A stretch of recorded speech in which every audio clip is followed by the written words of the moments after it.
Hello, hello. One and all. How y'all doing today, my cozy friends? Hey there, Uniquely K, Larp Freak, Haligonian, Chibra Optic, Ivy Blade, Zizification, Bandy Rastard, Uniquely K,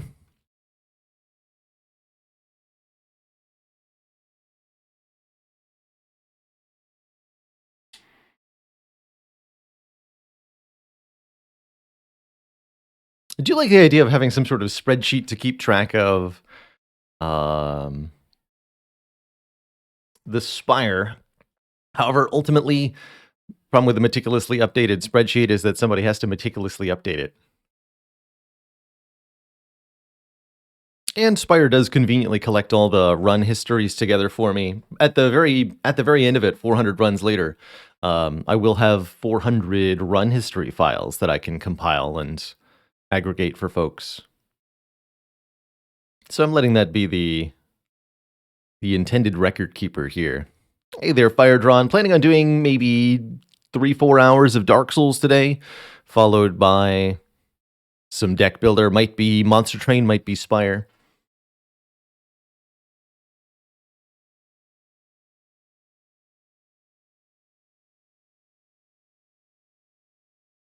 But now, particularly looking at browsing the run history to see if we missed anything. I think we'd still end up double checking it, though, wouldn't we?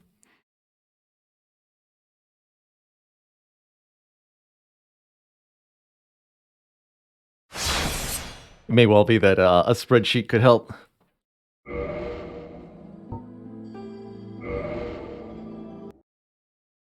Anyway, let's load into our Dark Souls save file here. Last we played, we were getting bopped repeatedly by a giant dragon, basically. We started the Artorias of the Abyss DLC, managed to vanquish Sir Artorias after a number of difficult fights, and now we're on to Black Dragon Calamite, who's proving pretty challenging.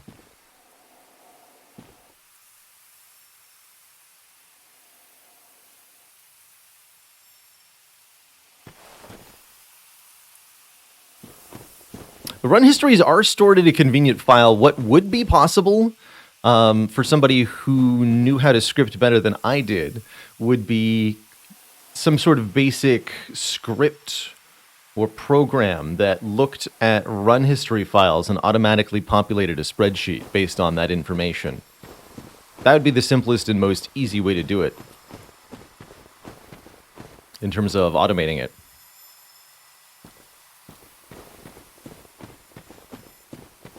These are the times where I wish I'd learned how to code competently enough to do minor tasks for myself.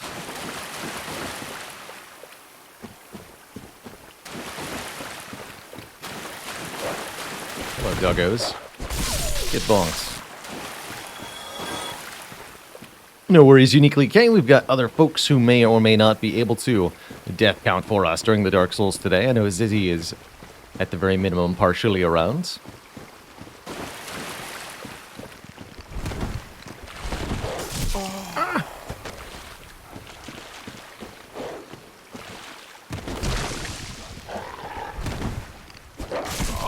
Oh, come on. How is that a miss? Kidding me? This is why I was using combustion on these nerds before. They are jumpy nerds, they are.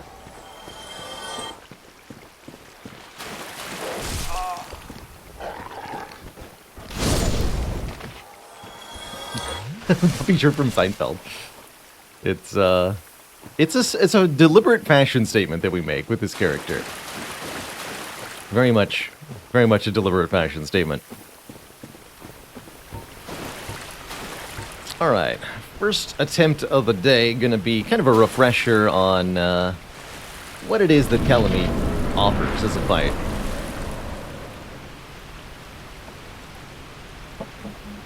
This is one of the most difficult bosses, if not the most difficult boss in all of Dark Souls 1, and especially big challenge at Soul Level 1 here.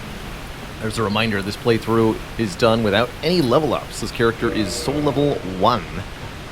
And that means that our base stats are very low, our equipment choice is pretty minimal, and we have very little health comparatively. So I'll top up too. That last little bit might matter if we get grabbed. Hey, glad to hear you and your partner are both recovered, Clark Freak. And very glad to hear that the stream could be a cozy place for you during isolated times.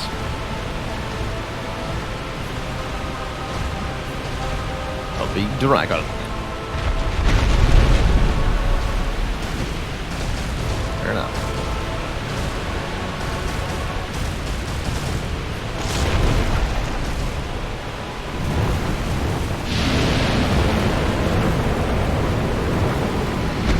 Calamite has so many different moves and maneuvers that they can perform. Having all of them committed to muscle memory is pretty challenging.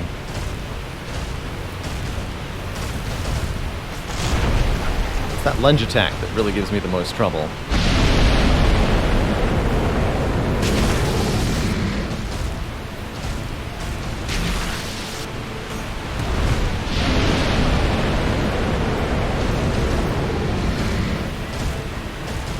Keep an eye on Calamite's body, looking for cues to what attack is about to head my way.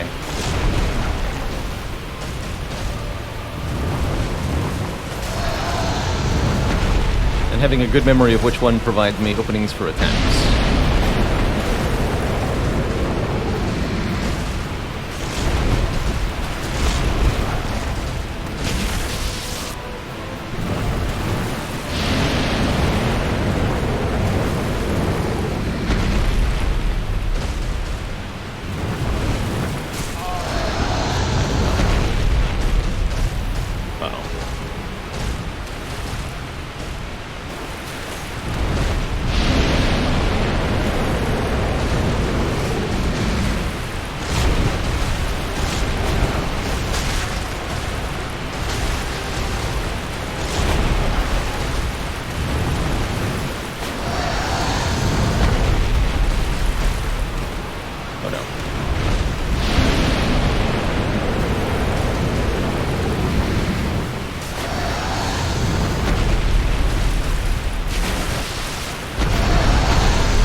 Tray, I think.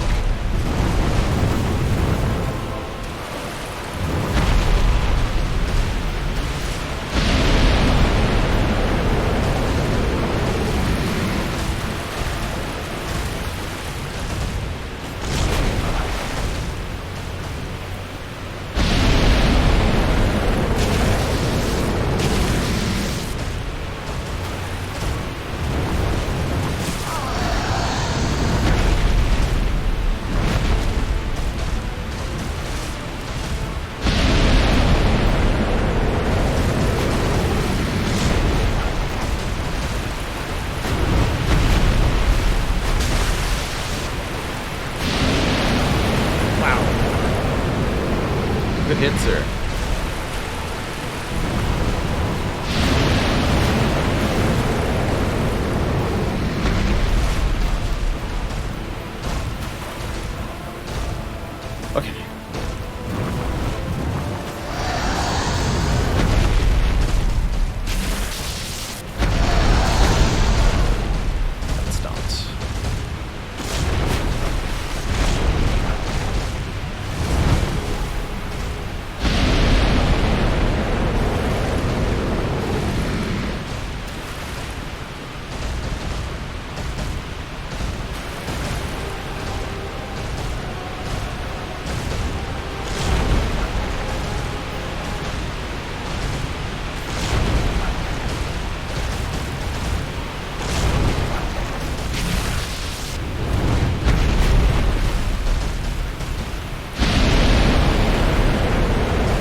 roasted.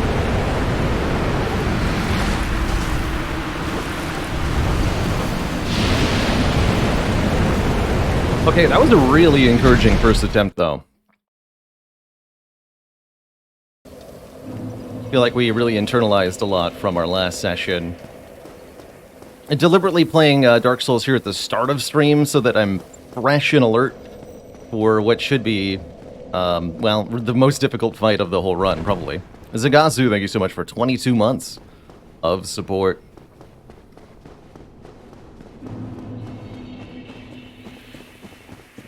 So I gotta keep my eye out for that roasty toasty flamethrower attack. That was giving me some trouble.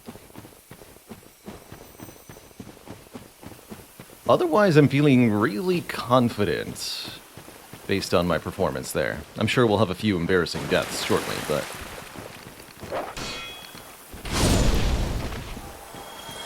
that's how it goes.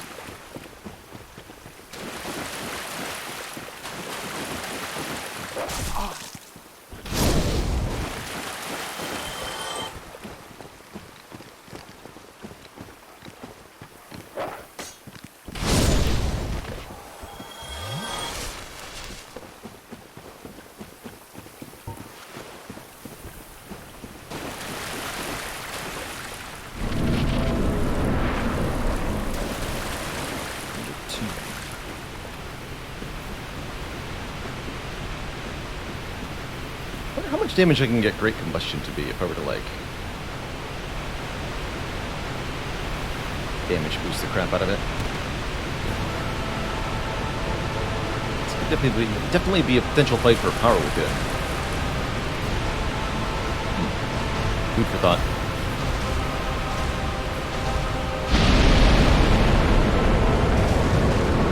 The long and slow route for now.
On that dodge.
That was definitely not the correct input, and it worked out for me.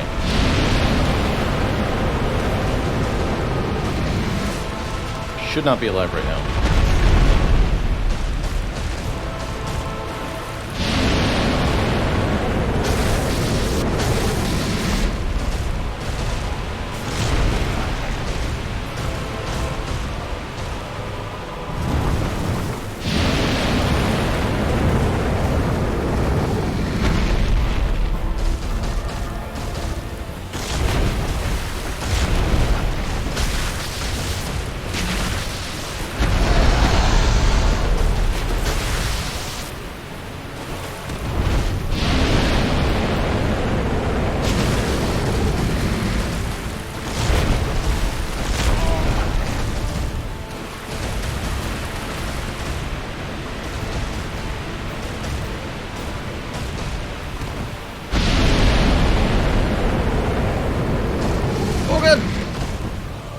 Quite in the right spot.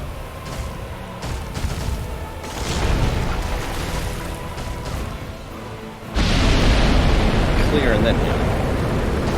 That's there. Still dodging a little early on the tail swing, but at least it's not killing me.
Nope. Ah! I haven't taught my muscle the difference between his forward lunge and the tail spin yet. He kind of does a crouching animation at the start of both, and the timing is different for the dodges. If I can nail the tail dodge, which I missed 3 times during that battle, then we can have the fight.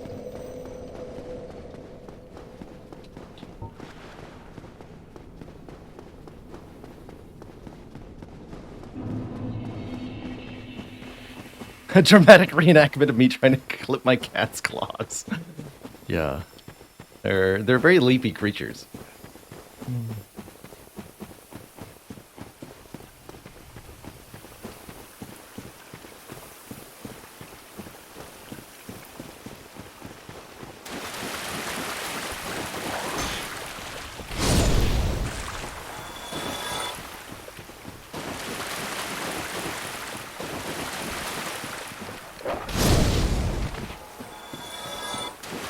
Gotta get them when they're lunging at you. Okay, that's good. We'll have 20 Estus. Not that I've ever needed all 20 Estus during the Calamute fight, but nice to have. Combustion does work on the dragon. I don't have a lot of combustions. I'll probably use them towards the end of Calamute's health bar, rather than at the beginning. But yeah, combustion does work on the dragon. As you'd expect, Calamute is pretty resistant to fire, though. I have not played Sekiro, though I do own it.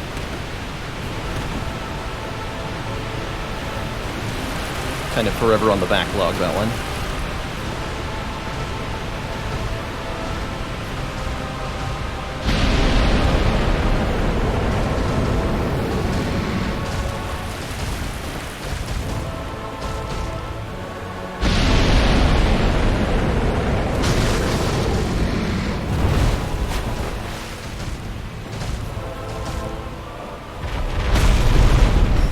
Oh, whoa, I managed to not get staggered, but I did take the hit. Interesting. That's very strange. I dodged a little early on the tailspin, too. Fair enough.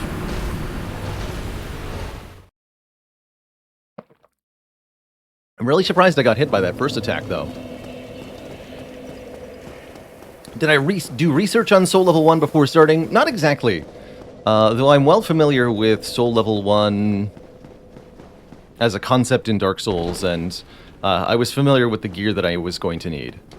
In particular, the Blacksmith Giant Hammer being the best option for Soul Level 1. Got a lot of hours in Souls 1, Dark Souls 1, that is. Maybe 500 to 1,000 hours total, I'm not 100% sure.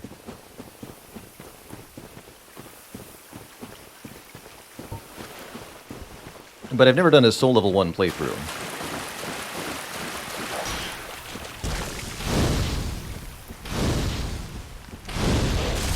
Really.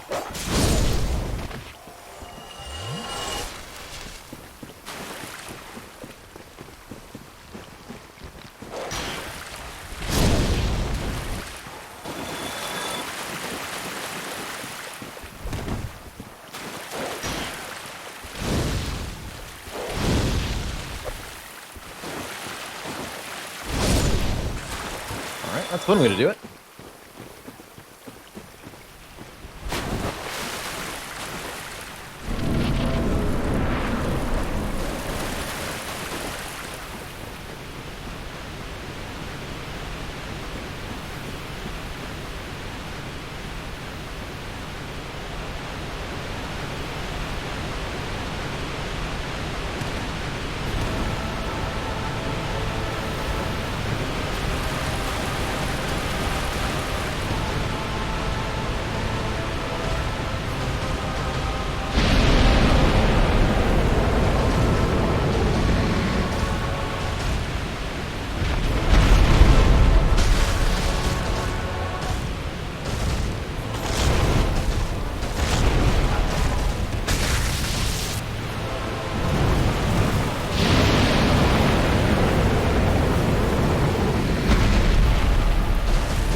That was not the right dodge timing, but I managed to avoid that somehow.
Greedy there. Oh, it was still. I saw the tailspin coming, but that was still the wrong dodge timing. It's a little too early. It's maybe like a second and a half between the crouch and the spin.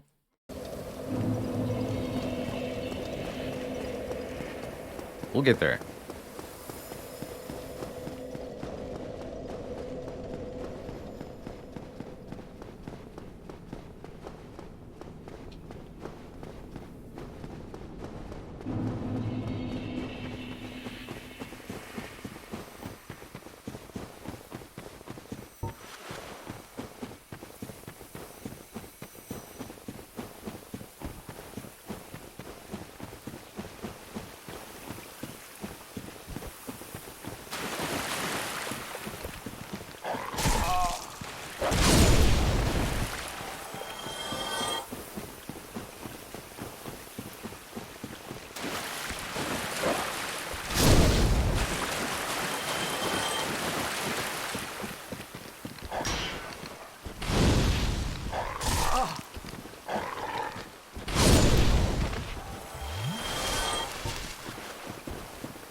Eventually I'm going to die to those things. It's going to be very embarrassing.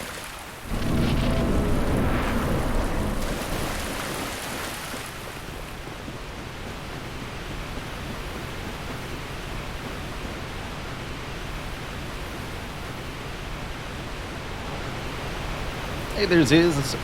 You might have missed one. Yeah, one. There we go. 92.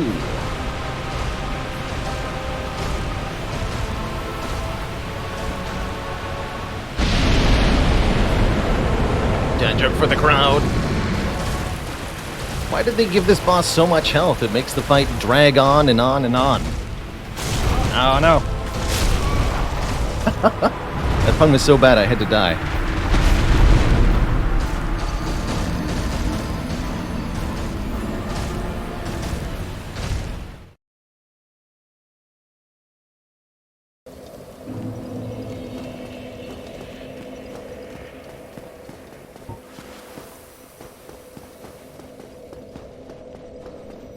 Well, just goes to show you, you can't fight a dragon and make a pun at the same time. Which is, in one sentence, why bards are not very good.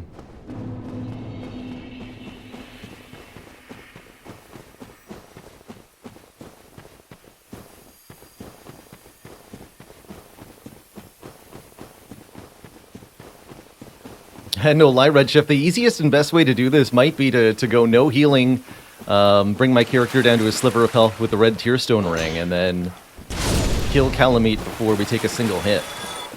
With the big damage boost we'd receive, all I'd have to do is play perfectly for a little bit instead of playing really well for like 10 minutes to beat Calamite. The speedrun strat, as it were.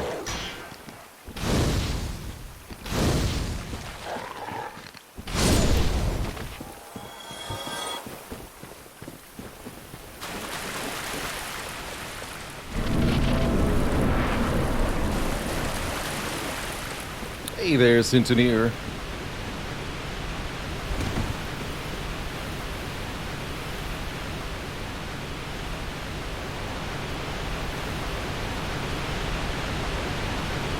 Callous meat. Meat.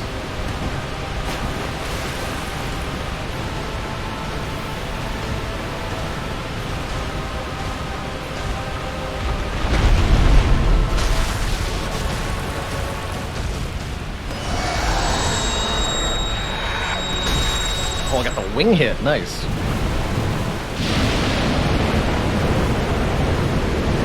Right in the wing.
What? Nonsense. All right. Well, following up with the two-hit heavy attack was greedy. I'll give it that.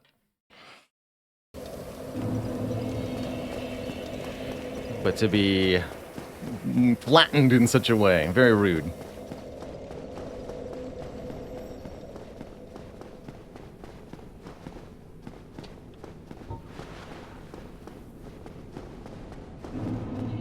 I think that only worked in that way because there was a cliff behind me, so Kalameet's lunge attack actually didn't move him forward like it normally does. He did both the lunge and the follow-up, right? Like, on top of me. Not sure why he's allowed to lunge into a cliff face like that. But, I'll take it. Ow. Oh, no you don't.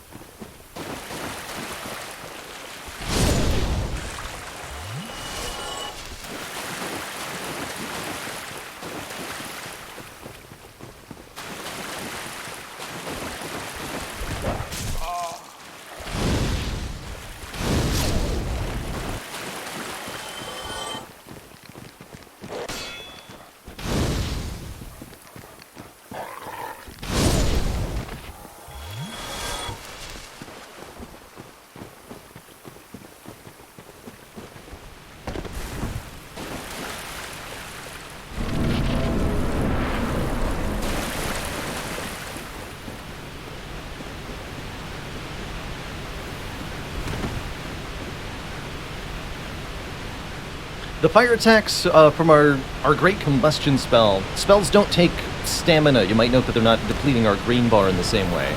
But we have a limited number of casts of them. 8 for each character rest. So we can't just make as many fire attacks as we want to.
Still not the correct touch time.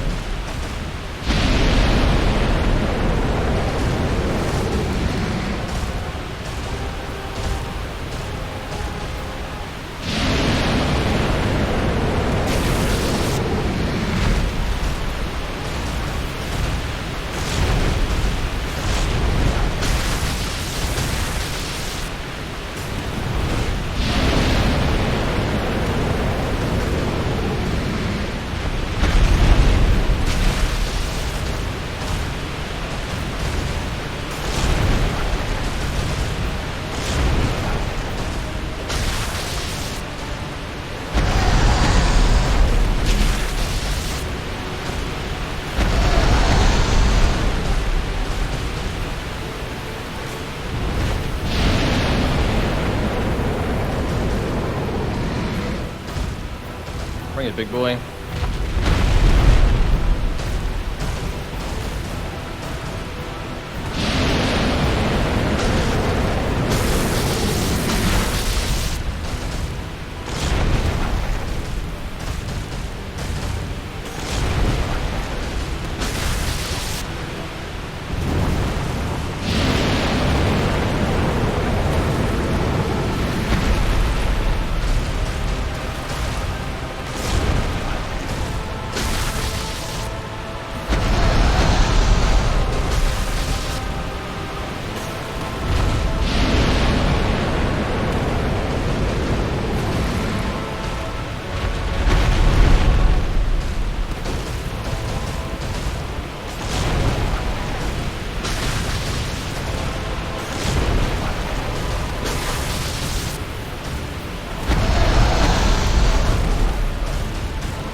Come into the light, my child.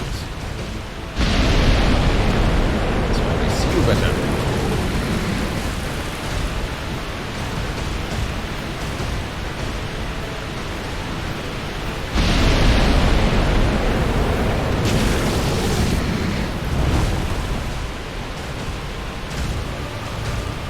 Well, you know, don't. Pull that down.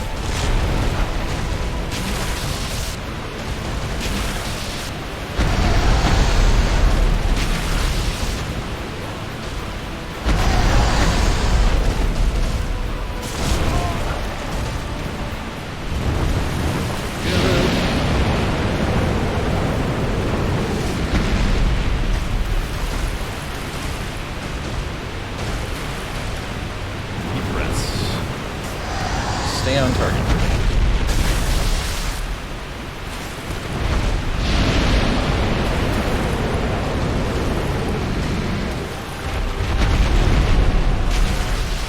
Get ready.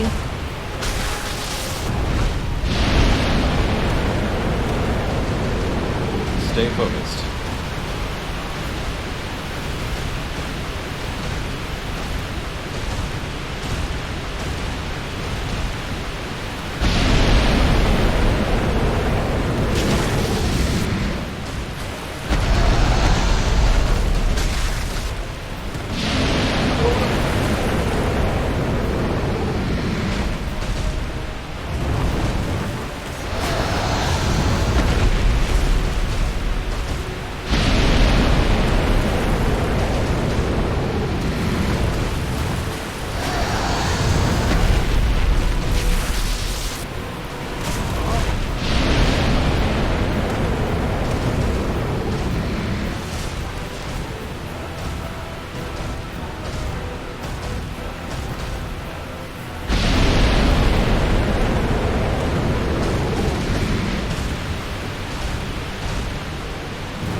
Yes!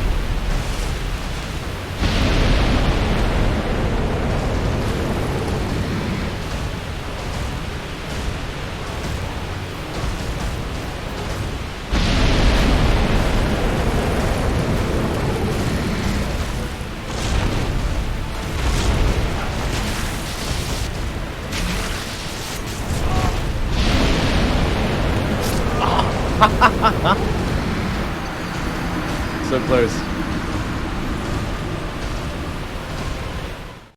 Didn't get out of that lunge fast enough. So close. We almost had him. We almost had him.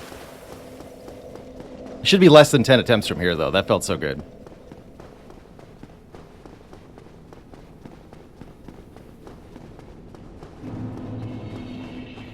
Gonna take a quick bathroom break before our next attempt. Can't have that getting in the way.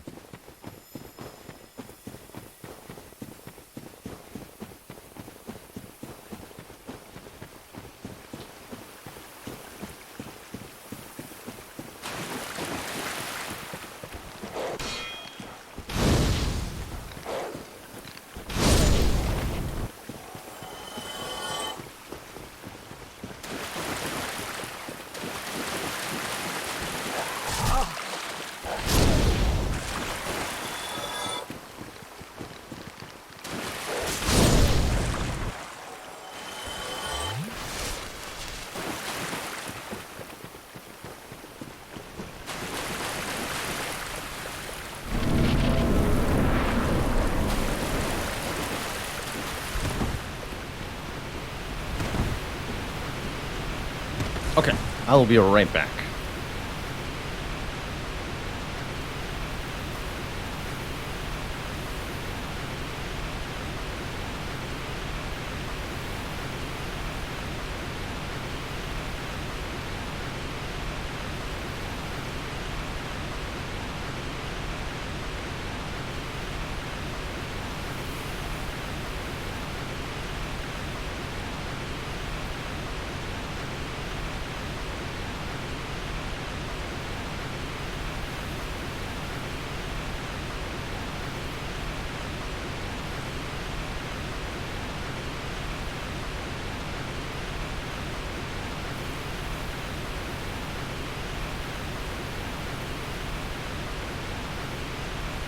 Enjoy that peaceful moment while it lasts.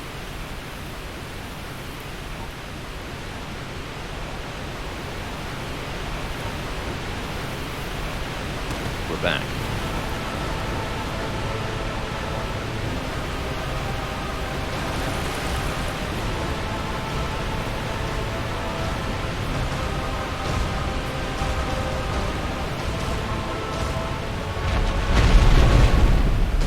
I was immune to it, but it knocked me back.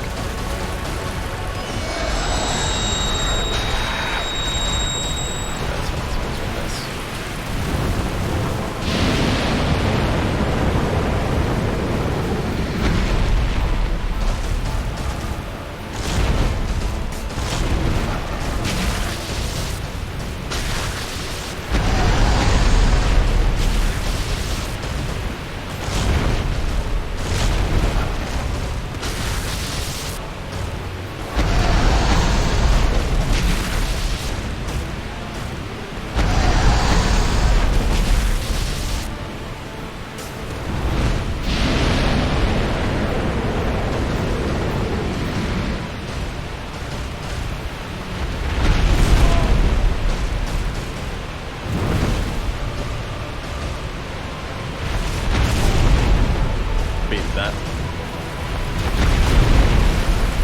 Hello.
Him where it hurts. Right in the dragon bits.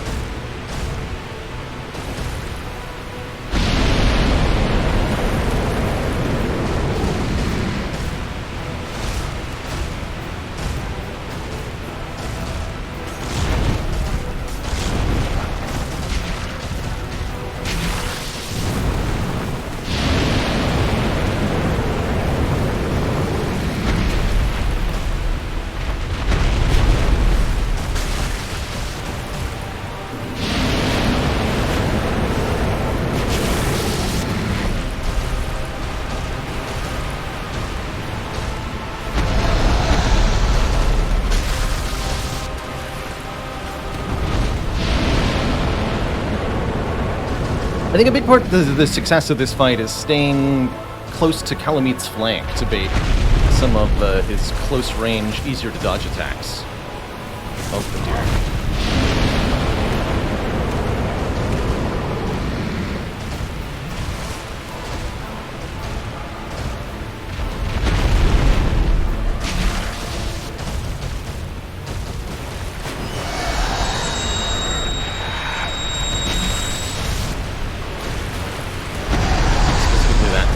stomp. It's really easy to deal with.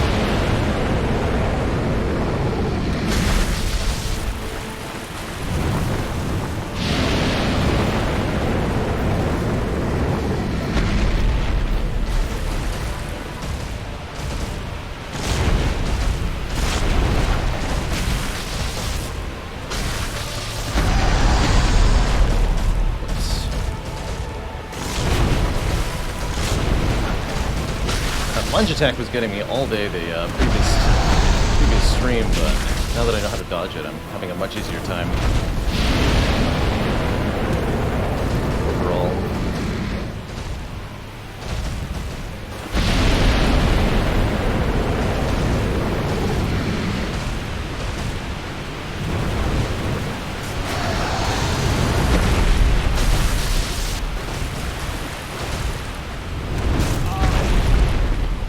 That's why I have so much health.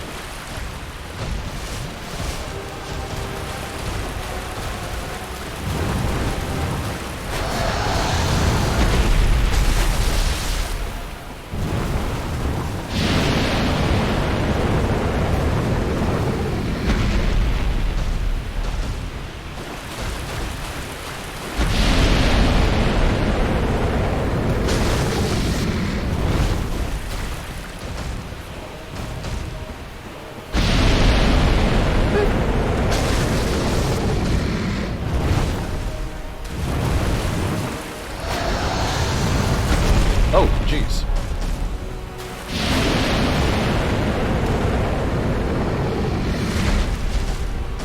Not expecting Calamite to land on me there.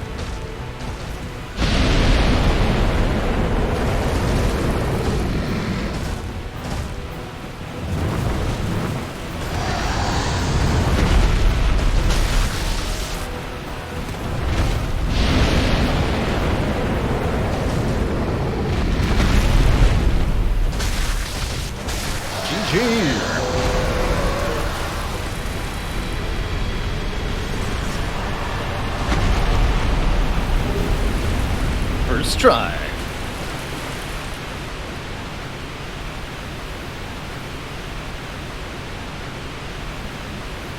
After taking a bathroom break.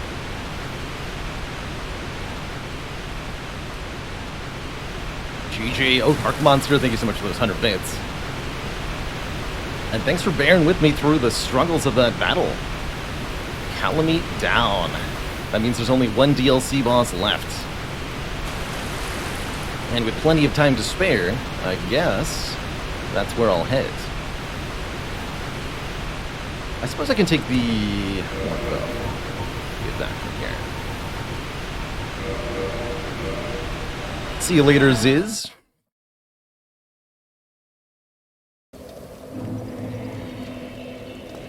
Our soul counter at this point is mostly useless in Tanier. Souls are usually in Dark Souls used for leveling up, but also for upgrading items and purchasing things from merchants. And those latter two uses still have some utility here. That said, we've upgraded our items and purchased about all the things we want / need, so there's no need for further souls at this point.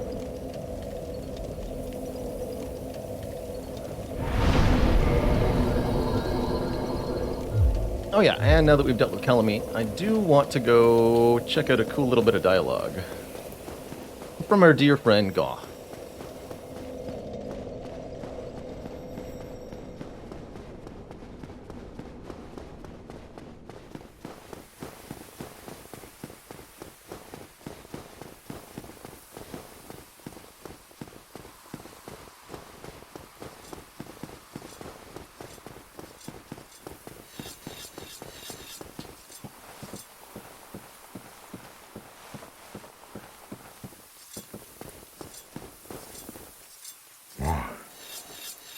Defeated Calamite, wondrously played. Lord Gwyn's blessing upon thee. That beast will never take to the skies again. Ah, this great bow, I shan't need it, but no dragons to hunt. I know not if a human could even operate it. But here, thy need outweighs mine. Here, have this giant bow. I suspect thou hast taken a gander at it, but the dark of the abyss, which swallowed poor Artorias, threatens to devour our entire land of Ulasil. It seems that this dire fate is unavoidable, but seduced by a dark serpent or no, they awoke that thing themselves and drove it mad. One's demise is always one's own making. They awoke that thing themselves.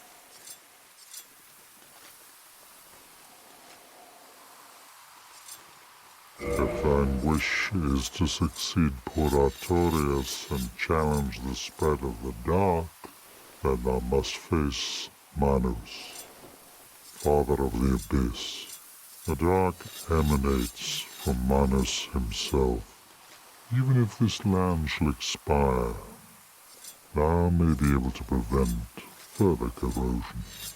But even so, one day the flames will fade, and only dark will remain, and even a legend such as thyself can do nothing to stop that. Now, do not mistake my words. I cherish my work. Wood carving is a nuanced art.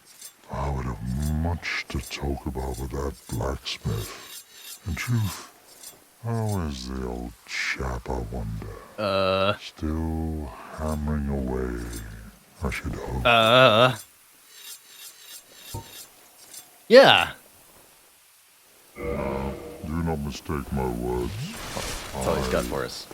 I Yeah, I'm sure he's still hammering away happily with plenty of friends, and he's having a good time. Goodbye now.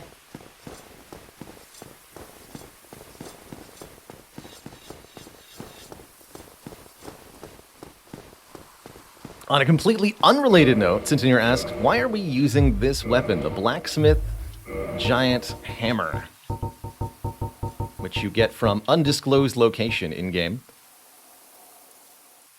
The reason we've chosen this particular weapon is partially because it's one of the only weapons available to a Soul Level 1 character. The list of weapons is only like 10 or 15 different weapons you can use, and maybe only a handful of those are viable at all. Of all the options for a Soul Level 1 character, nothing does as much damage as the Blacksmith Giant Hammer on a per-hit basis. And that's what makes it particularly desirable for this run.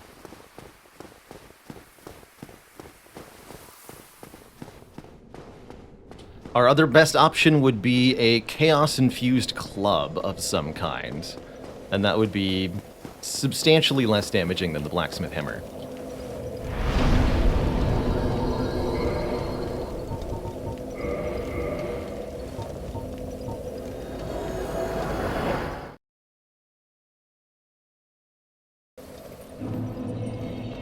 Alright, now we find ourselves in the Chasm of the Abyss.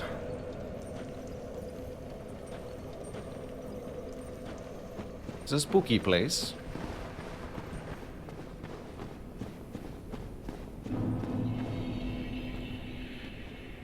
Full of darkness, dark magic.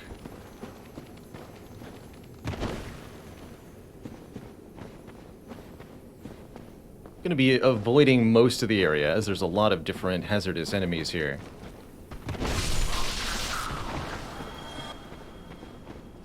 Just trying to take the path that I remember through this area.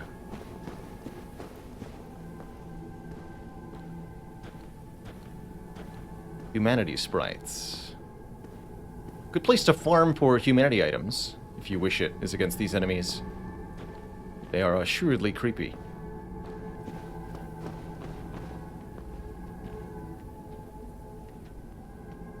They'll just kind of come towards us.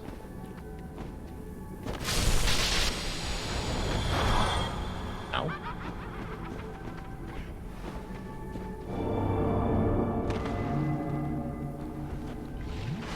Wondering if that was going to do full damage to me. And... Giddy.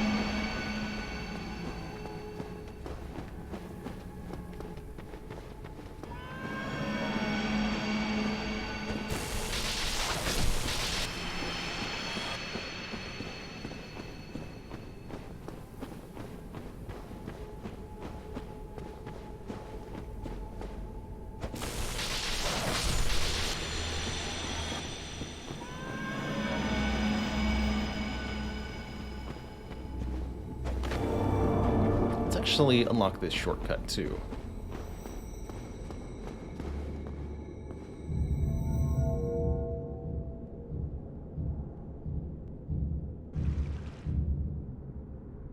That would let me use the Artorias bonfire for the Manus fight, which would save me some Estus, although it might make the boss run longer. We'll see.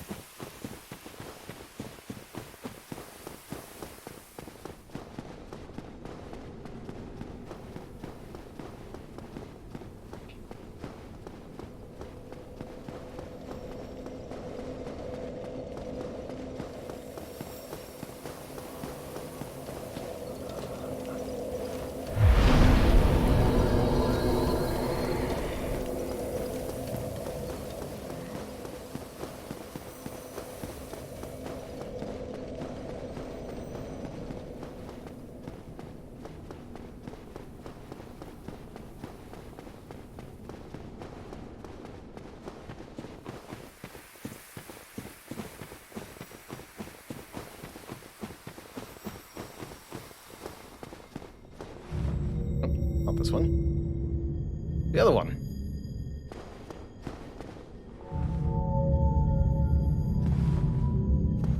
Yeah, there are 3 elevators here. One goes to the entrance of the Ulusil Forest. The other goes to the watchtower that we just went to. And then the third one here goes all the way down to the Abyss.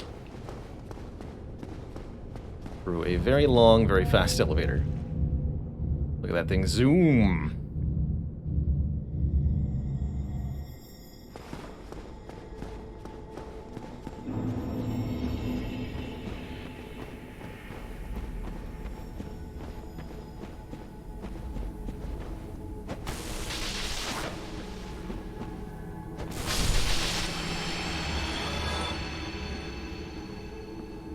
So here in the Abyss we find a familiar face, tucked away behind these giant humanity sprites. Oh yeah, I figured I would die if I did that. Good reminder not to leap attack at these things, as physical contact harms you.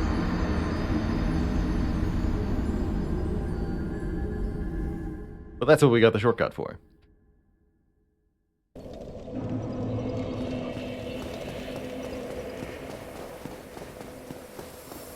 That's death without the S. Zuthis. Calamite did Calamate?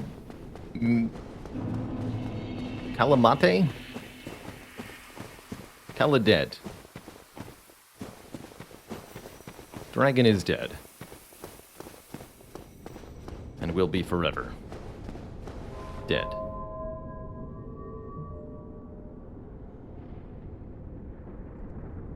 Turn Calamita to Calamari. Yes. They were killed a meat.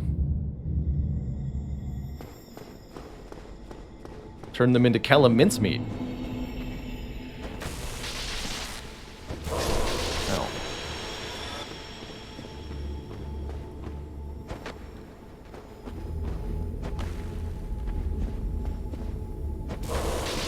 Please no. Wait, I have fireballs for a reason, I suppose, don't I?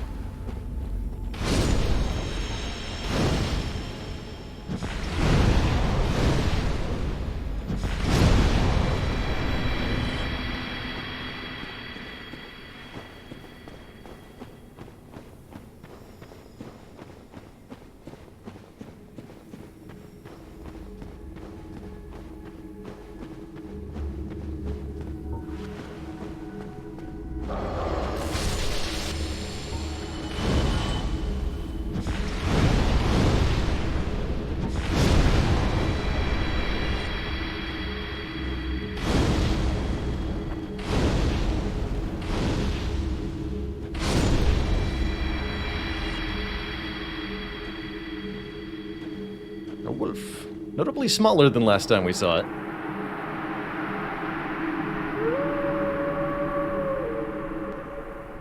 Let's see if he's released and leaves behind the cleansing great shield of Artorias, which has a crack in it, notably. The steel great shield used by Knight Artorias, who succumbed to the Abyss. Artorias, deeply scarred by the Abyss, used this to form a barrier to protect his compatriot Sif. Although this drained the shield, its magic defense remains high. If we equip it, we can even see some of the battle damage it's sustained. Kind of dented and scarred. Hard to see in this light, I guess. But it's a pretty interesting shield. Has 80% damage reduction against everything, pretty much. Which is pretty bad physical reduction for a great shield, but really good for blocking magical or dark attacks.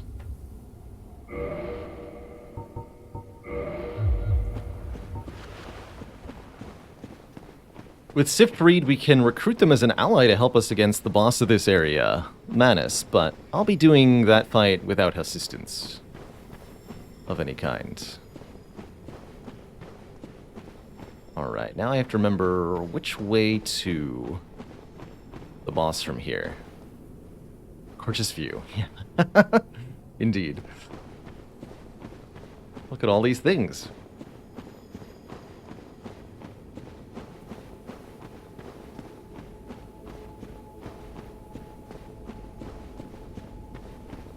Not that way, but up. Hey, hey, hey! You dare.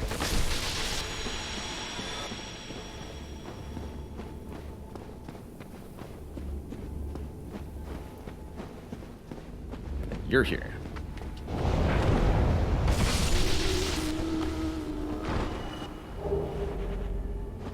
Okay, and this little bridge leads to our boss.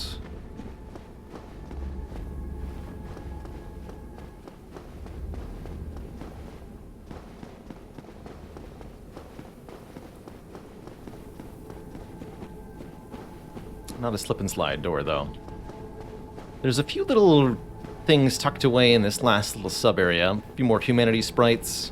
And I think there's a white Titanite slab around here somewhere. Or the cleric players. What's that item?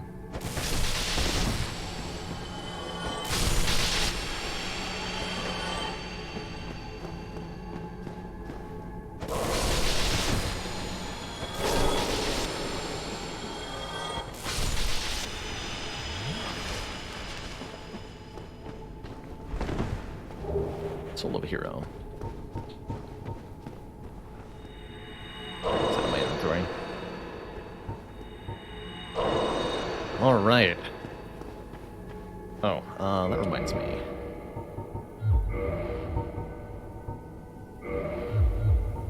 This one. Got it.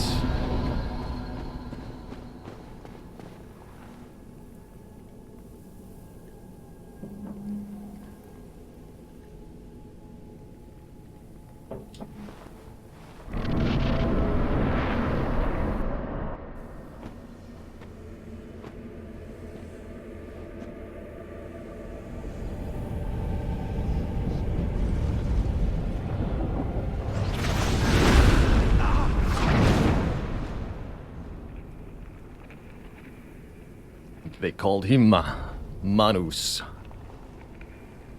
the father of the Abyss.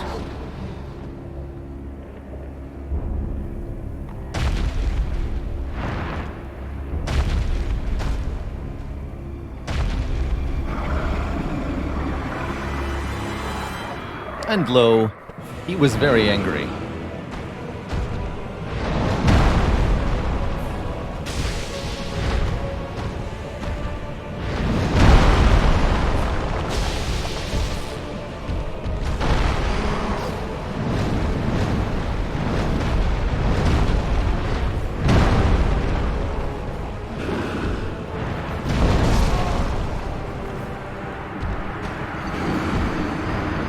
Very angry indeed.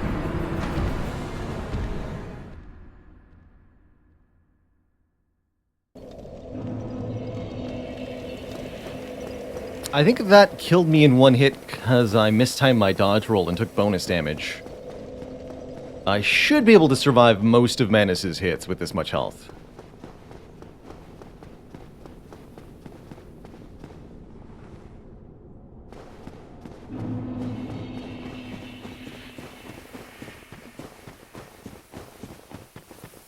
Don't worry, Zuthis, you'll get there eventually.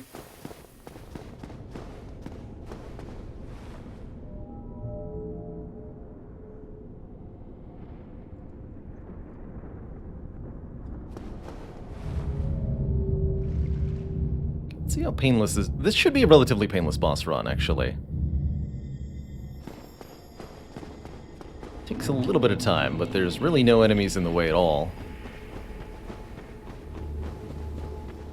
The way forward is helpfully marked by these prism stones.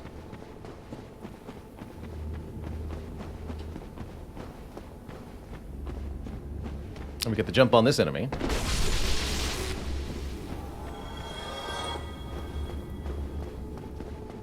Yeah, this is not bad at all.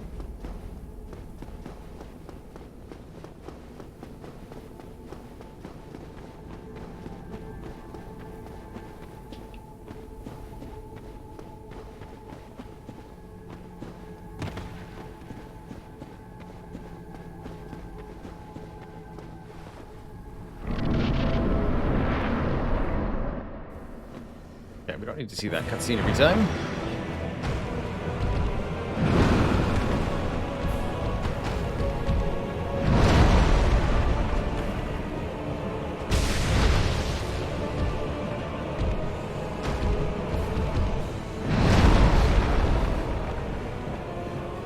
Leaves him pretty open. Manus has, I think, more exploitable openings than Calamite does. That big stinky hand is easy to hit.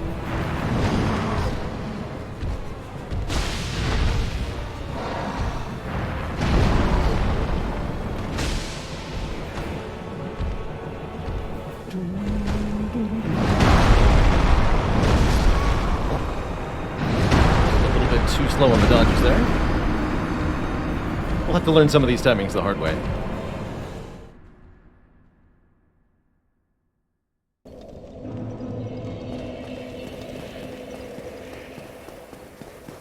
I'm start sending the elevator back up.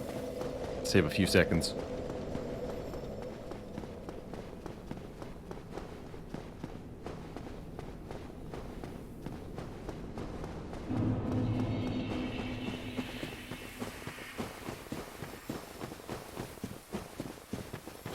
Can't fly, doesn't even breathe fire. Stays a reasonable distance from the player. What could he possibly do that would be difficult? Nothing. That's what I tell you.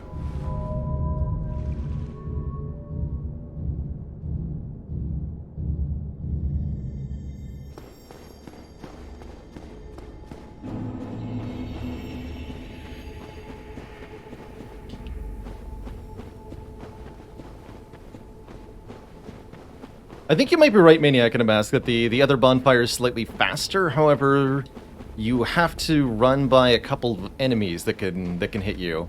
And I have not kindled that bonfire like I have kindled this one. Not that it wouldn't be easy to change that. I have enough humanity.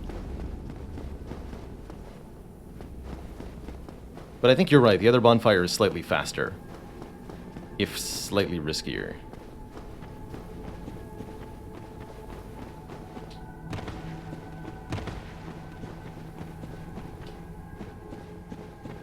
It's like a million fire ants. That's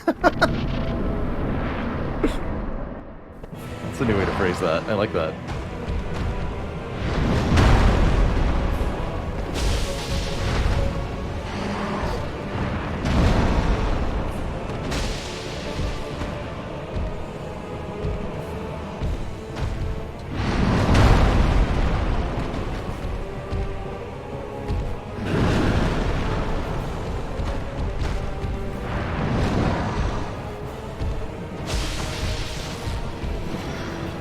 Roars like that, it's just time to get away from him, as that deadly multi-hit combo is nasty.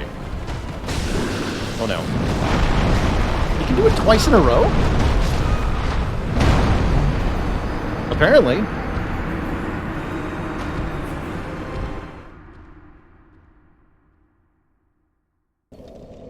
Alright, well noted. After the multi-combo, it is not safe to attack him.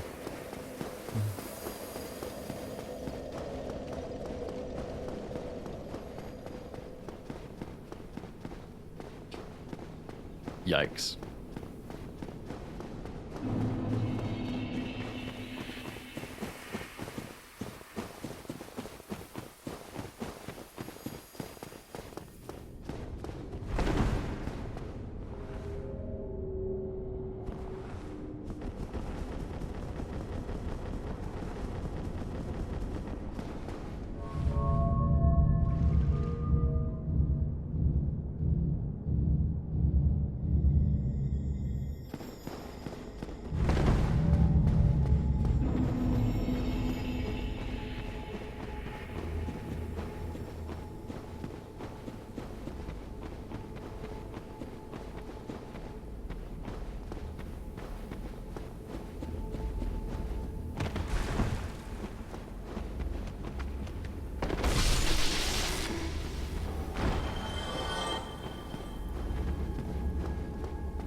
More range than I thought.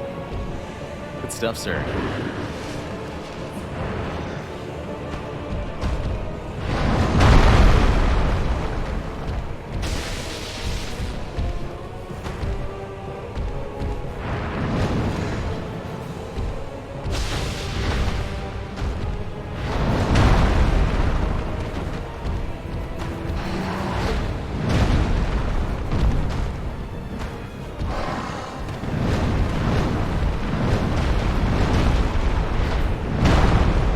Don't approach.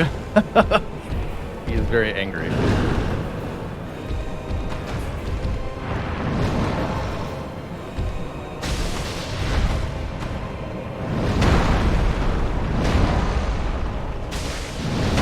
Whoa.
Nice hit.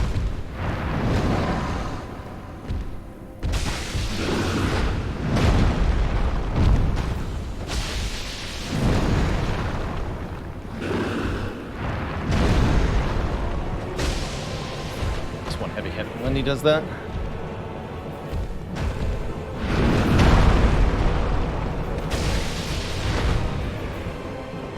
Alright, so far this fight isn't too bad. He's a really nasty melee attacker, but at least it's not like he's a secret wizard or anything.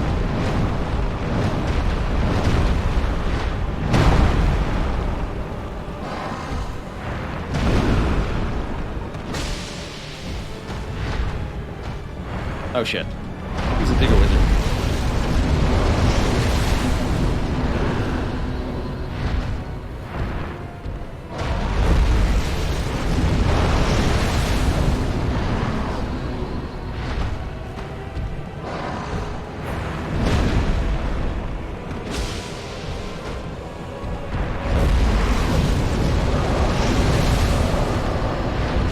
This golden pendant protects me from his magic attacks, at least. Makes my life a lot easier. Oh! That's the one I don't like.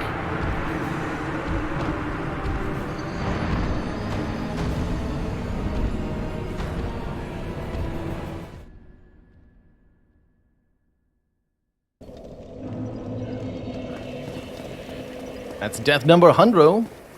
But pretty promising, already being able to get Manus to half health and entering the second phase of the fight, where he reveals his wizardry.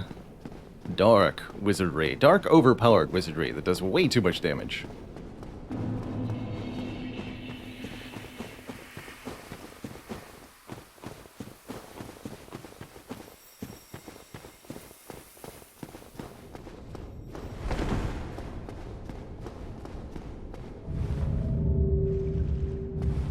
I think being the 100th dead visitor to arrive in Lordran gives me like a free humanity or something, right? Is a prize I'm able to claim for this? Yes?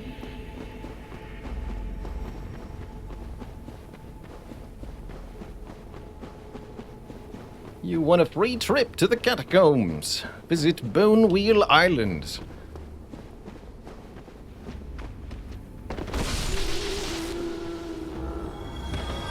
Book your stay today.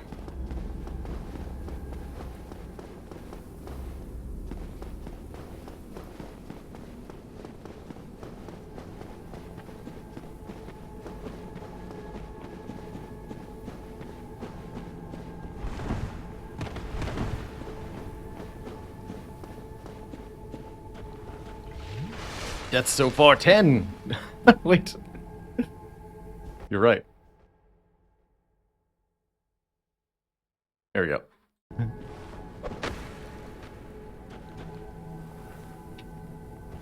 Okay.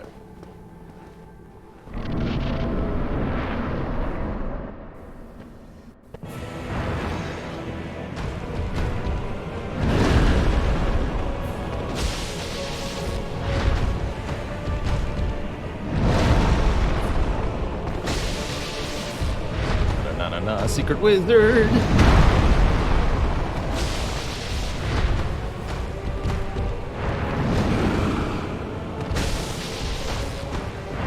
Can't cut off Manus's tail. I feel like you should be able to, though.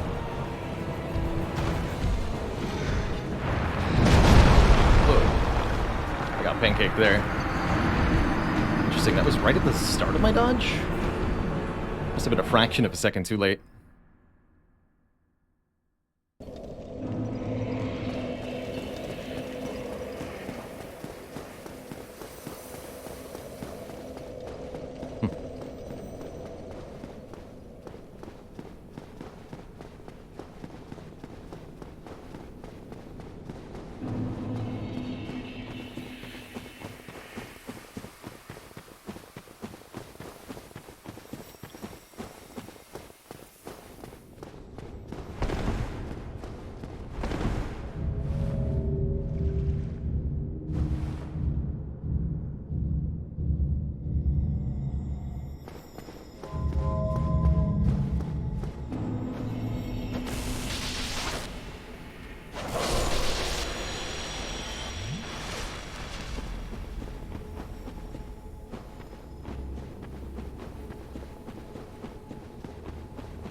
Not sure how this bridge hasn't collapsed entirely.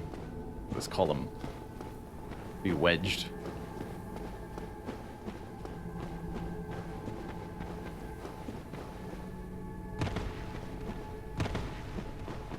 Alrighty. Get hit by the hand slam. That is my advice to myself.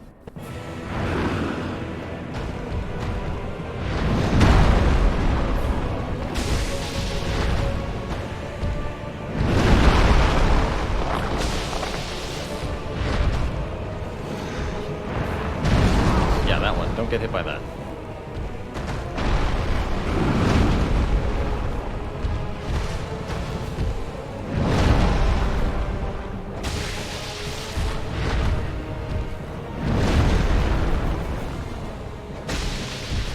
So much of a punish window there.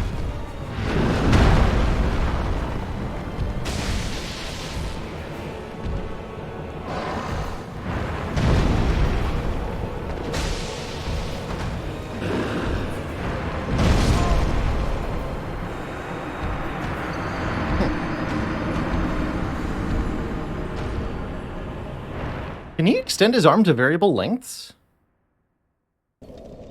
Yeah, that was different reach than those two attacks had different reach to them. Back to back. I don't think I would have noticed it without the direct juxtaposition.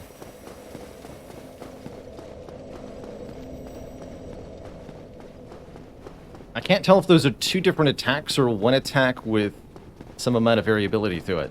But either way, that caught me off guard. Real nice. Make that death 102.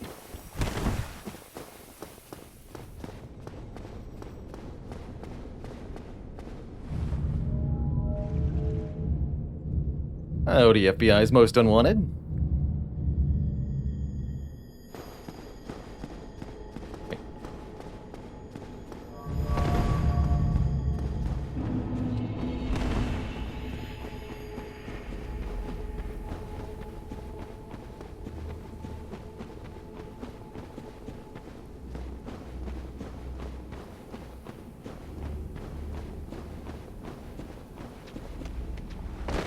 Oh god.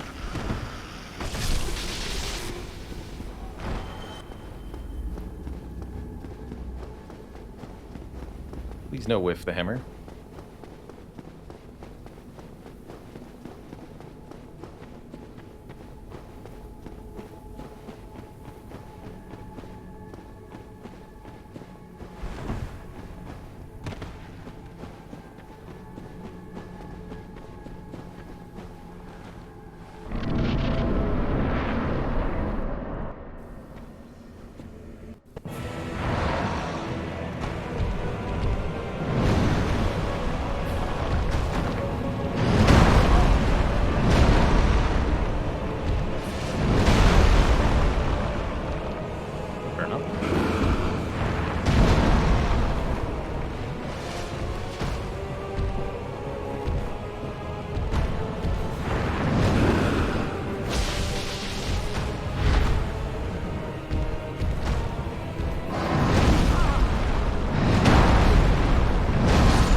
Forgot he can do a 3-hit combo.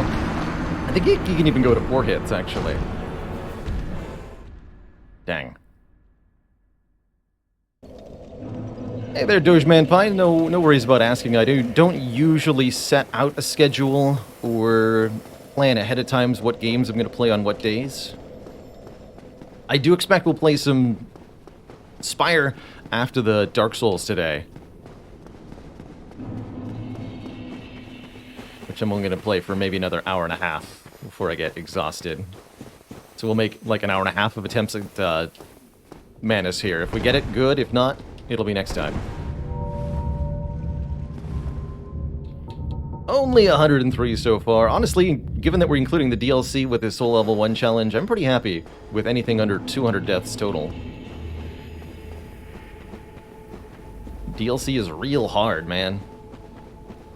Particularly the bosses.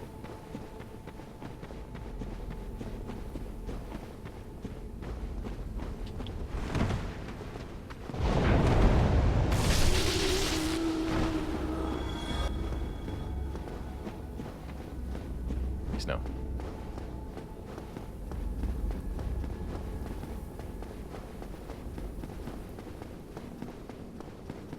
It's hammering time.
I wonder if there's a way to prevent these one-hit kills that I'm suffering. A little bit more physical defense might go a long way here. What if the Ring of Steel protection? Where would I get that normally?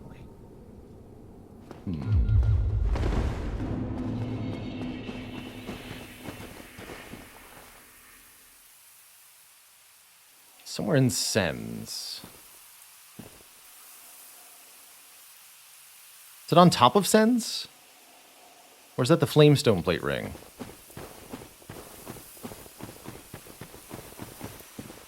And yes, we did just have another death, so we should be at 104 now.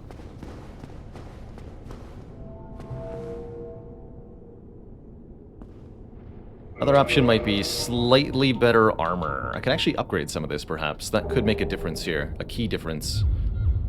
We'll try that after the next death.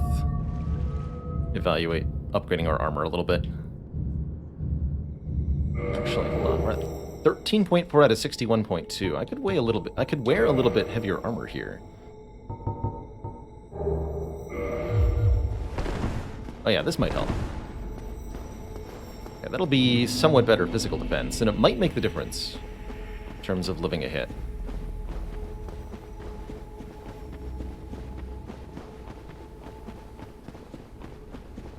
Above where you find Onion Bro in the fortress.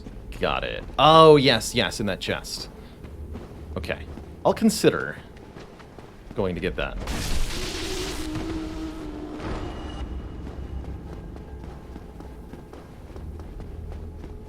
My first instinct would just be upgrade our armor pieces, though, and try to achieve enough defense to survive that way.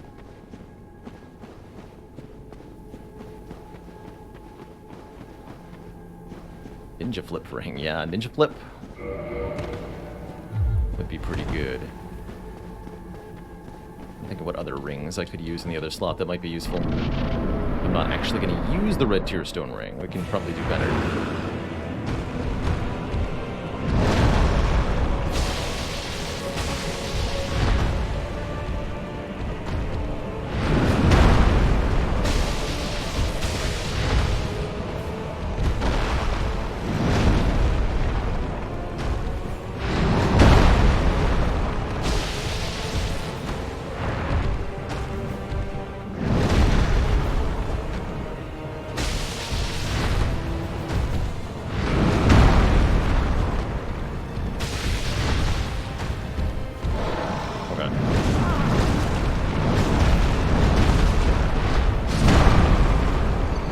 The risk of staying too close to Manus is I can't dodge that attack when it occurs.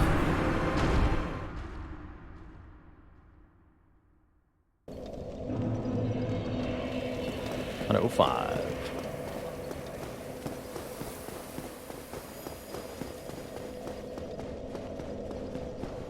I don't believe the stamina regen of the Chloranthy ring stacks with the stamina regeneration bonus provided by the Grasscrest shield.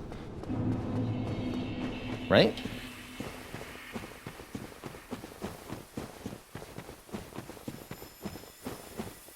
If they do, that could be worthwhile.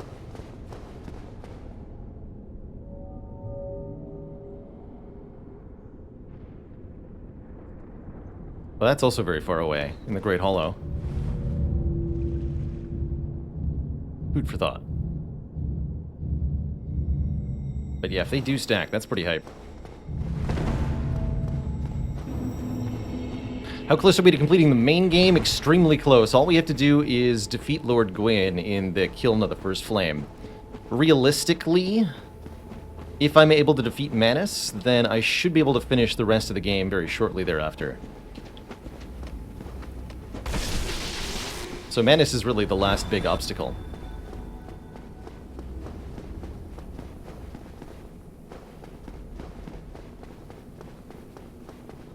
Yeah, a reasonable option would also be Havel's Ring and then just, like, wear one piece of Havel's set.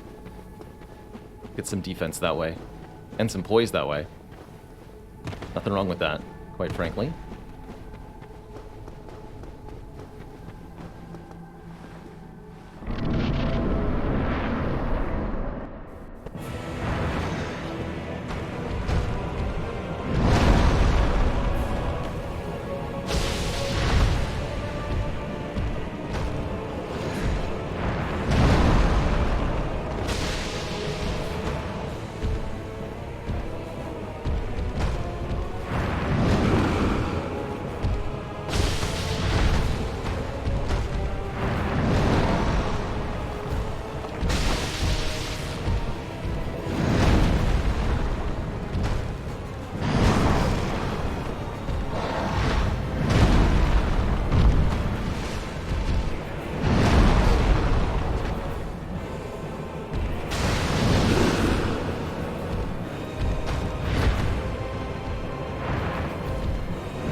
try that, though. Let's see what we can.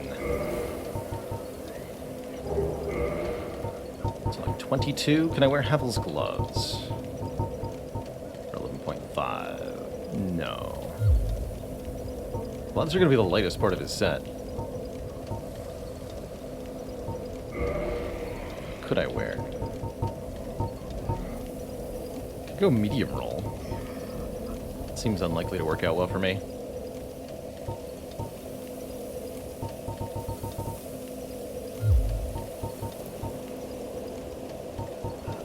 I'll grab the stone stuff. Either. Let's just...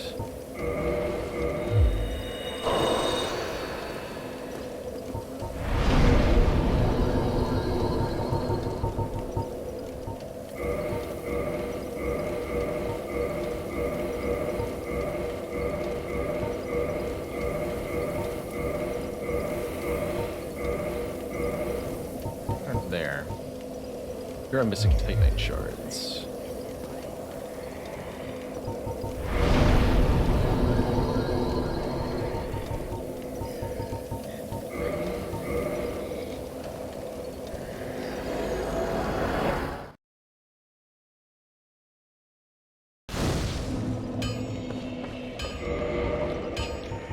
At least where that.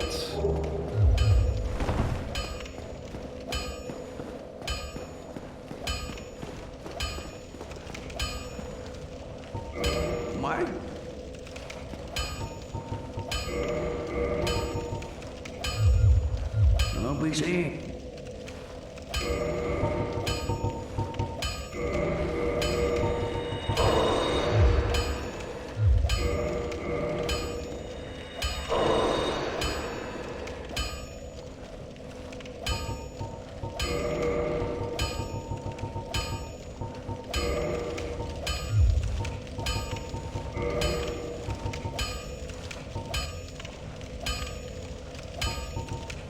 To wear the night leggings at least.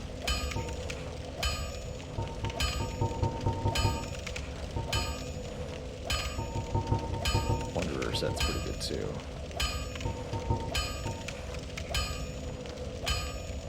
Let's verify. Hold on. Get yourself killed.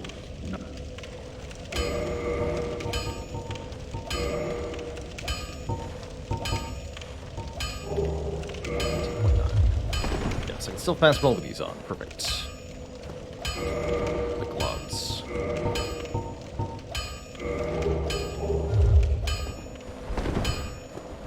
Alright, sweet. What?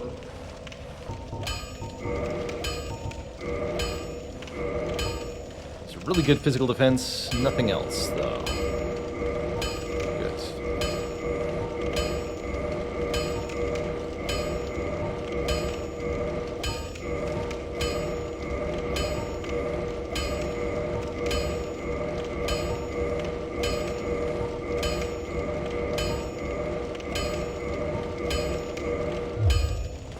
Oi! Where are you?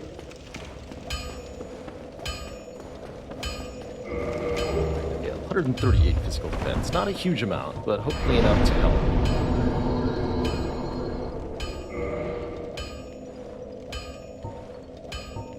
Keep using this route.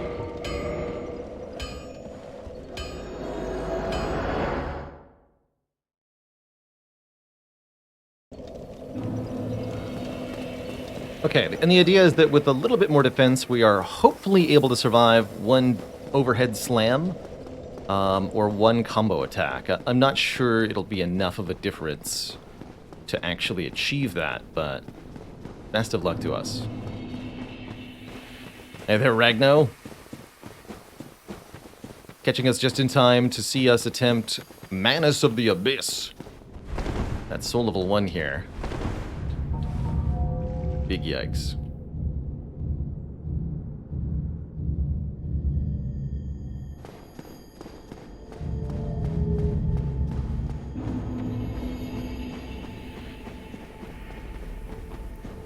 Manus.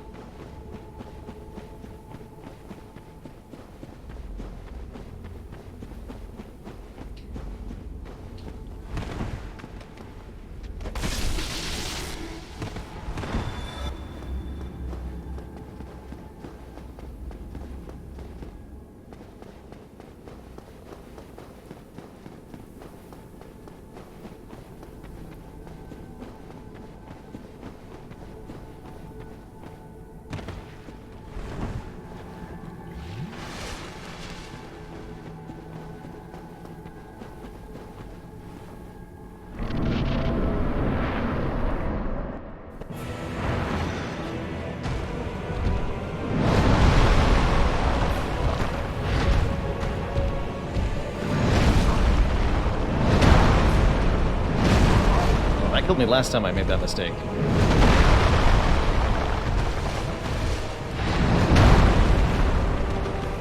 So, noticeable difference already. Something that killed me before did not kill me now.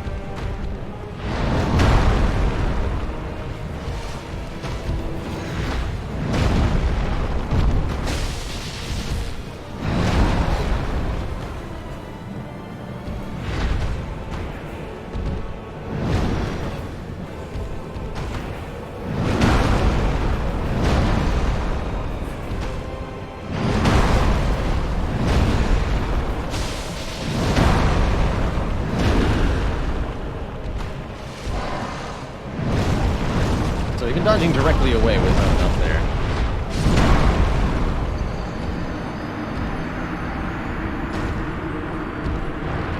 I have no idea how you're meant to dodge his combo attack if he starts it when you're right next to him. Why did I wake up here?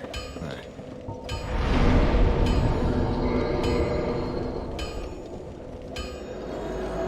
I really don't like how in Dark Souls warping to a bonfire does not set it as if you had rested at the bonfire. Separately rest at it. Also gonna take a quick bathroom break, grab some water before I do another attempt here. Be right back, everybody.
Okay, thank you so much for your patience, everybody.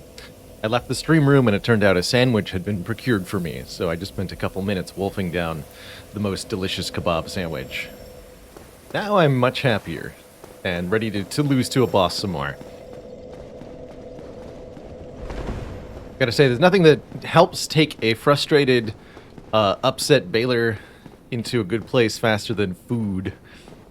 I do love me some food.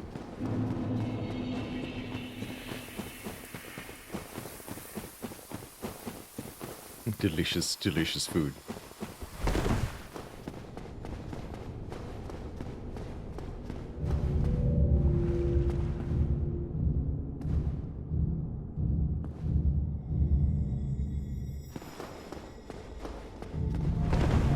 I think somebody asked me my, like, all-time favorite food a while back. And I don't usually have a solid answer to that, but I've been thinking upon it, and I've arrived at peanut butter. Peanut butter is my favorite food. Period.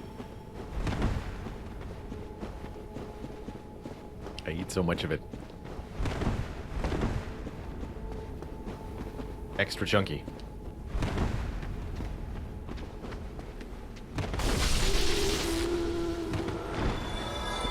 A growing Baylor. That's right. Get an inch taller every year. Kind of like a tree.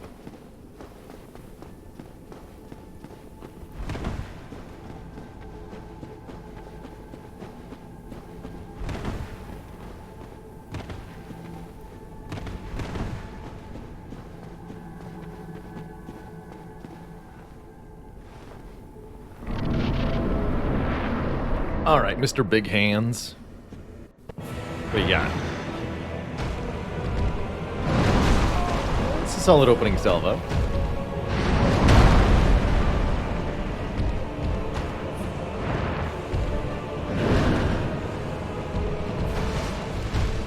Wow, he can really close the distance fast.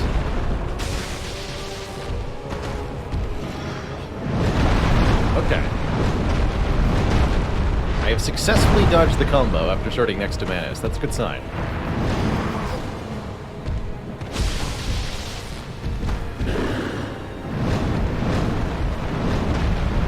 Still, I'm just going to do my best to stay well clear of that.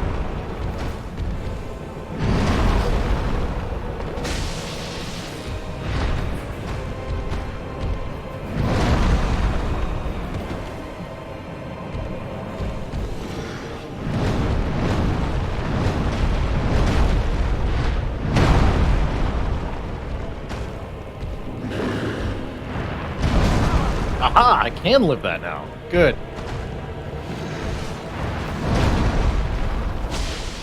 Then all is well.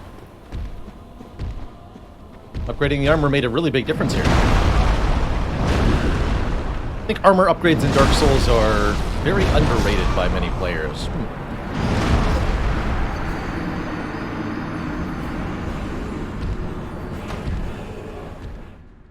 With the way the damage calculations work, a little bit of defense can make a pretty significant difference. I might even want to do something like eat a bunch of humanities to give myself a defense boost as well. As the higher your humanity count, the more defense you have. Yeah, calorie dense is very much what peanut butter is.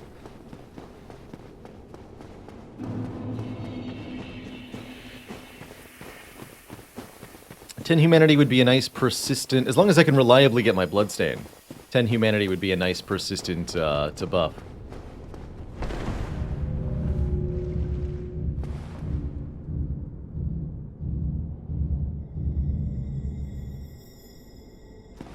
Oh yeah, there's a couple ways to cheese Manus, but that's not the point of the challenge. The point of the challenge is to perform well enough during the combats that even a relatively under-geared level 1 character can get the kill. Although that level 1 character might be extremely min-maxed in terms of the gear they are wearing. I could make myself do this with a Chaos club. to like really prove it or something, but I'm cool with what we got. What's less for this run besides Manus? Just Manus and then Gwyn. That's it.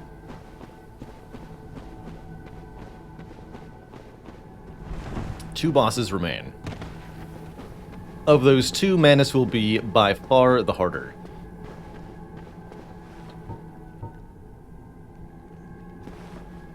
Right, how much of a difference does 10 humanity make? Need every edge I can get. Hello? Yeah, that's what I thought.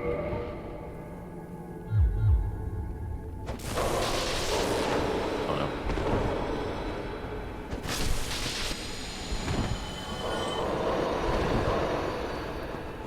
That's a problem to have.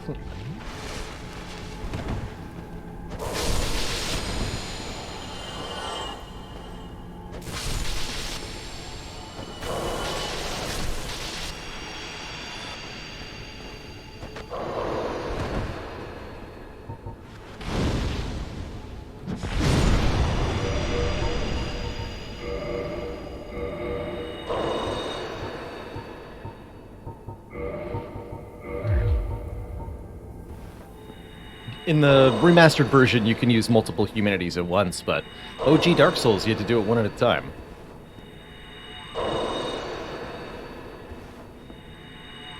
Let's actually watch our stats going up here. 144. 146. Just looking at the physical defense stat. 147. Okay, it's not a huge difference per humanity. Well, it does add up. We got 2 from that one. Okay. 151. Slight improvement. Let me take those off the hotbar now.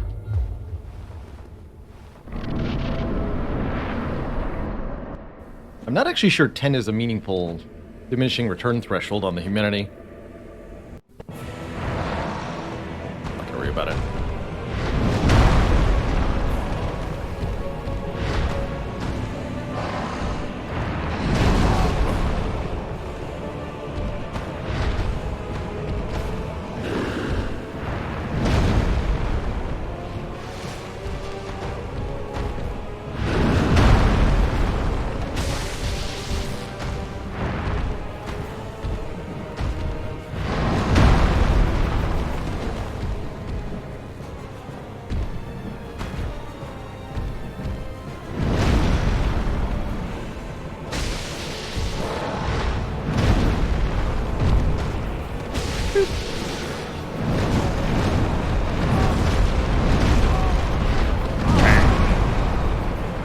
Bad combo, though. Still not tanky enough to survive that.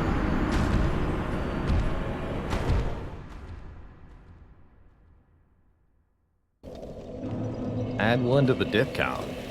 Any mods awake?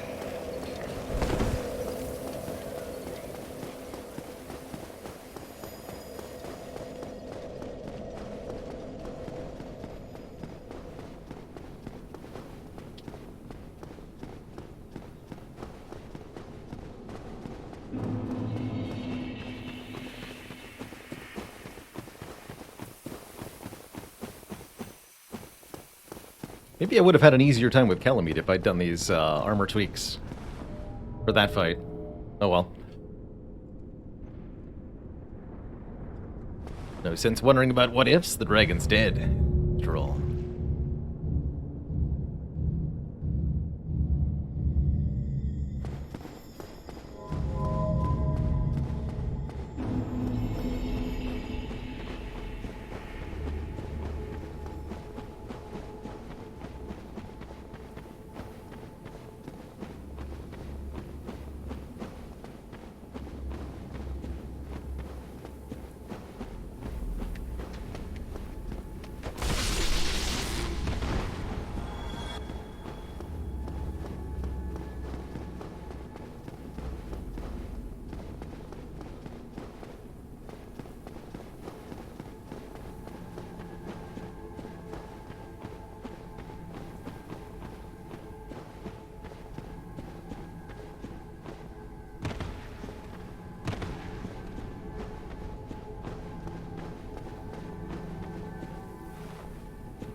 Okay, let me manually update the death counter.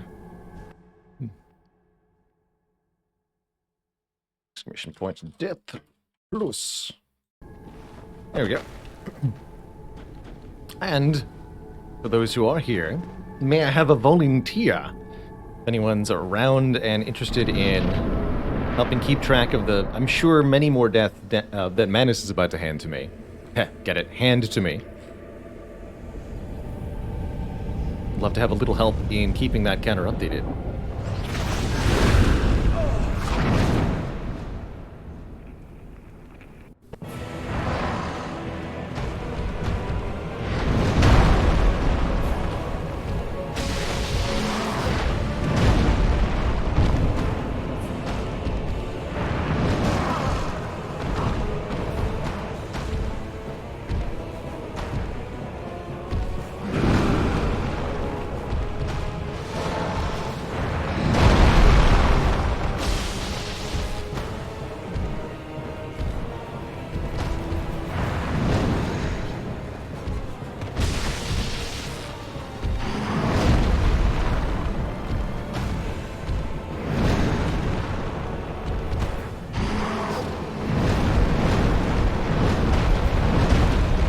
About the time. I have to rain calm when he tries to combo me. The only way to do it.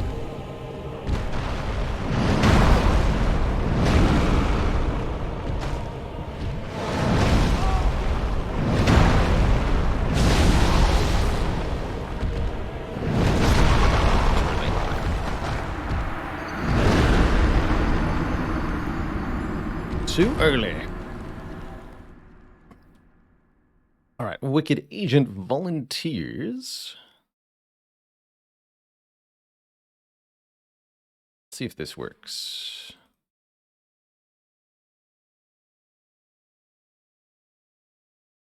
All right, try doing a exclamation point death plus Wicked Agent. See if that works for you.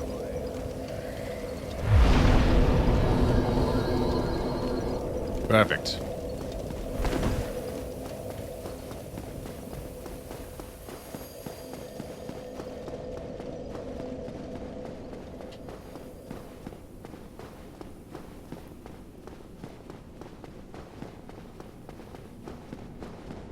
Hey there, Luminescent. We did eventually get an ironclad win last night, but it was like a 2-hour plus run. So we had a nice slow jaunt through the Spire. Hey there, prankster. Appreciate those good luck wishes. I'm gonna need them for phase 2 of Manus with the dark magic.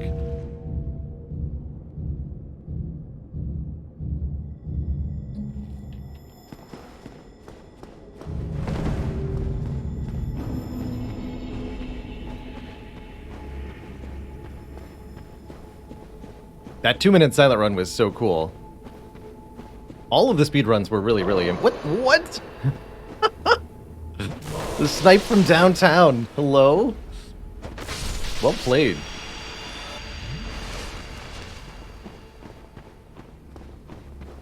Humanity Sprite, the ultimate ambush predator.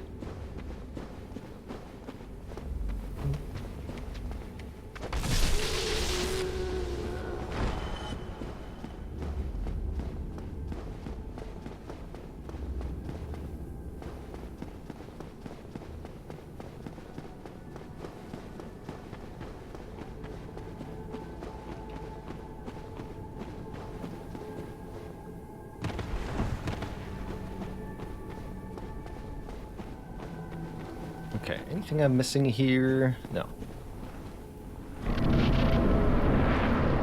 Okay, so I think my advice to myself is mostly be a little less greedy here. Take it nice and slow.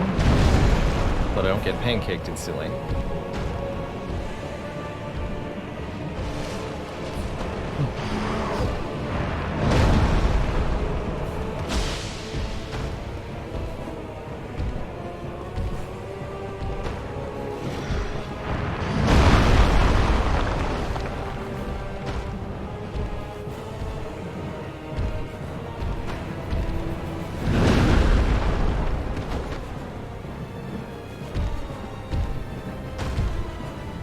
His attack options are relatively limited if I stay further away from him. So that might be the strategy here.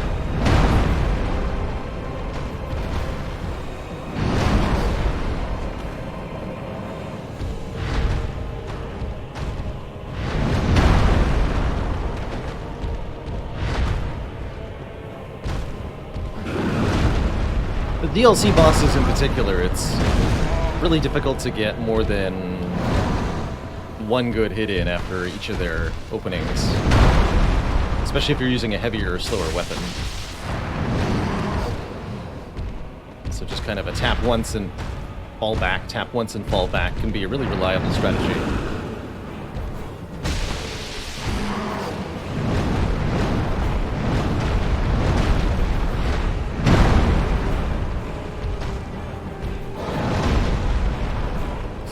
Notably opting not to lock on, which has felt to me better for basically all these DLC bosses, to not lock on, versus using the game's lock-on mechanic. All the bosses are so mobile, and have attacks that move them quite a bit, which can really make locking on a bit of a mistake. Shoot.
In phase 2, I have to keep in mind his magical attacks, too.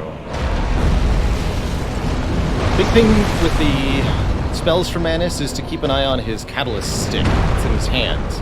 The way that he moves it as he begins casting tells you which of the 3 spells is headed your way. There's a conical spray, a rain of darkness, and then one that summons particles from every direction in a big circle. And they all have different timings on when you're supposed to either dodge or use the silver pendants. And that's the deadliest one, where he shoots directly at you. That's the one I like the least, personally.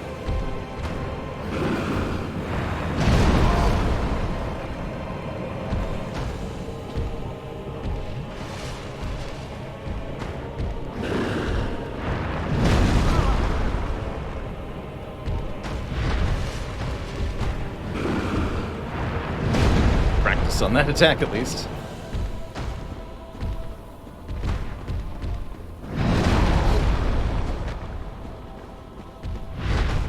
Hey there, Zizzy.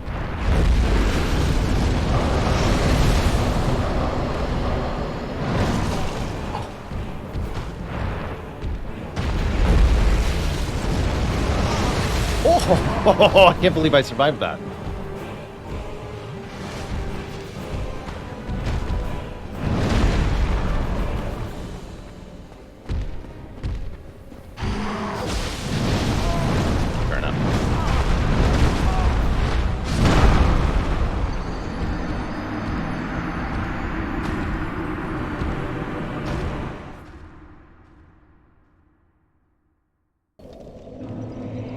Still, that was a very good attempt, overall.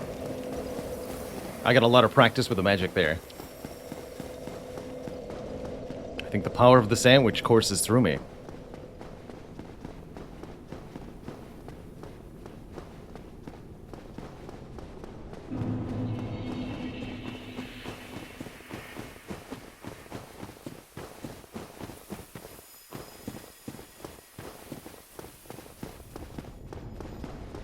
This is the last major one, Zizzy, the biggest, craziest boss that Dark Souls has to offer. And the ultimate challenge of the DLC.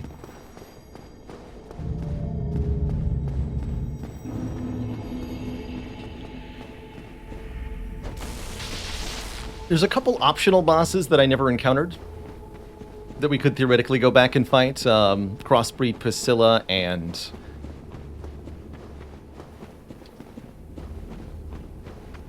Gwendolyn, Dark Sun. But neither of them are difficult or all that interesting.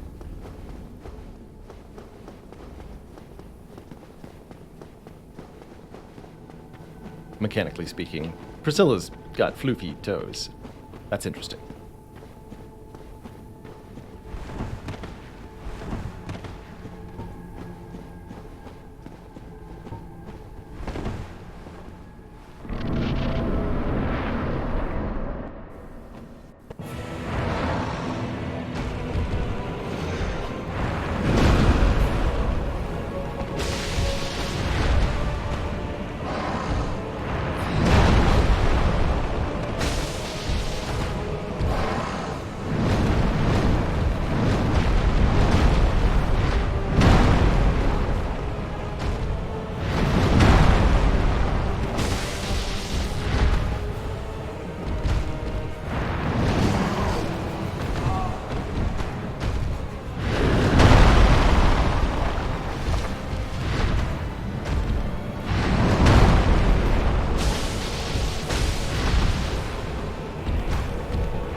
Thanks for the gifted sub to Ivy Blade. Get back in the cozy sub club, Ivy.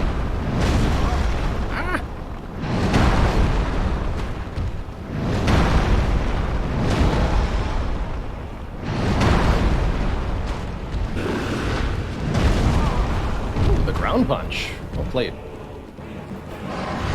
Whoa. No idea what that animation was.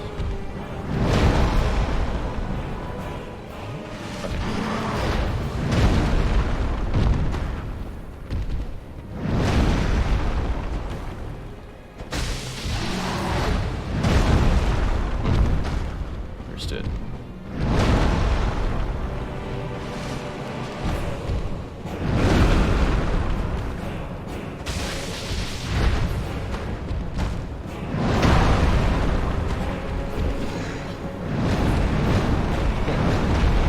No audio roar to go with that one. Feels like a little bit cheating, sir. Your attacks are supposed to have audio cues.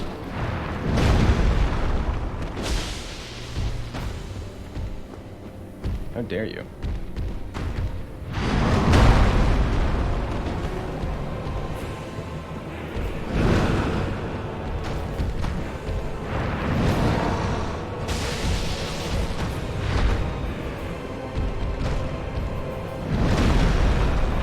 Not quite half health for the dark magic to start.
right to be alive right now.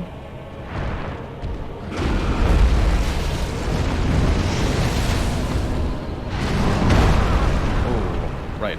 Because if you're too close to him when he starts that, it hits you twice. How about that too? Okay, recovered though. Sort of. Shoot.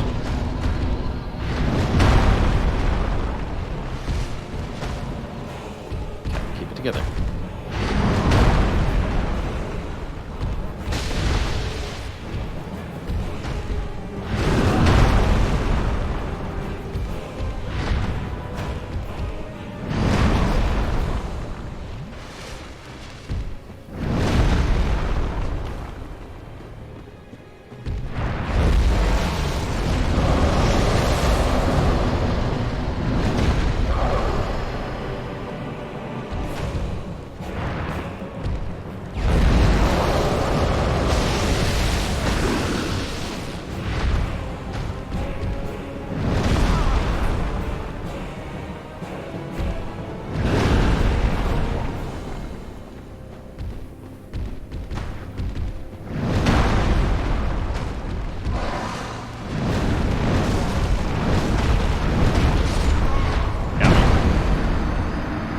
Got me good there, sir.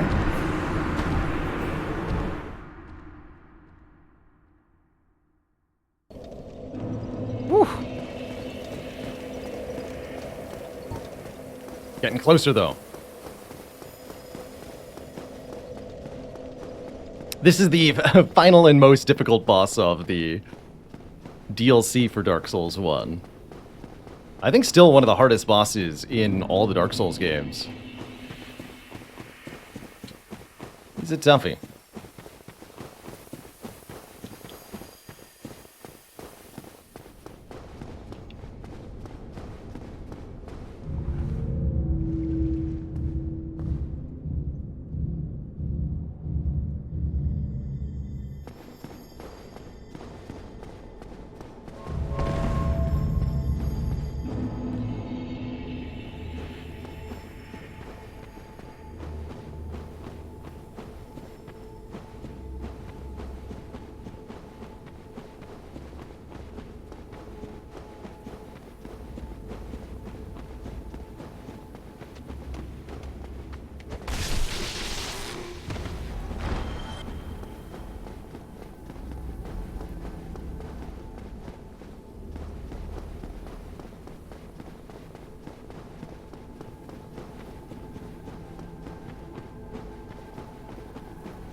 Where's that bloodstain at?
Something I should have been doing the whole time. Punishing Manus for missed melee attacks with our pyromancies here.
does have 2 versions of that.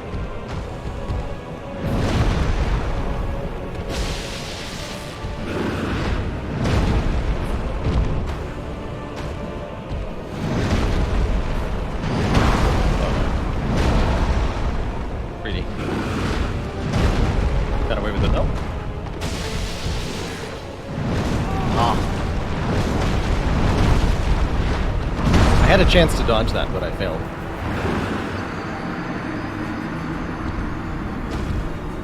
Okay, okay.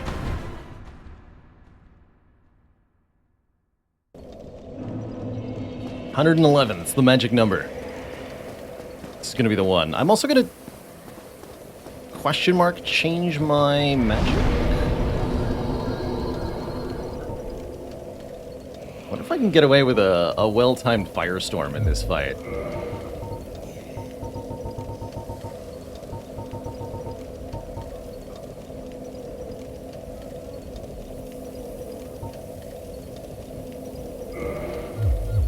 Find out.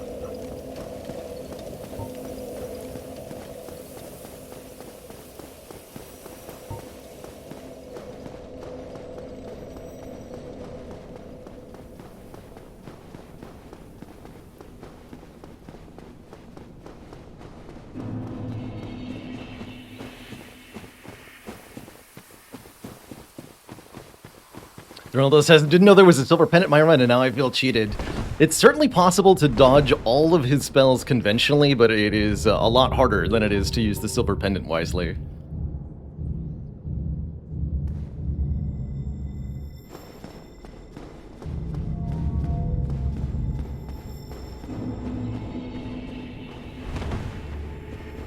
I'm sure there's some optimal opportunities for damage that I might be missing on Manus because I'm using it too. I know when he uses the Reign of Darkness spell, it sounds like there's a chance to rush in there and hit him.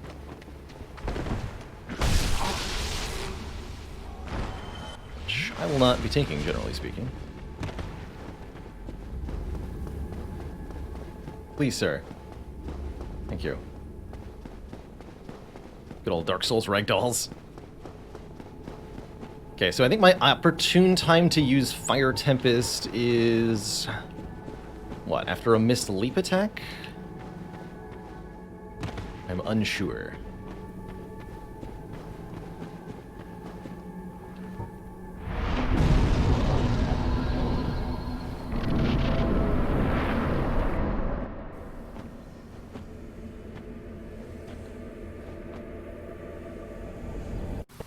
Get him.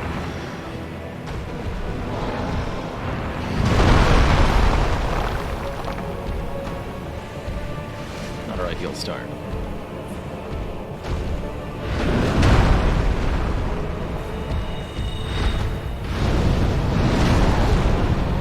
Okay, that did some damage. I got interrupted though.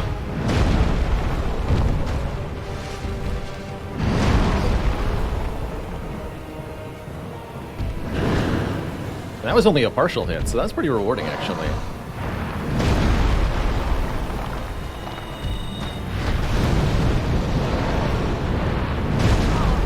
Wow, that is a slow cast. The fact that I didn't die trying to do that is, I think, mostly the impressive part here.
Okay, can't be too greedy with the Great Fireball.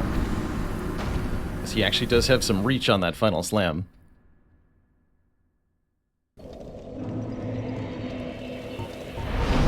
Okay, I am not going to try Fire Tempest. Let's try Fire Whip, though. I bet I can get some use out of that.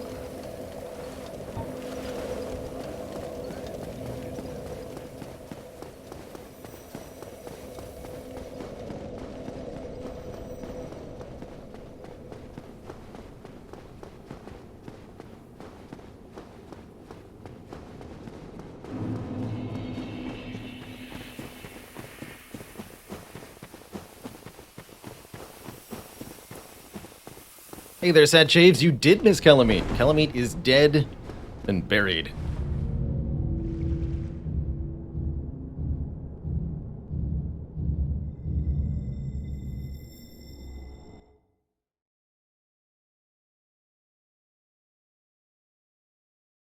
Let me update the title, actually, speaking of.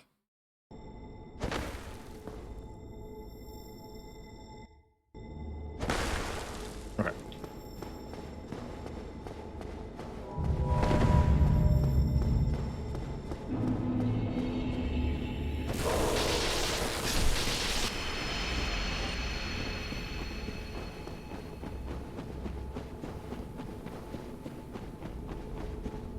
Hey, Dark Lord of Roses.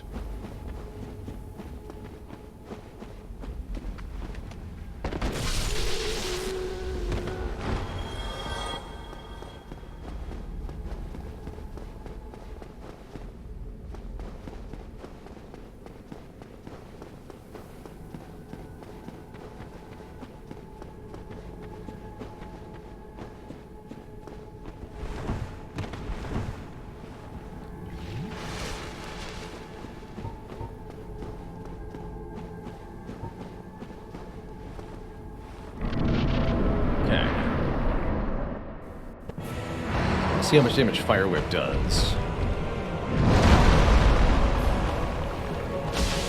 It's going to be an ideal one for a missed jump attack or something.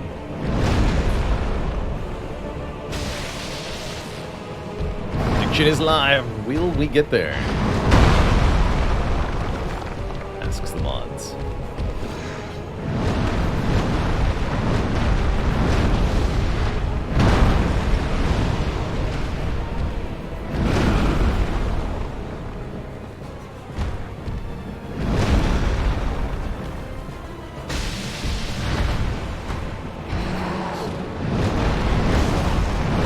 You know.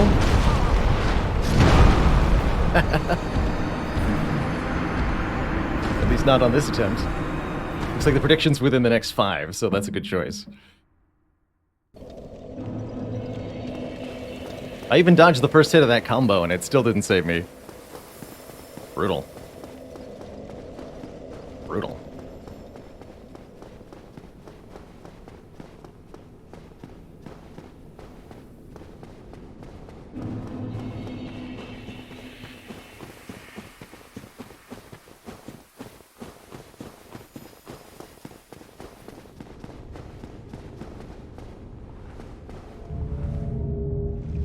Another good reason to send the elevator back up is that you can't fall into the hole where the elevator was by accident and die if the elevator's up top.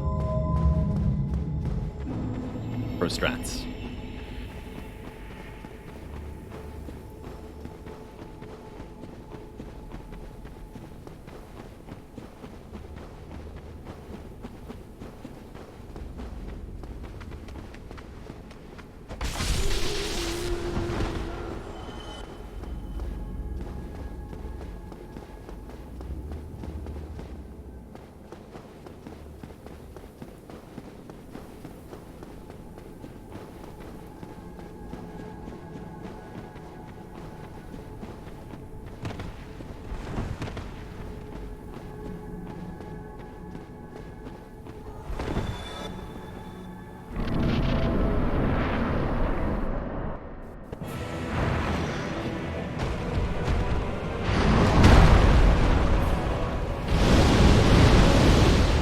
Not a bad hit, actually. Pretty decent, pretty decent.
Okay, we're recovering.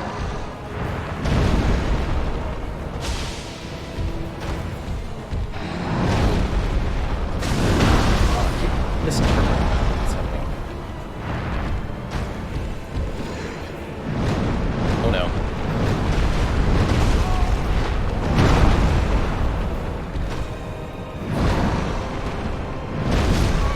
Edge of the arena got me.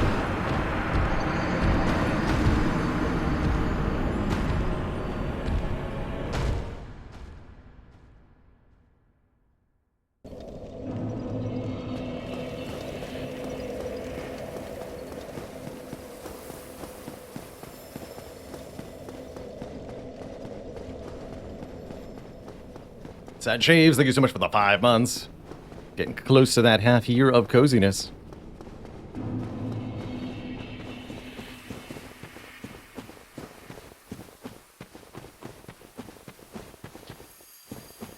There was definitely some kind of damage reduction in play that helped me survive that combo attack. I think it was indeed being at the edge of its hit range. But either way, I got myself between a rock and a hard place there. And worse, I'll have to go back to that spot to get my bloodstain.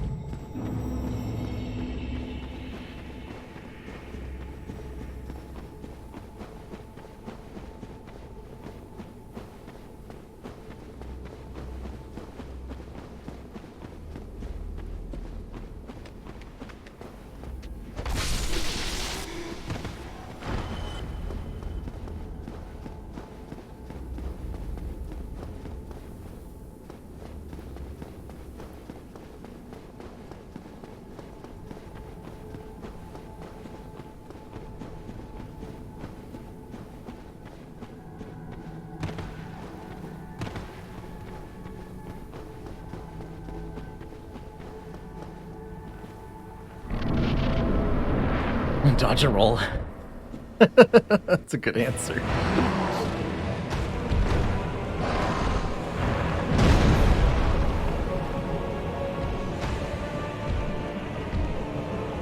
Oh, it's so creepy at a distance. I love it.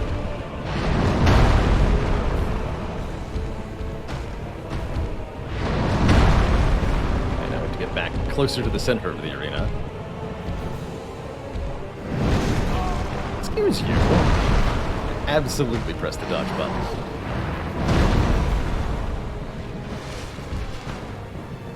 Okay.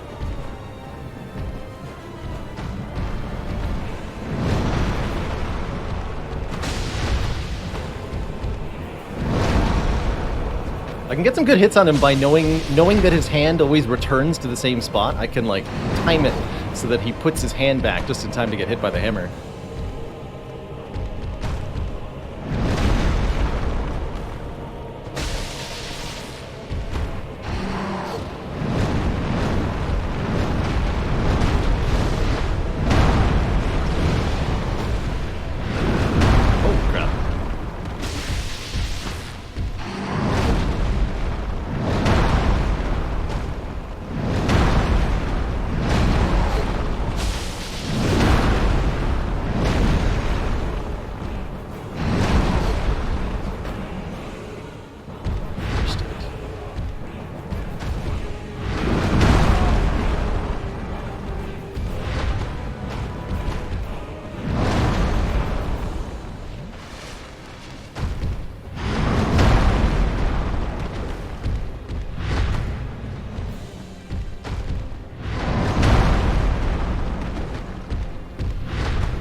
He's definitely got 2 versions of that attack.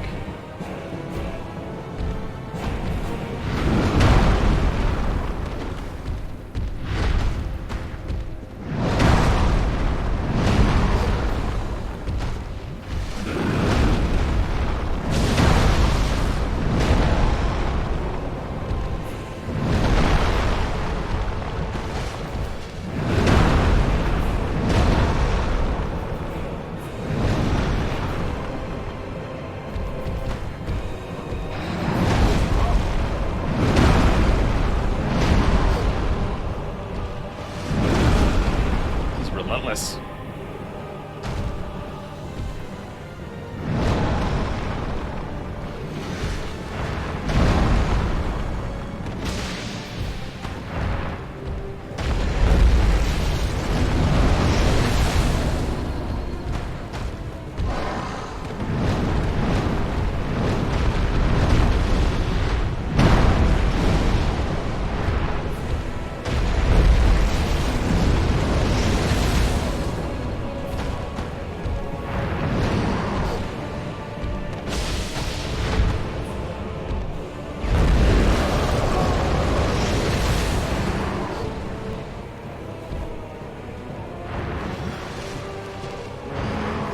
Yeah, roar at me. See if it makes your hand feel any better.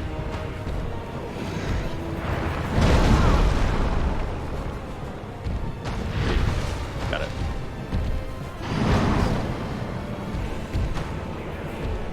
I had a hit chance there. I didn't take it.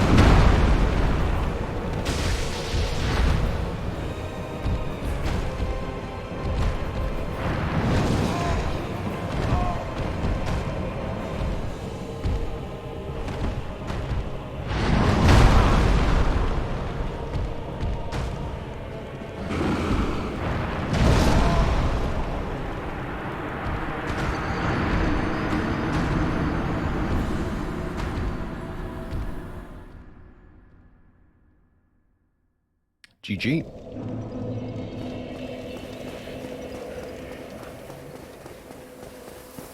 Couldn't quite get myself back on balance there.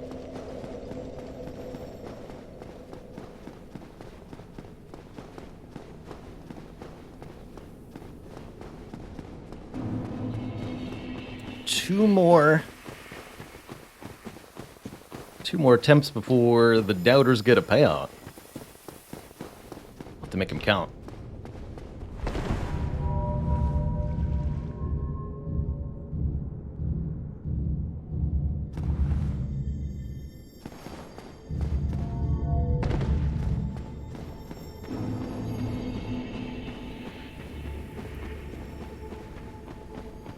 Hey there, Captain Planet.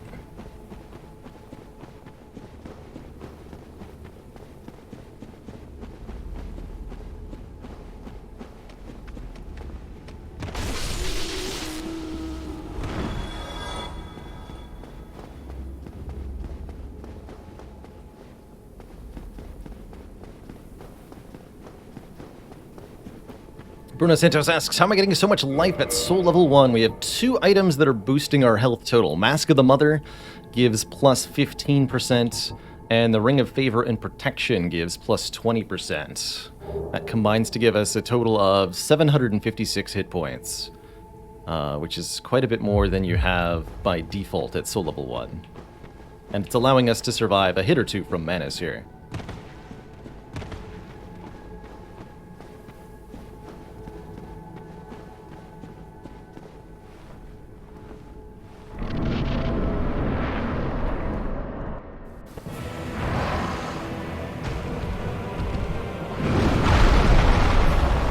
Please take all the obstacles out of the arena. Thank you.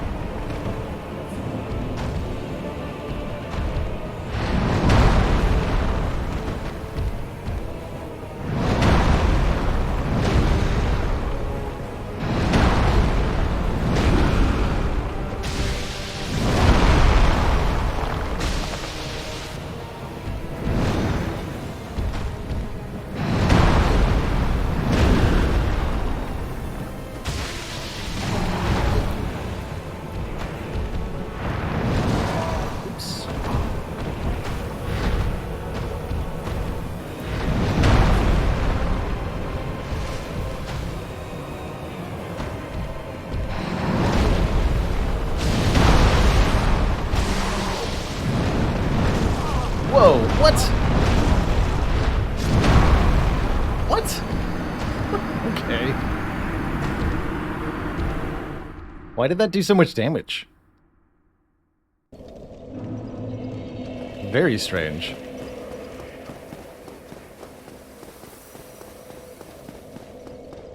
Must have been a bonus damage state of some kind for me.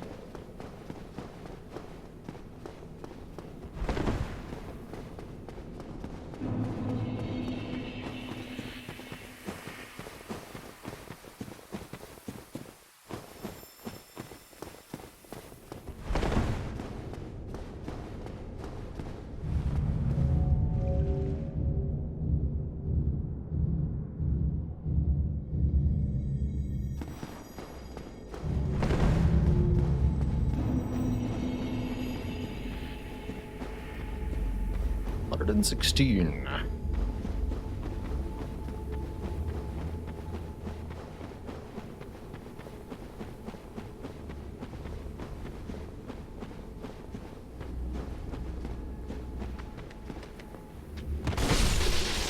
You get hit while it's attacking, it's a counter hit. I thought that was only true with piercing weapons.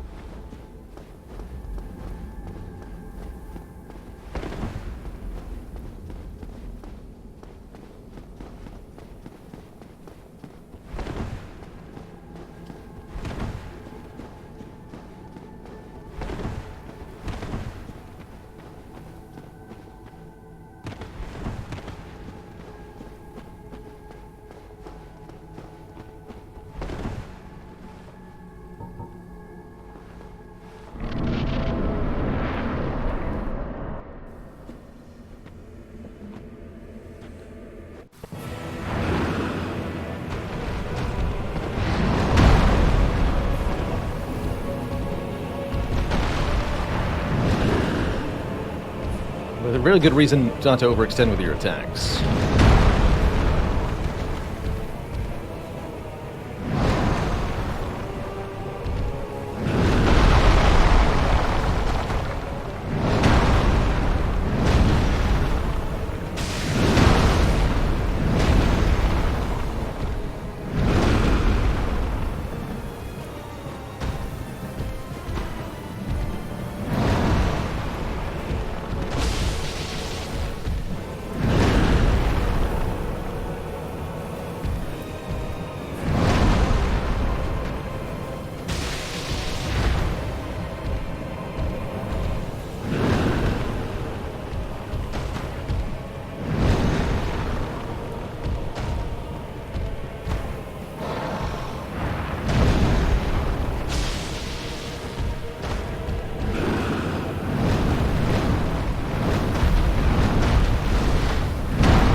Did you hear Manus got a new job working at the gym as a coach? He's going to be Manus, father of the ab lifts.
Okay.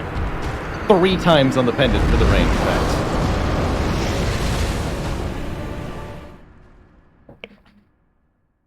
That is a requirement.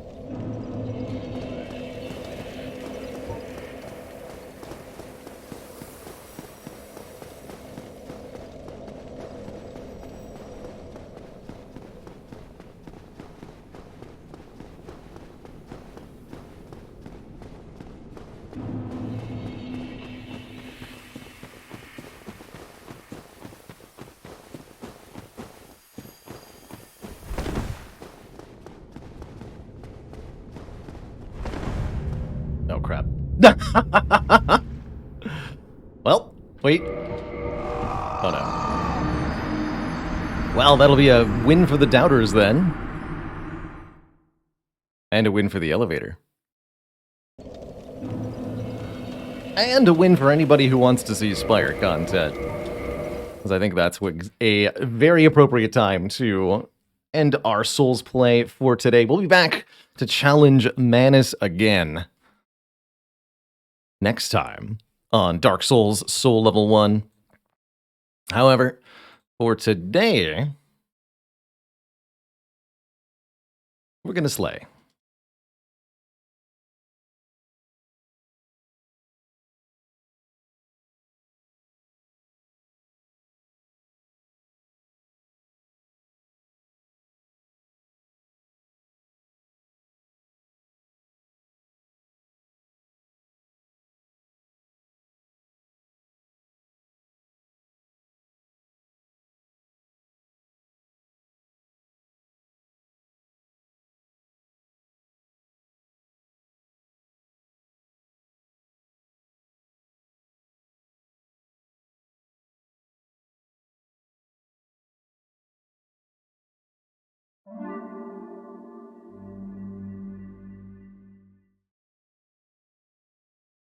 Wunderbar.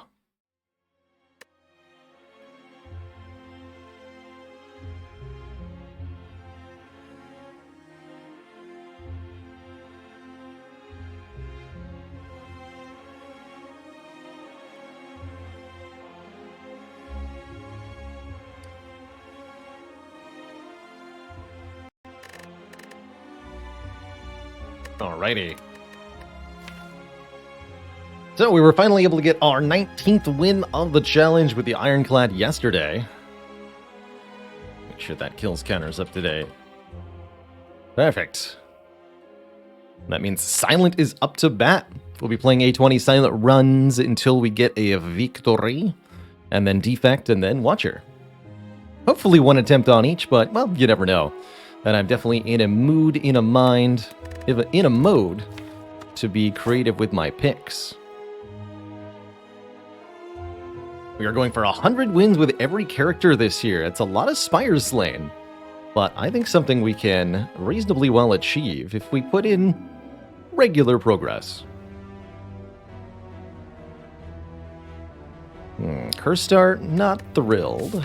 Not really thrilled with a random rare either. Random rare card, that is. Ooh. A well-positioned Burning Elite.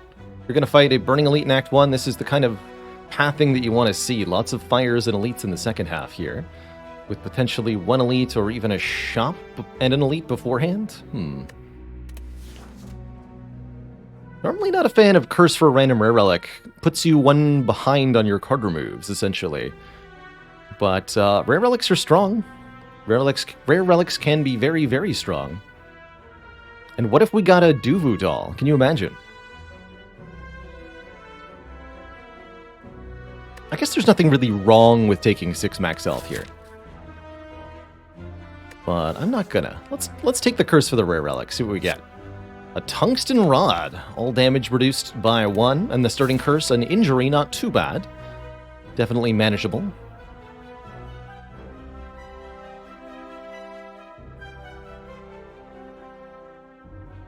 What if it was Peace Pipe? That would have enabled some interesting opportunities for us.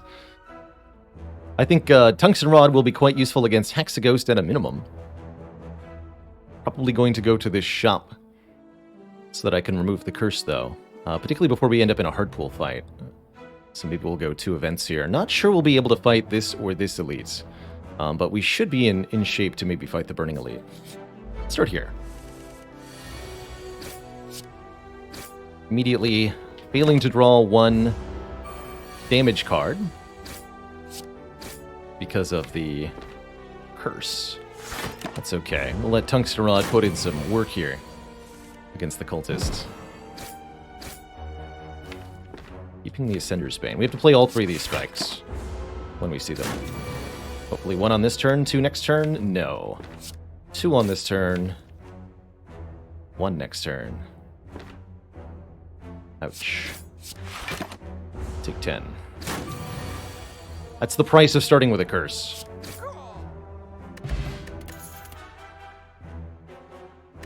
Lands. I think we need to take this quick slash. Helps us avoid the downside of the curse for the short term. Does decent damage. Hey, their scenario. Killed Time Eater turn 1 with 117 Energy Tempest. That sounds like a really wild time. I love that. Look at the quick slash. I want to be able to take that well-laid plans, but it puts us even further behind in terms of doing block and damage quickly in combats. And that is unacceptable to me.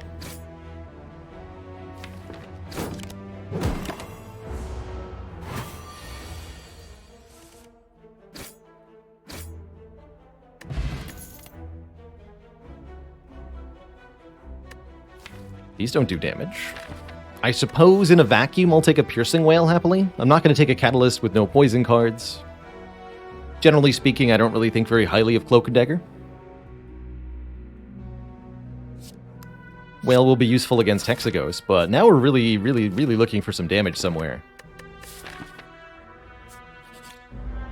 Okay, get another combat.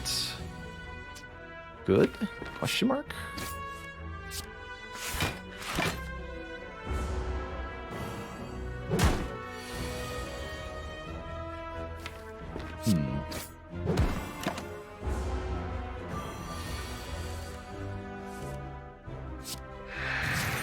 Get him, Tungsten Rod.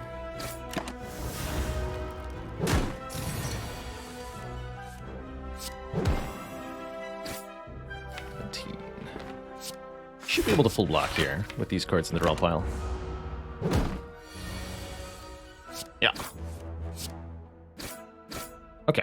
We took 10 damage to the cultist, but otherwise our opening fight's not too bad with the curse.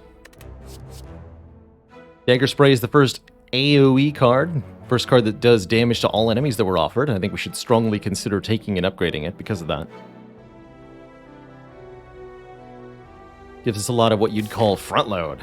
The ability to damage enemies on turn 1, on turn 2. And can combo pretty nicely with some of the other stuff that the Silent can do later on in her run. We'll take it.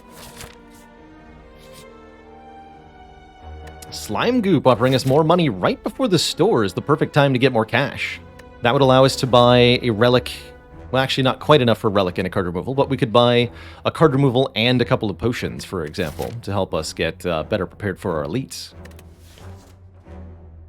Otherwise, losing money puts us into a precarious spot here. And we lose 1 fewer health to the event, thanks to the Tungsten Rod.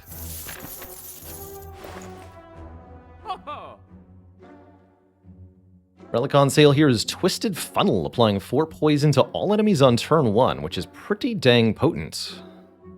Particularly if I were to pick up the Poison Stab to go with it. Although I don't have enough money for that. It'd be 232. Let's see reflexes here. Nothing to discard it with, though. Would definitely like to remove a card. Do I ever buy Masterful Stab? I think Strength Potion gets us a long way. Leaning card removal Strength Potion at a minimum here. Strength Potion makes the Dagger Spray a lot better, makes our strikes better. Would be enough to kill a Knob or a Lagavulin, theoretically.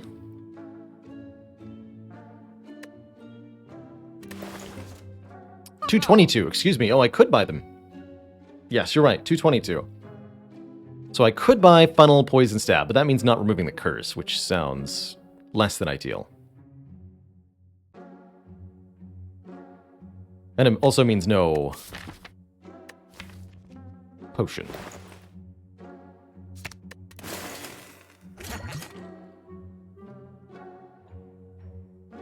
So I could buy Masterful Stab.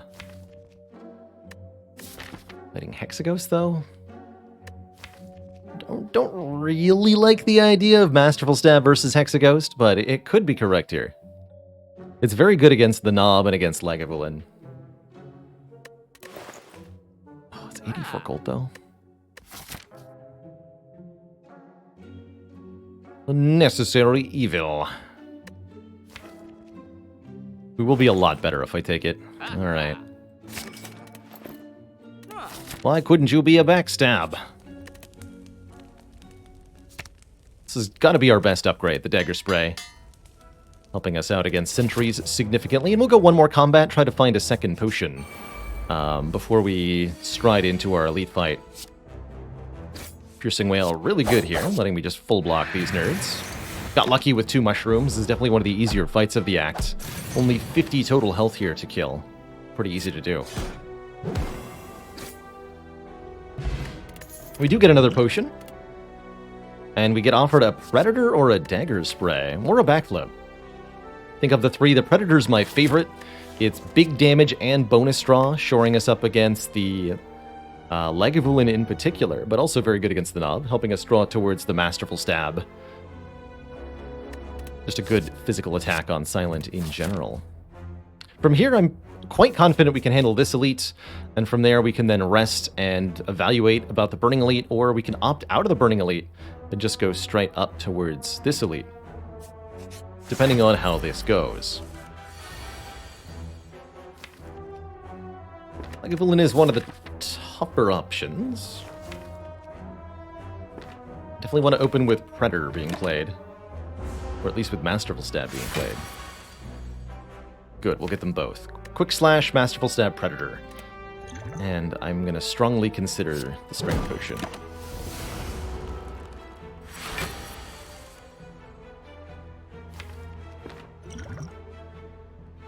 Let's do it.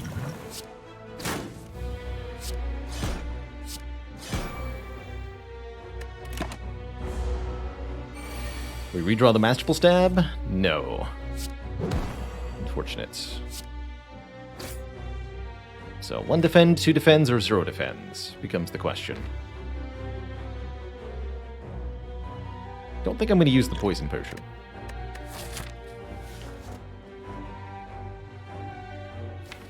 Should be doing damage over 3 turn math here. It's actually 4 turns. 4 turns to kill.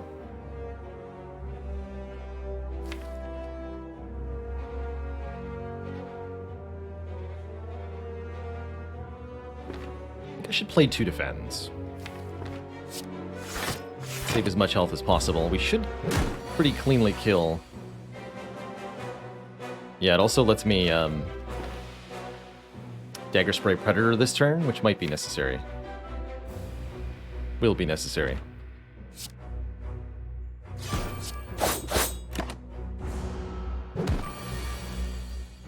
Ow.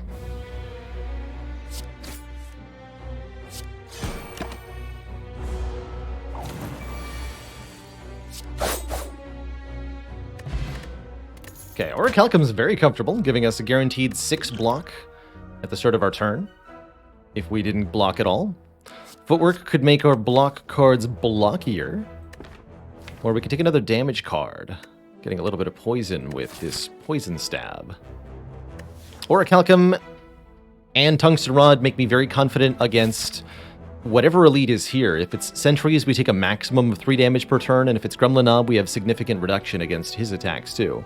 Worst case scenario, we do have a Smoke Bomb. So what I'm probably going to do is rest here and fight our Burning Elite now. To that end, I don't think I want any of these cards. Just want to do the damage. Puzzle's great. More card draw, always welcomed. Although a little awkward with the Masterful Stab. Bring it.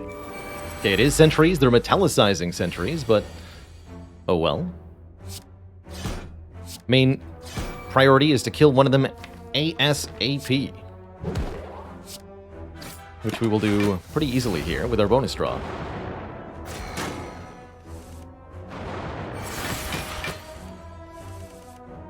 Aha!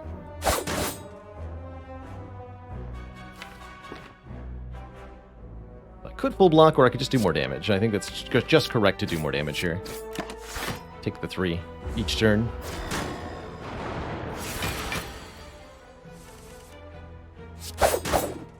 Yeah.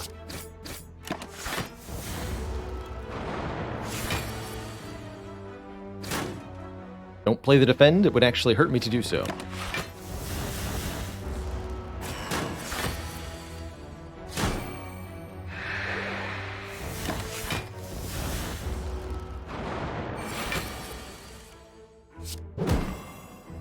recost Masterful Stab. Burp.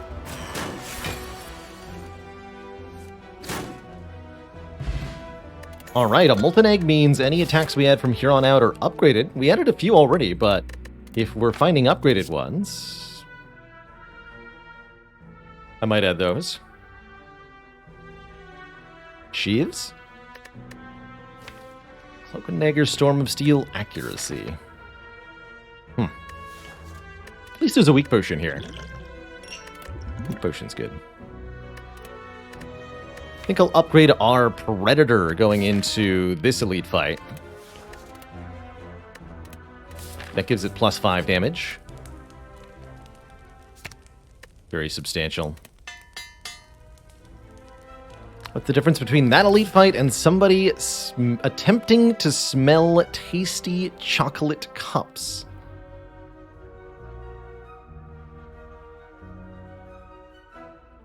Scent. One are sentries, and the other is scent something.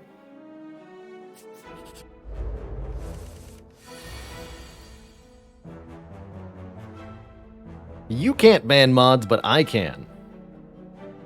One's try-sentries, the other's try-scent-reese. Oh, yes, chocolate cups. Oh, I understand. I don't know if I need the poison potion for Hexaghost more than for Knob. Ooh. No, now I need it for Knob.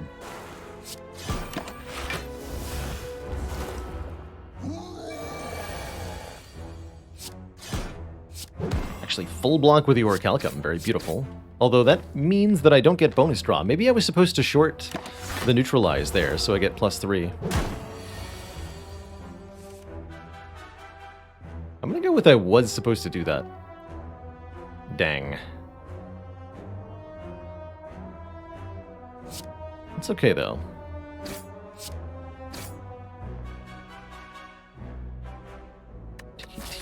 Having low health for Hexaghost could be a slight advantage because of the Masterful Stab. So I'm okay with that. But yes, should not have played the Neutralize. Snecko Skull makes poison better. Unfortunately, we have no poison in the deck at the moment. But I should get one more card reward. If we can find one poison card, any poison card, that would make our life a lot easier. Take a Sucker Punch. Pretty happily.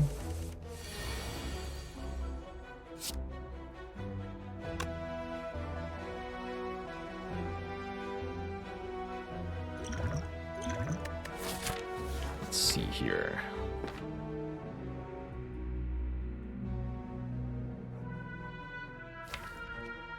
Options aren't great.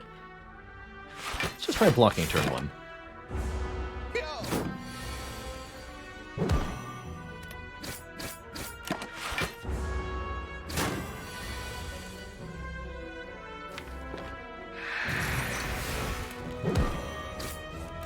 Thanks, Orichalcum.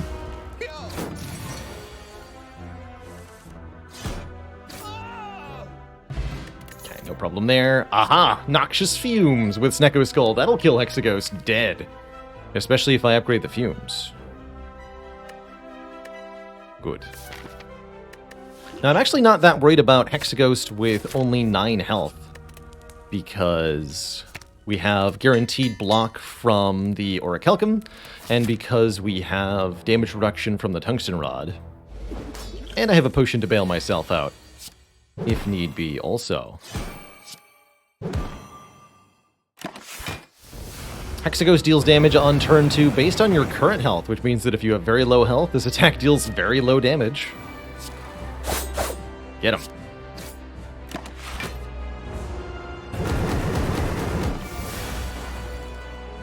And then from here, Hexaghost follows a fixed pattern. 12 base damage next turn. That's the turn that could hurt the most. But that's where the weak potion's coming in.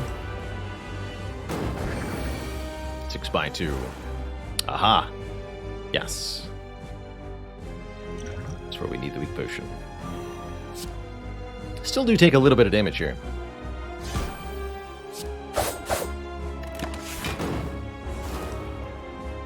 Take 3.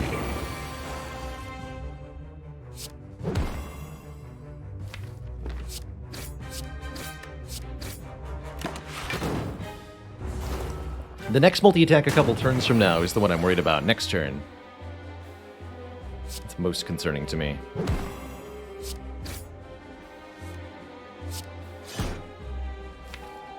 Hopefully we're drawing either the Piercing Whale, Defend plus Survivor, or the Colorless Potion can save me.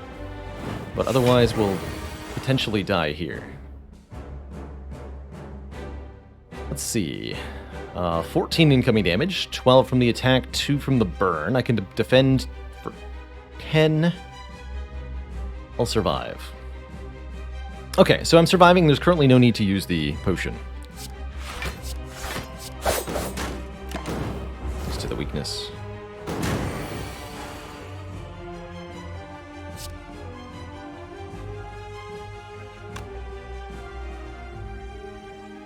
Block for 6, burn deals 2.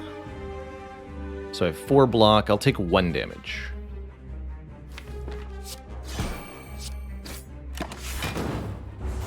Man. Talk about cutting it close.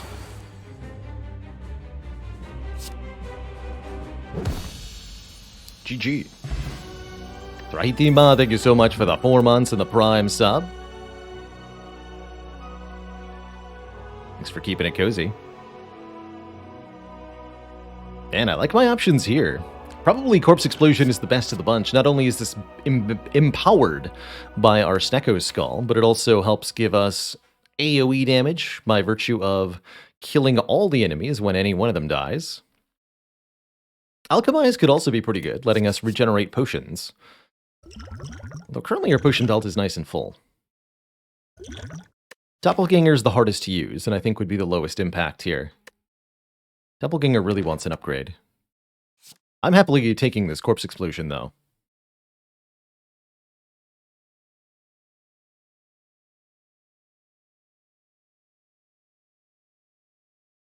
We're coming for you, bird nerds. We've got no chance. Oh man, there is a Sacred Bark. What a good Sacred Bark that would have been if we'd taken the Alchemize. Personally, I'm always happy with the Runic Pyramid, particularly on Silence, preventing us from discarding our hand at the end of turn. Really helps optimize defenses in particular. Might run into some hand clog, but that's nothing that a couple well-placed cards and upgrades and removals can't change. Lastly, the tiny house. You won't see me consider the tiny house often. It's not that the house is bad per se. It does give a bunch of incremental advantages, and their cumulative effect is not insignificant. But it's often better to take one strong advantage and try to build around that. Just take 2 boss relics. We did see a lot of tiny house during the GDQ run, which was pretty cool. But I'm very happy with the Pyramid here. Pyramid makes the Piercing Whale way better. Lets us stall for time while Fumes and Corpse Explosion do their deadly poison work. Again, we just need a couple strike removals. Or some discard cards, like a Calculated Gamble or a Prepared, to feel nice and comfy here. That said, we're not super strong against elites. There's only one path that doesn't fight an elite immediately. And apparently those are the only elites we're allowed to fight, is immediate elites. So, probably try to fight this one then. Go to this store, fight this elite. We can preserve our potions, which is very reasonable. Then we'll have some options. Okay, we'll start far left here. Go combat, combat, and then maybe event or combat. Figure it out from there. Oof. The Shelled Parasite, attacking on turn 1 for big damage already.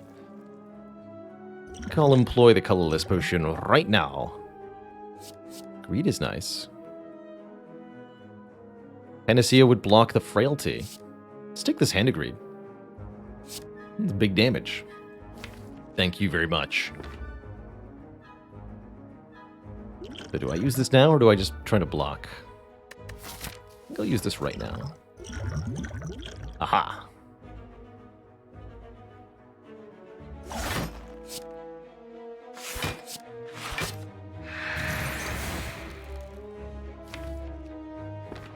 I expect we can go around here. So we'll play the Hand of Grade and try to draw back to it to gain 20 gold this fight, or 20-ish gold this fight. That requires that I not play the fumes, though.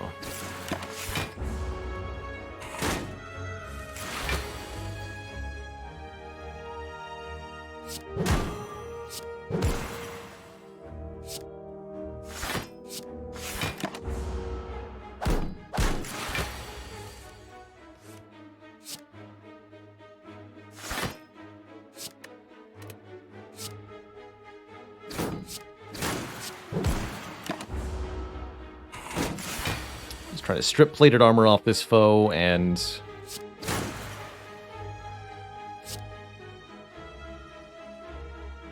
get as many cards out of my hand as possible during these turns.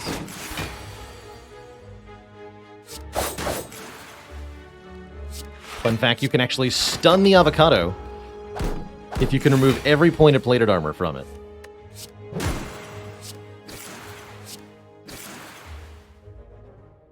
Bouncy, bouncy.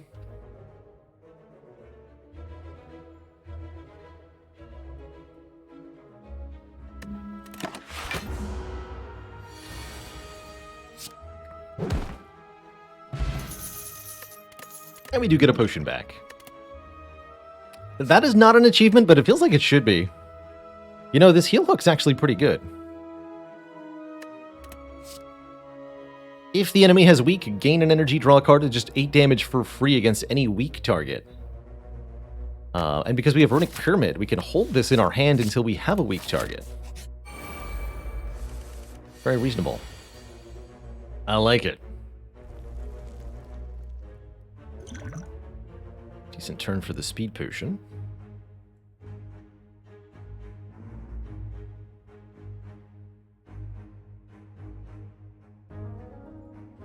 But I'm thinking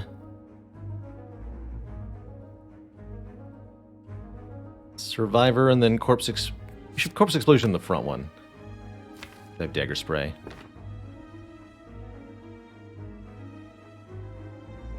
Hey there, Arthur AoE. I do take Nightmare with some frequency.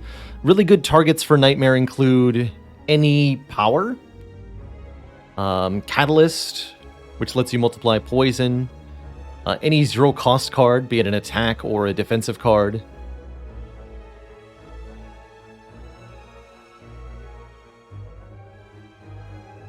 Apparitions and Wraith Forms can be very popular picks as well. I like that. X cost cards if you have Chemex. That's cute. Really wish I had one more energy to work with here. I'd love to go Survivor or Corpse Explosion, Survivor Defend. Predator or Corpse Explosion, Survivor Defend, rather. Guess we'll do it this way. We can, this one, block with this. Take a fair bit of damage. But at least Tungsten Rod got to contribute.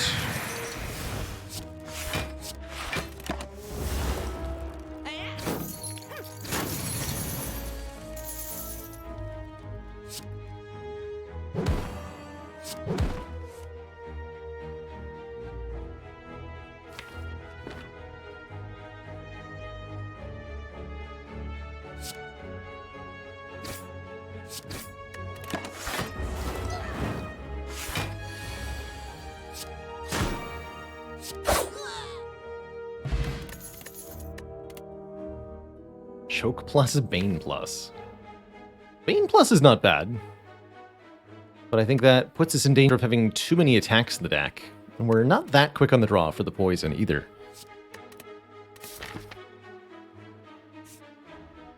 Okay. I feel like looking at an event, because we are around half health. We would definitely take bites or apparitions. Either one being offered to us would be very welcome here.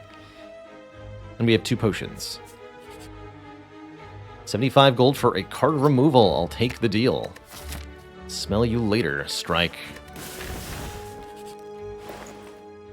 Ooh, souvenir can give us artifact on turn 1. Pretty viable, especially with this speed potion.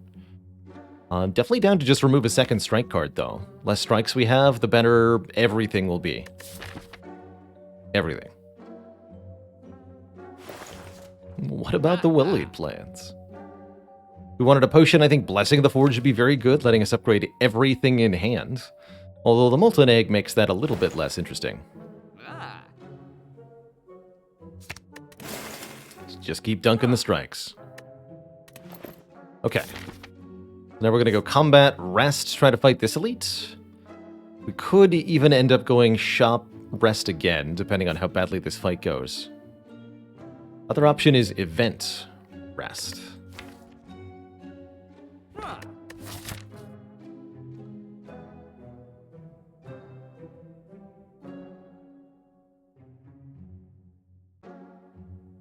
Probably going to be gaining several events anyway. Let's do one more combat here.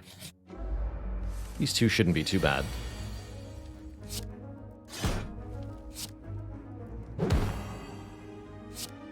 Have some corpse explosioning, sir. Or madam. As appropriate. Ah! You dare.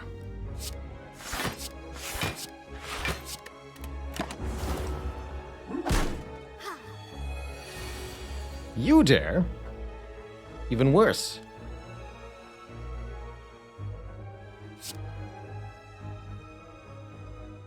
They both dare. Need to get this Fumes in play. Something like Fumes, Whale, Sucker Punch will do it. But now we're going to be Frail with no Whale. And another 18 headed my way. I don't like... Oh, you weren't weak. Ugh. It was glowing! Yes, because you're weak. My math got interrupted. I don't think we had a kill here anyway. That was really awkward that the Mystic attacked instead of buffing strength. Curses. Oh well, I guess I'll just take 11 damage.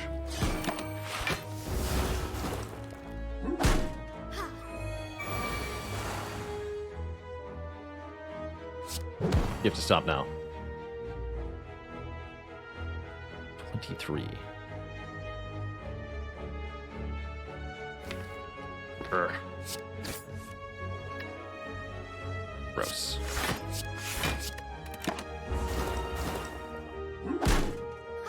Just a couple points behind on the curve in this fight. Has been quite disastrous for us.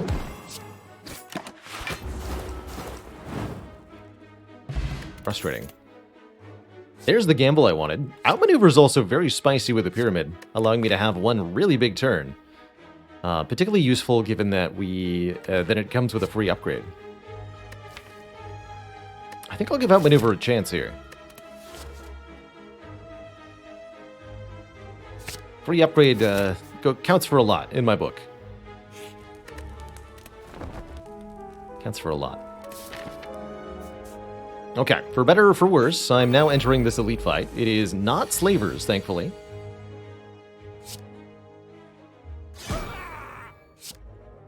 Let's take one on purpose here. Do I use the Thorns Potion in this fight? I don't think so. I'd like to keep Thorns Potion for potential Book of Stabbing. Got enough AoE options in this fight, we should be okay.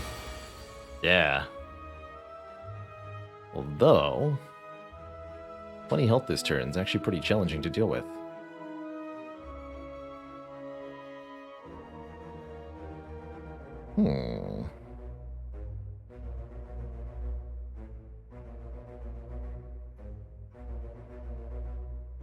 Could go Dagger Spray, Strike, but then... next turn is bad. What if I go Defend, Fumes? Put the Noxious Fumes in play... Kill gremlins with corpse explosion or dagger spray next turn, and if we get attacked, I'll use the speed potion.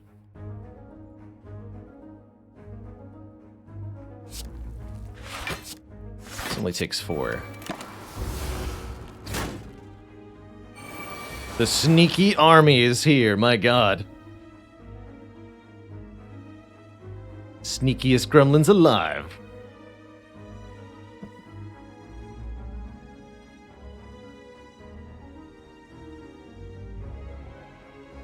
Sure is a lot of incoming damage we got there. But that's what Piercing Wail is for.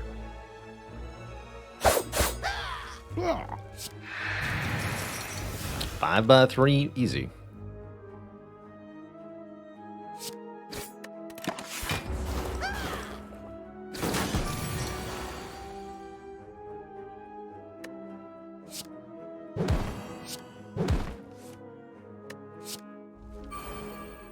Please play out maneuver.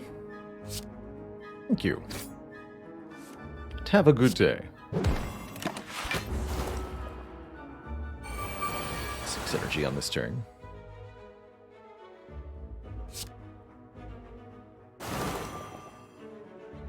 Could play the Masterful Stab. I don't think I'm going to, though. Strike, strike, butter.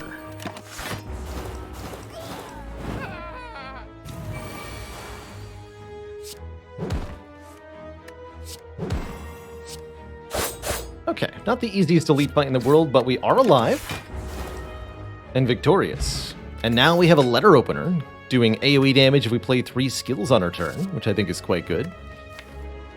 Skewer's kind of interesting with the outmaneuver, but I feel like we're okay without another attack here.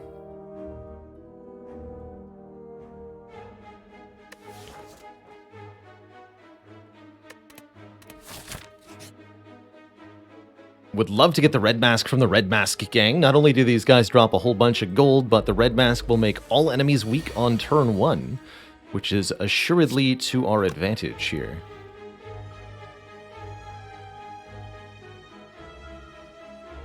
Is my opening turn actually just play 3 defends to get the letter opener? Keep the Piercing Wail.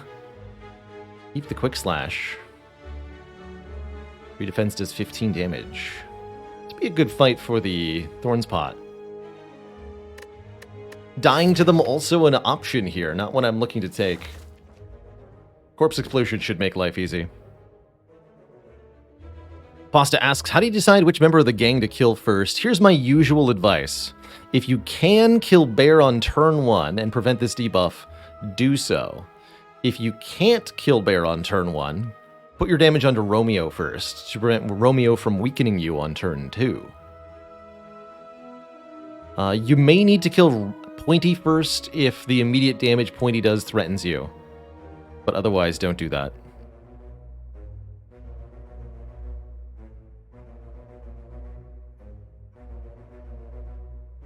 That's my kind of decision-making here. They're all different threats on different turns. So it's kind of a question of can you kill Bear immediately versus can you prevent Romeo's turn 2 versus how dangerous to you is Pointy. Miasma of Plasma, thank you so much for 33 moons of support. In this case, I think because we have Corpse Explosion, I'm going to go for damage on Bear first. Try to just kill with that. Although actually, Romeo now will kill Bear, so let's do Romeo. Because Bear's already missing health. No need to use this yet. Okay. Bear gives us -4 dexterity, which is more than I would have appreciated losing to Bear. Let's just say that.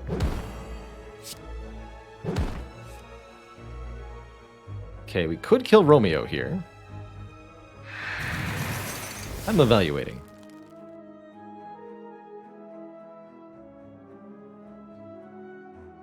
I'm only going to take 1, which actually draws me more cards. Let's go outmaneuver Fumes here. And then I should almost guaranteed see the Corpse Explosion next turn.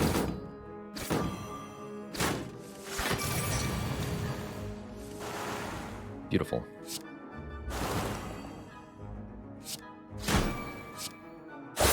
Get him. Alright. Very clean fight, only 1 damage taken there. We get the red mask, making our foes weak on turn 1. Removing important stacks of artifacts. We're offered a dodge and roll plus here.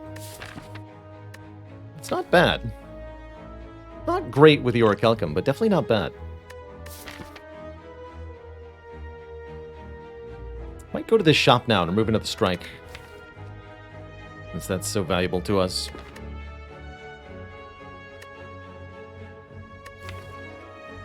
Alright, I'll take 1. And we'll go Strength Potion over Liquid Bronze at this point. Meat on the bone means there is no need for resting here. If we finish a fight below half health, then we heal for 12, and that should be all the sustain we need to now go card removal, upgrade, take a couple combats, fight 1 more elite. Easy. If I was going to upgrade any 1 card here, it would probably be the Corpse Explosion, helping us stack our poison even harder. Other good upgrades include the Piercing Whale and the Survivor. I think with the Sucker Punch, we don't need to upgrade the other thing. What if instead of removing a card, I purchased Art of War? Another reasonable option in Venom here. Whenever an attack deals unblocked damage, apply 2 poison.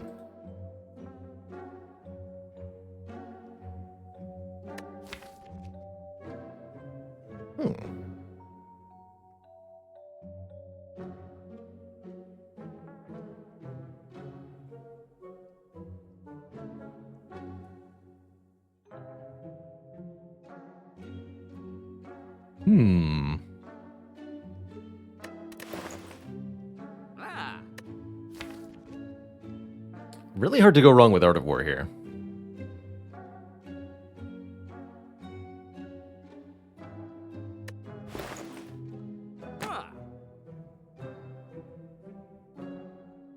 Like a teeny tiny raft. The Art of War is supposed to be some kind of ancient printing style. I think on bamboo sticks or slats of wood is what is being depicted here.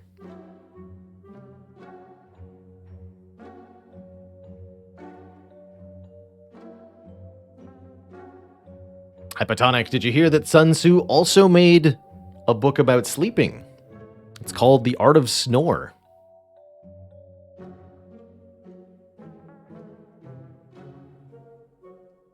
What is a book but a tiny raft for your mind? Exactly.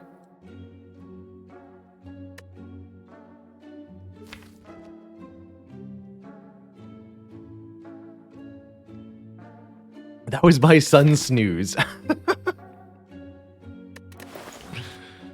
I get them mixed up so often. I am gonna buy the Art of War. Give me energy, man. Please.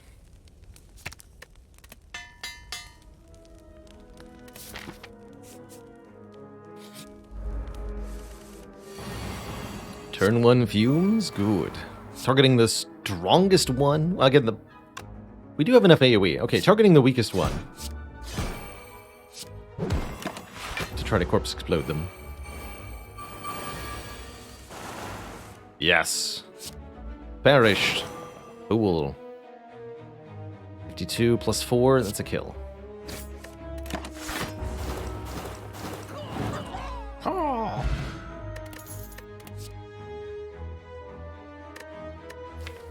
Three upgraded attacks with my Art of War. I'm gonna go with no thank you. Power Potion over Strength Potion, I suppose. There's a great turn 1 to have our enemies weakened for. Just go triple defense here.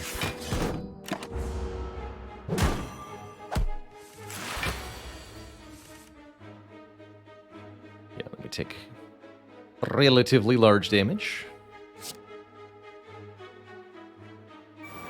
1 large damage, please.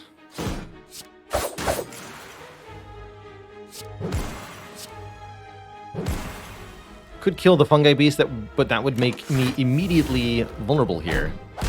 Cause me to take more damage on this turn.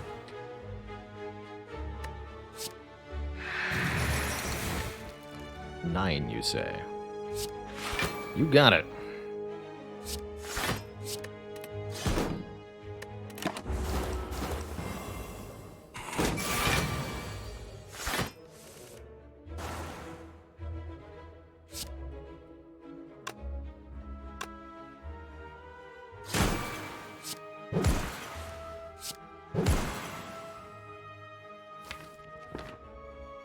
Health. Can't do 20.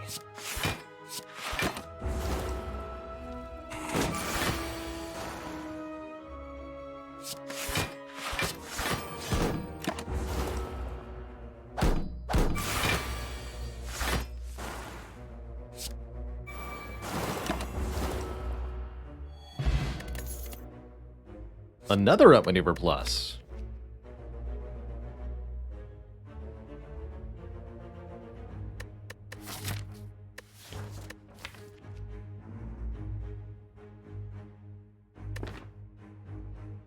Deeply suspicious. If I had a second outmaneuver plus, I would need to add some card draw to the deck, but once I did that, we would have interesting times. We would need an acrobatics or an backflip or a expertise or something. I'm gonna give it a try here. We are facing the Book of Many Stabs. Do I feel the need to power potion here? I'm hoping to use that on Champ, I think. Definitely happy to see Piercing Well in my hands.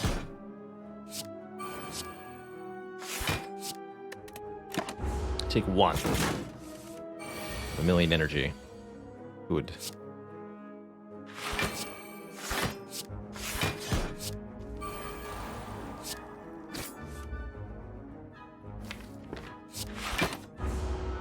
Piercing Well on this turn?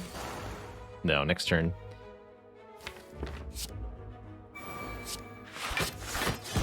Get 1 more energy next turn if I don't neutralize, but I draw 1 more card if I do. I'll do.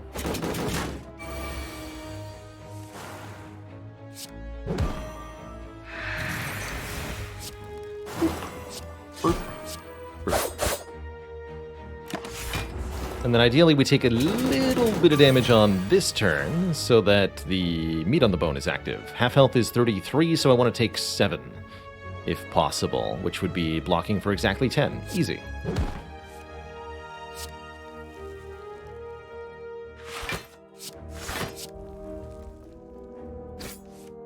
Or 6. Easy-ish.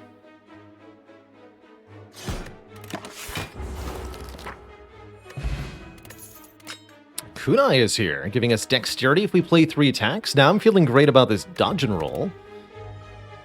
But how about a Wraith form? Endless Agony is also quite nice, as it's 2 attacks for the Kunai at 0 cost. Hard to say no to a Wraith form, especially with a Runic Pyramid, though. Just worst, you know. It's an emergency button. Currently, Champ will be very easy to defeat. I have no need for the Wraith form against him.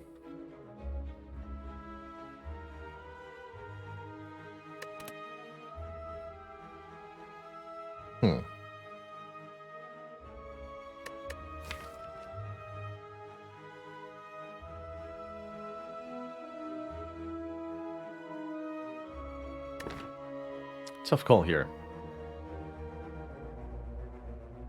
I don't really want this Wraith form. Grab this Endless Agony. Lean into the Kunai a little bit harder.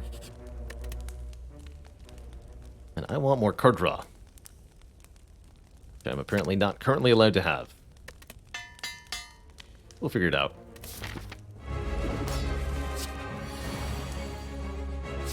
Okay, thankfully I'm at least allowed to know what Champ is doing. It's not a Dome Champ fight. Our goal here, slowly poison Champ while also gaining dexterity wherever possible.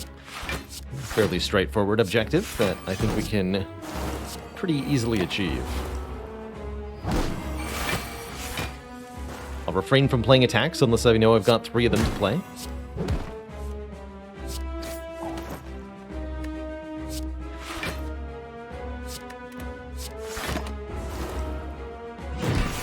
Champ will gradually accumulate poison on his own.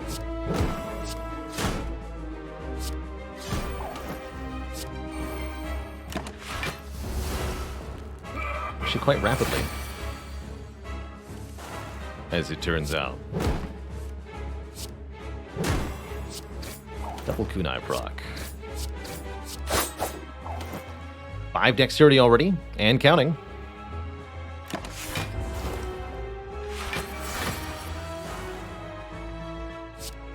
Outmaneuver, dodge and roll, survivor to make more room in hands.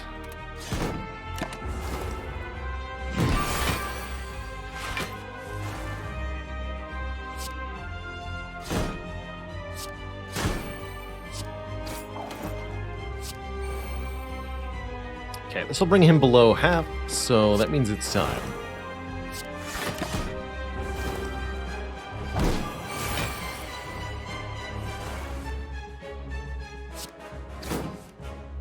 Keep at least one of these attacks for next turn. Let's go outmaneuver, dodge and roll. Okay. We've done it now. 33 by 2 while we are vulnerable and frail. That's quite the endeavor to try to block, but if anybody can do it, it's this silent.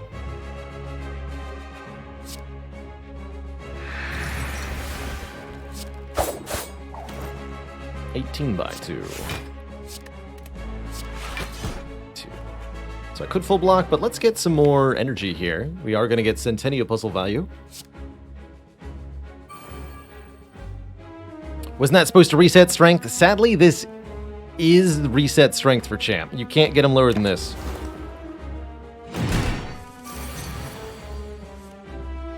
He didn't have any strength to reset. And he gets plus 12 when he enrages. You can't prevent that.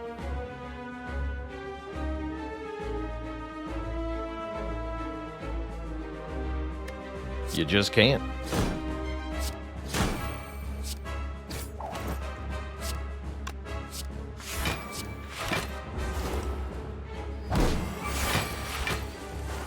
$45, and next turn's another execute.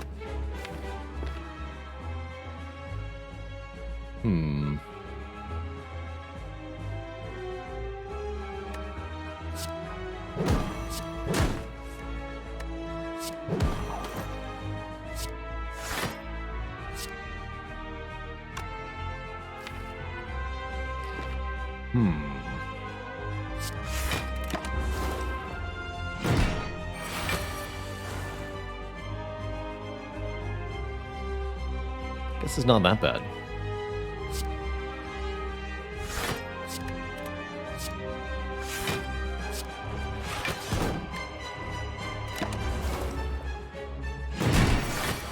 Meat value. Guess it's time to meet your maker, Mr. Champ.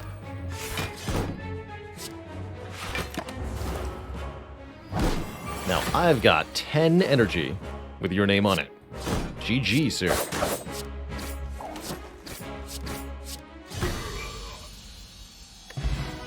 GG. There's the bullet time. Burst is cute, letting us duplicate a skill, or we could take After Image, giving us block per card we play. Not sure we need bullet time with 2 outmaneuvers.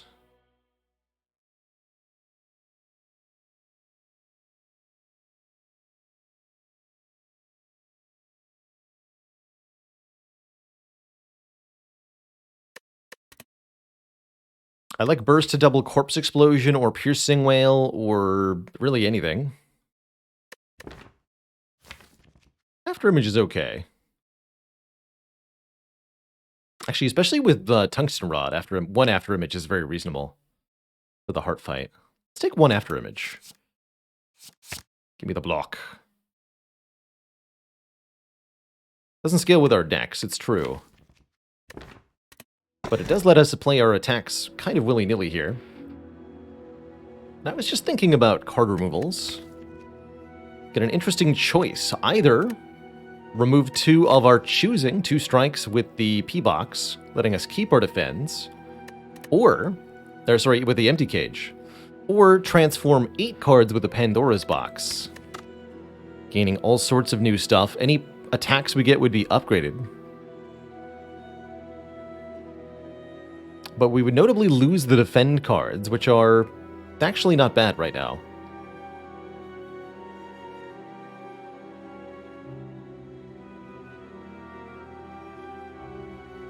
Using the P-Box glitch to remove all of our starter cards would definitely be strong here, although it would leave us pretty stranded block-wise. But I'm not going to count that as legal for my runs here. This might actually be Cage over P-Box. That's a strange feeling. I almost always feel like the Pandora's Box is superior to the Empty Cage.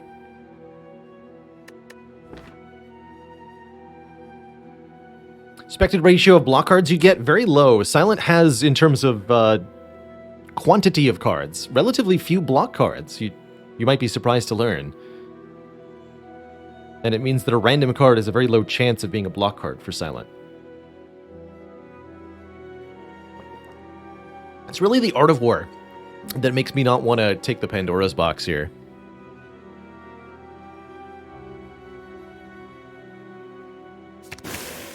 Just lose 2 strikes.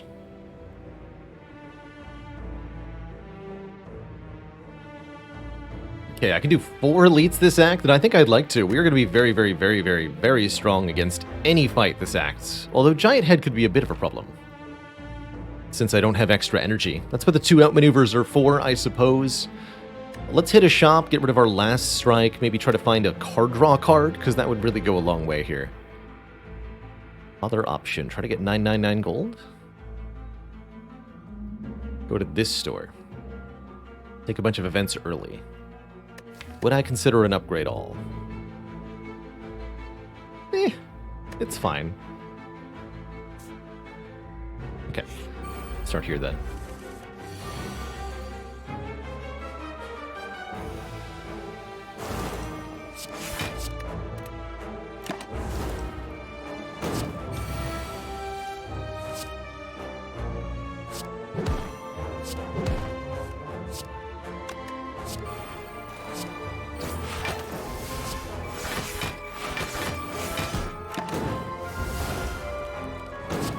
Keeping both halves of the Endless Agony to separately gain 2 decks here. Ooh.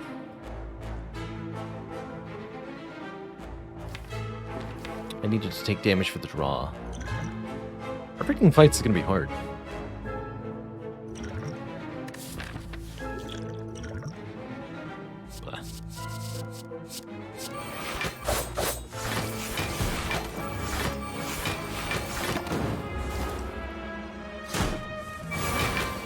Suppose that's what meat on the bone is for, too. Here's Terror, letting us apply 99 vulnerable, making all of our physical attacks do more damage, substantially so. Can be pretty good.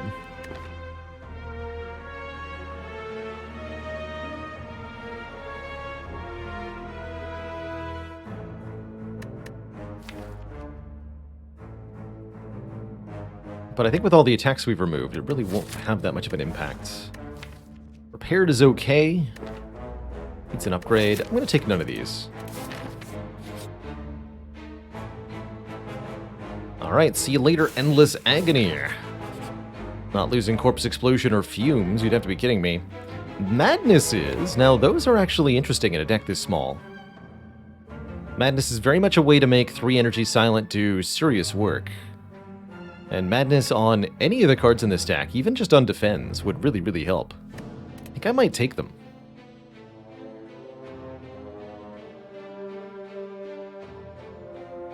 The burns from Orb Walkers go to a random location in your draw pile on any Ascension level. We're still light on draw for these Madnesses, but we're hopefully going to fix that shortly.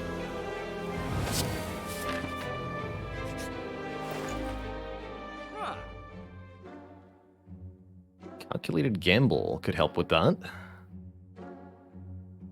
Spoon is interesting.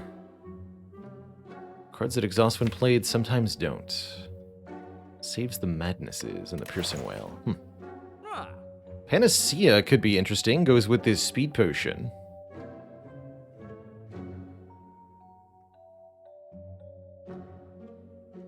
That could help for the heart specifically.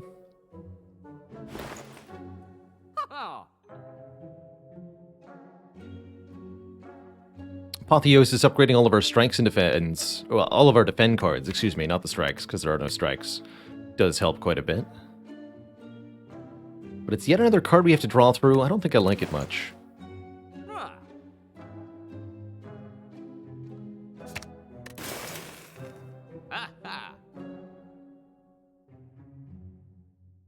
And I can't afford Panacea. Let's go gamble here.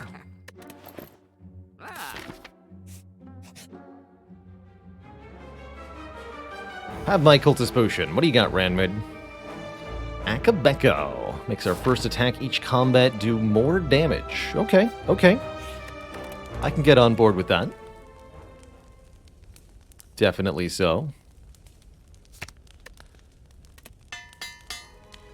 And it's elite fighting time. Good luck to us. First up, the Giant Head. Somebody who I might be overly a bit concerned with overall.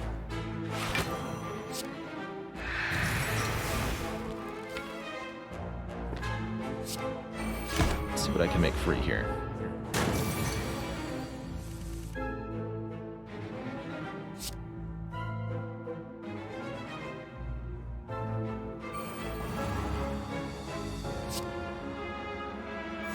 This, play this, Sucker Punch free, make Predator free.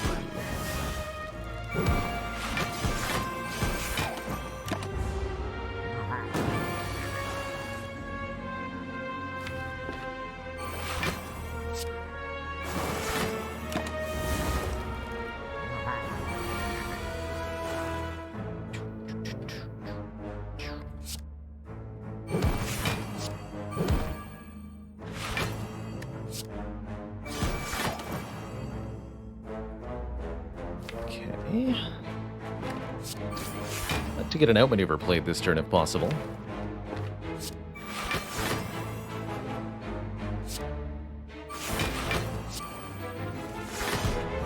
Perfect.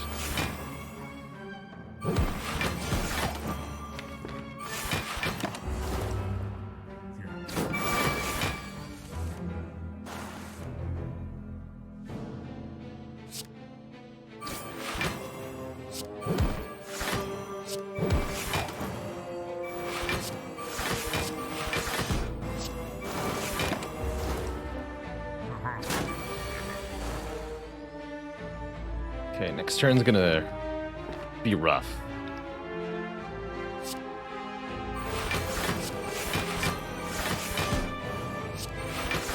Skip the attack so that we can get Art of War at least.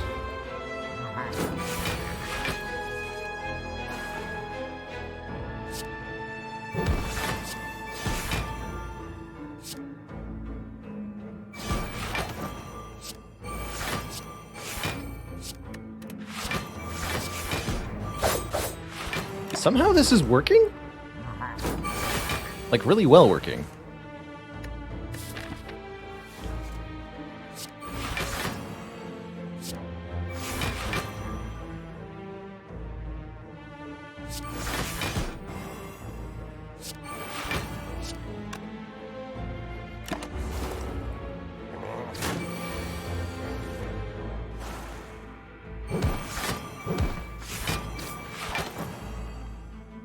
Okay, is there a way to take 4 or somewhere between 4 and 11 damage?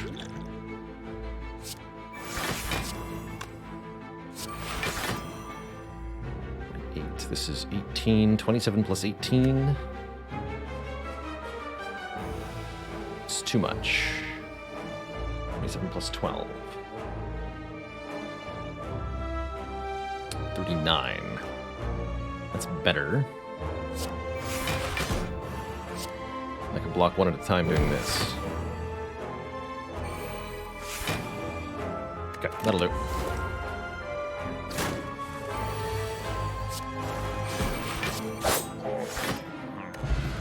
Mango! More max health. We get the cultist potion back. I guess Ranwid dropped it on his way out here. Dash plus could be interesting with the madnesses.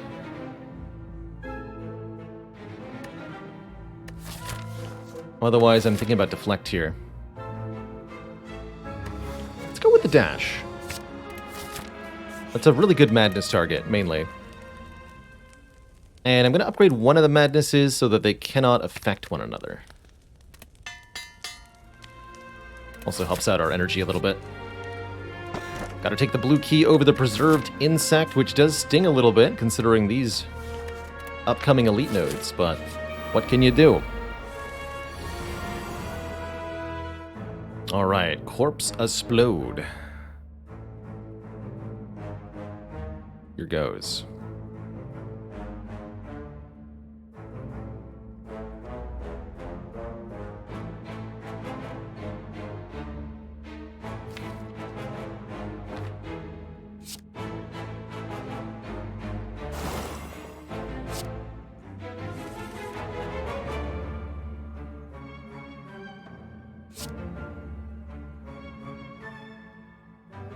Outmaneuver.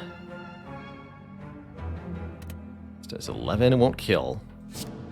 But it would guarantee the kill next turn on all of the daggers. Okay. Do I make this outmaneuver free? Oh, and then I keep the neutralize, right? That's better.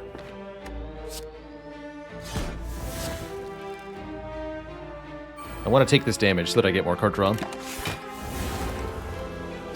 Also get wounds, but not too bad comparatively. Not when I can do this. Easy.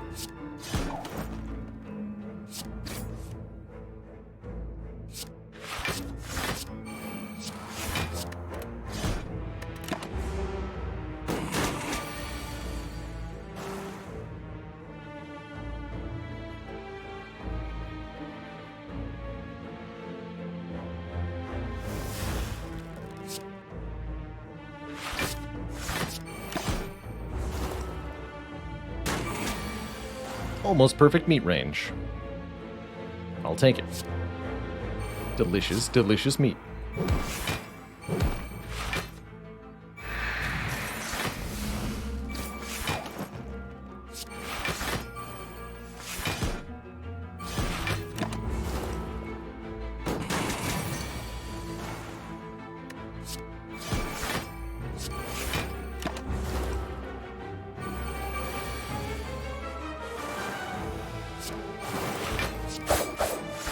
GG. Alright, one elite down. We get a very, very useful relic in Happy Flower, which is going to help us energy-wise. I think a Blade Dance is a great inclusion here, because it gives me a point of dexterity every single time I play it. And we have the after image to make spamming shivs at least reasonable. Hello and welcome, King Nern. If you're looking for some quality Spire play, you're in the right place. Liquid Bronze is also not bad against Heart. Maybe better than a Cultist Potion? Maybe. Hopefully.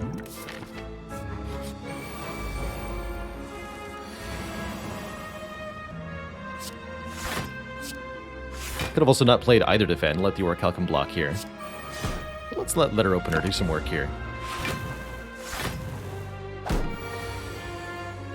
They are all attacking me. Rude. Let's see how many we can take out here. This does 20 plus 12.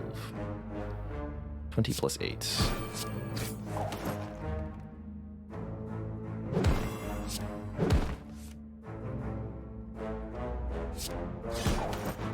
And then 3 skills will finish you.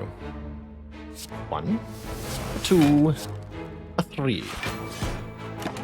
Good work, Letter Opener. You did it.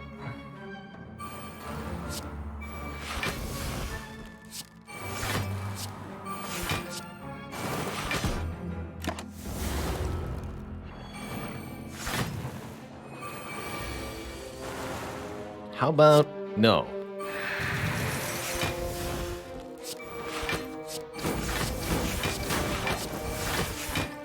Burp.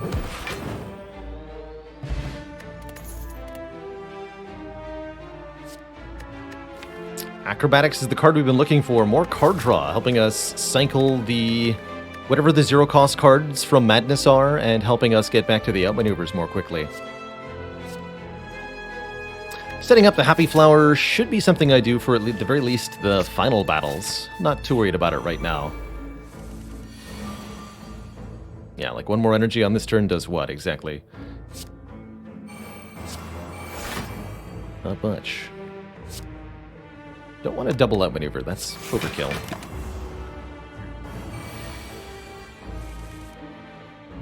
Okay, so as before, the goal is get as much dexterity as possible.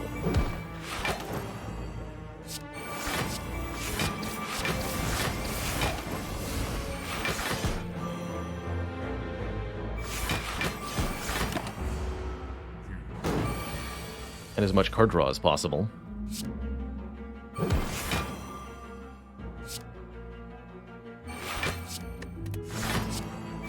Okay, play this madness to make acro free, this madness to make dash free. Life is good.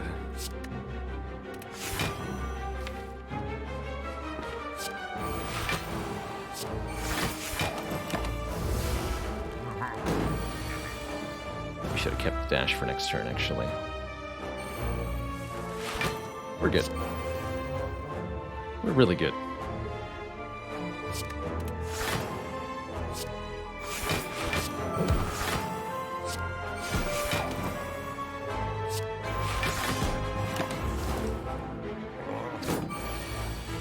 It is time. Time to die, old man. That's what time it is.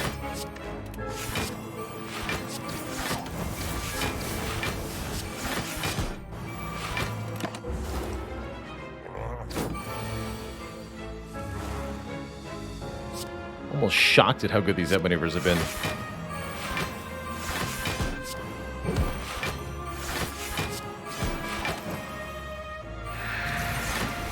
Piercing well.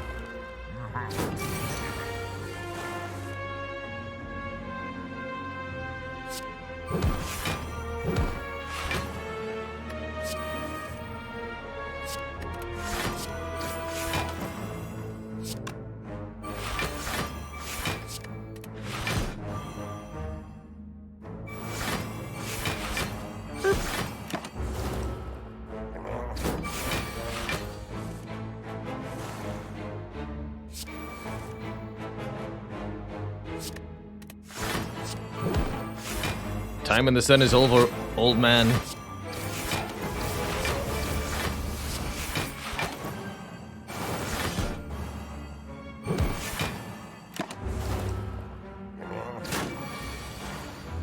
Time to lie down and die.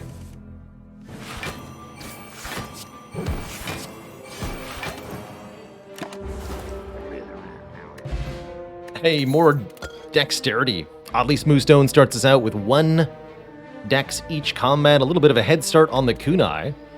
And there's more card draw. Not only is it a card draw card with a free upgrade on it, but it's a block card draw card with a free upgrade on it.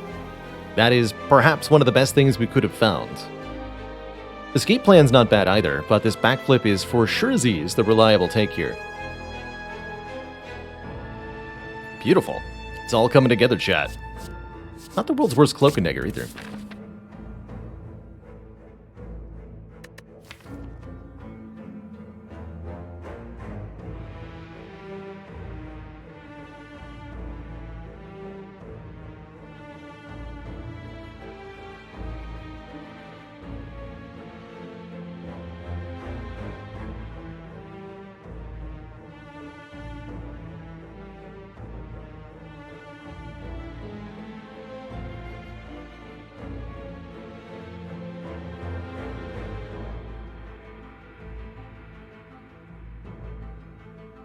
Have you ever gotten all 3 eggs in a run? You can bet I have. The cosmic omelet, they call it.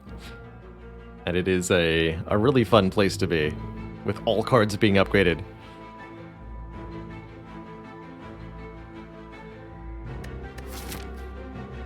What do we get? The Writhing Mass.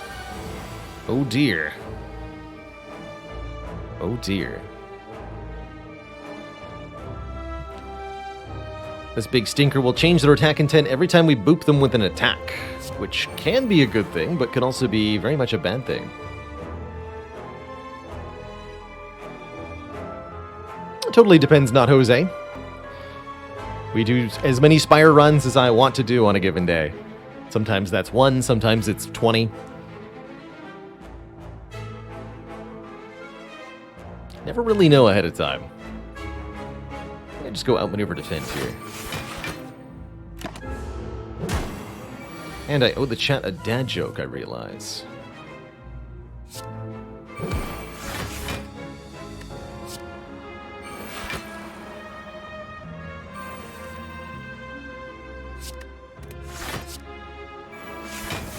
Free survivor, free backflip, nice.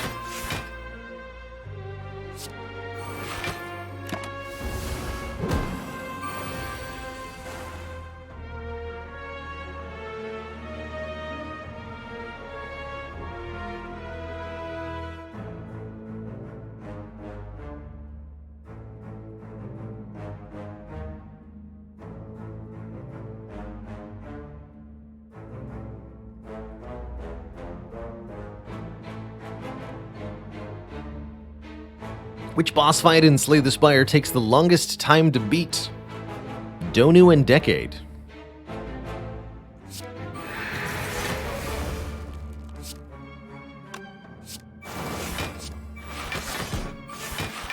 Feel like that joke aged me 10 years.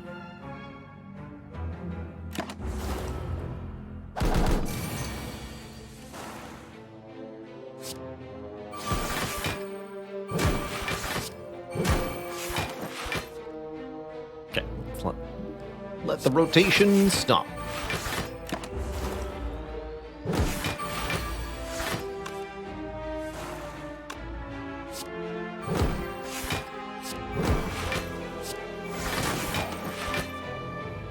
Perfect. So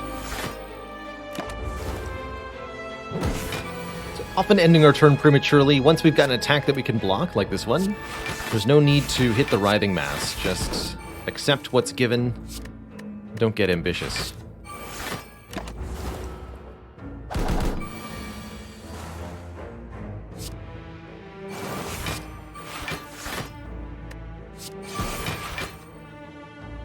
That's fine.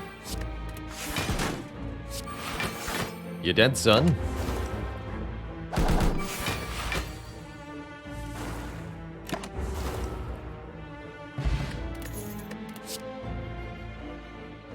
Setup could do some cute things in this deck, but very much don't think we need it. Didn't take any of the strength options, so there's no need for a Riddle with Holes or a Dagger Spray. Although the Riddle with Holes with an Akabeko is kind of cute. Alright, our third and final elite of the act is the Nemesis. Means we've fought in all of them at least one time. Good, good. 14 block, you say?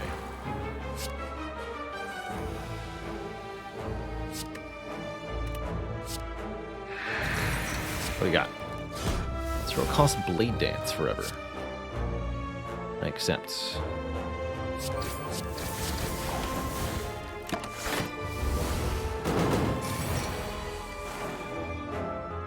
Beautiful.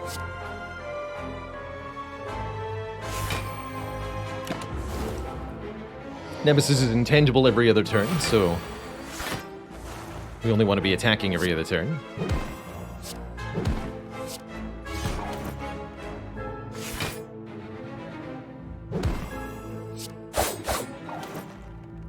I'll take more energy next turn, so we can block big time if necessary. It is not necessary. And that's also okay.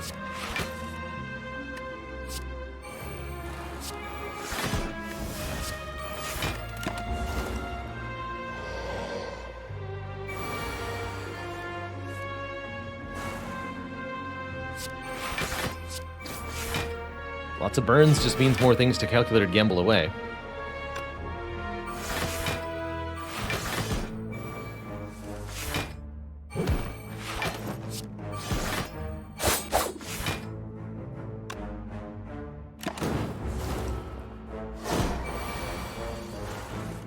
Easy.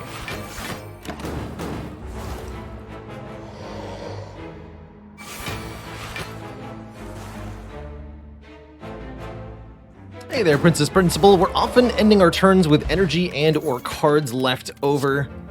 In no significant part due to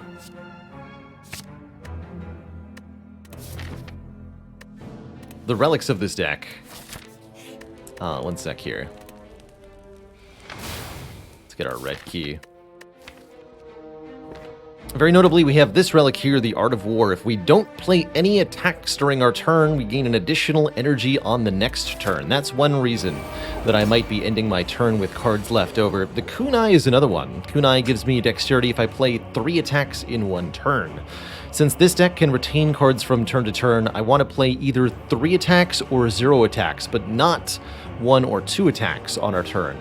That's another reason I might be ending my turn with cards in hand, is that I cannot get kunai utility out of the attacks that I have, so I'd rather just not play anything.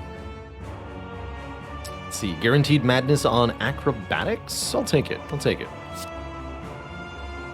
to be going for, I guess it doesn't matter who I target first here, because we have Corpse Explosion. So for example, I'm not going to play this third Shiv yet. Guess I'm just going to take a bunch of damage on turn 1. It's fine. Ow.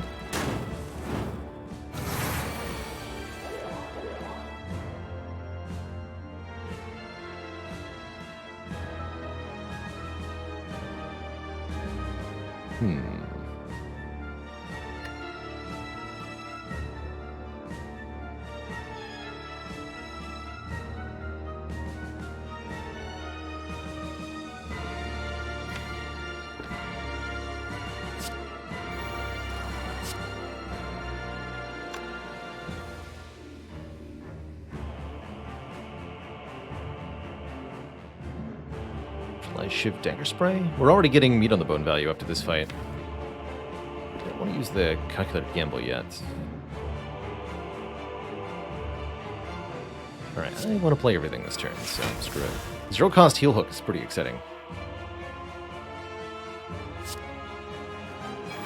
That means I'll just not play the Dagger Spray.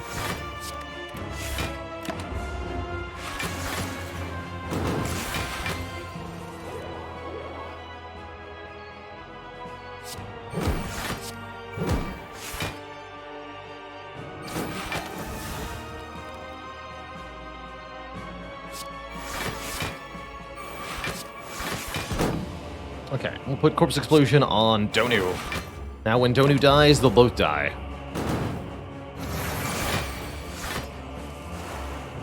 I have a lot of energy this turn. Good. Be weakened, my children. Be wailed. Be doomed.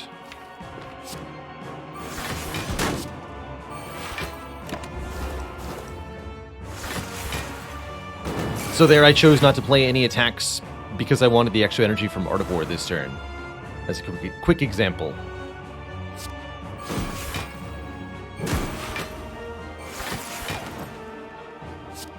More cards.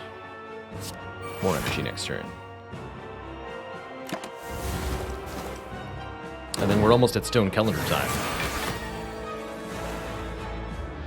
You'd love to see it.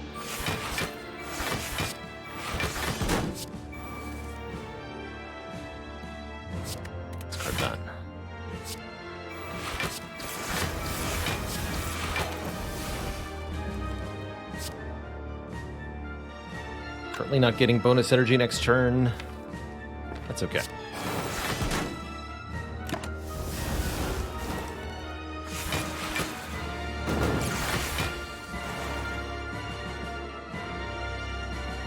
Okay, Okay, now the calendar's going off, dealing 52 damage to all enemies. That means Donu's taking 40 plus 52. It's 92 damage. And that means I only need to do like 20 here. Easy. Just break through the block. Strike the donut. Get him, Stone Calendar. GG.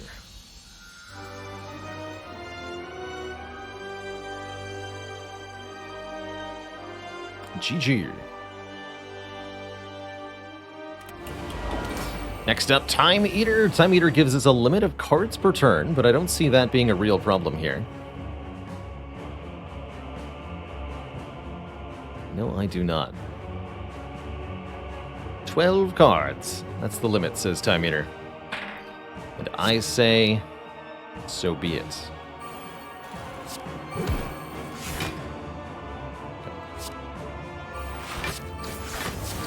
One Shiv in hand. I might even discard it with the Survivor.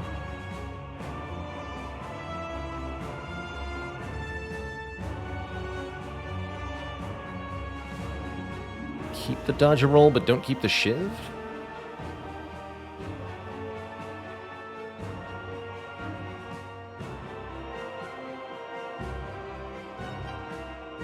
Why do I not play Outmaneuver sometimes? Almost always that's because I've already played one that turn, and I don't want 10 energy on the following turn, because I won't be able to use it.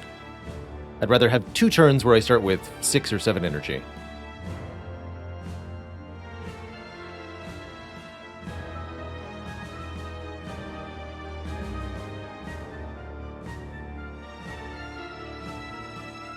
I think I'll do it this way.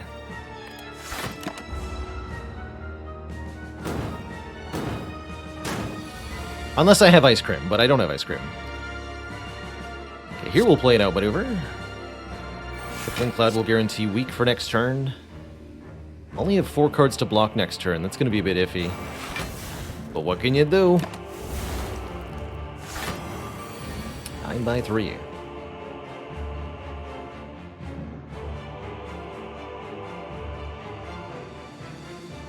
So I could go for Kunai and partial block, or I could try to full block. I think Kunai partial block is more likely to work out for me. Go with something like Masterful Stab, Dash, Dagger Spray, Defend. Do take some damage. But now meat value is involved. Meat value. Okay, Sucker Punch being free is acceptable.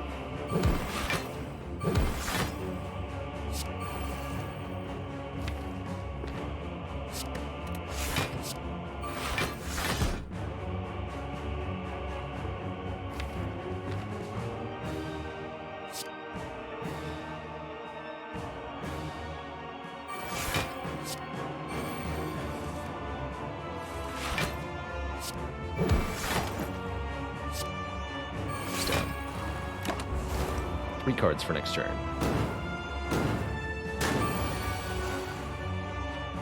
1, 2, 3.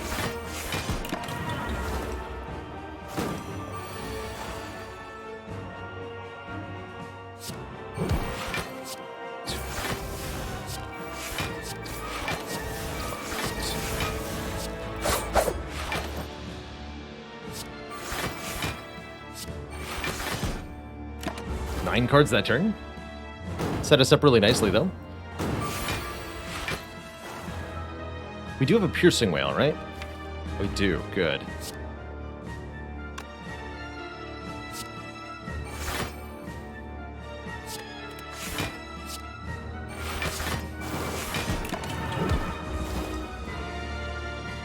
Never liked you.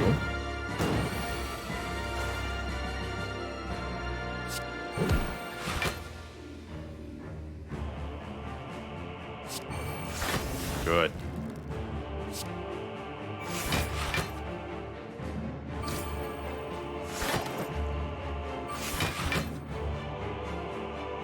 I'll play one of these for next turn. We'll use the Piercing Whale on this turn to reduce Time Eater's strength. This is the turn that Time Eater resets their debuffs, essentially. They're going to reset their health to half, remove all debuffs, all the poison will go away, the Corpse Explosion debuff will go away, the Weaken will go away. But if we play Piercing Wail now, we can cheat them of some of their strength. Some, but not all.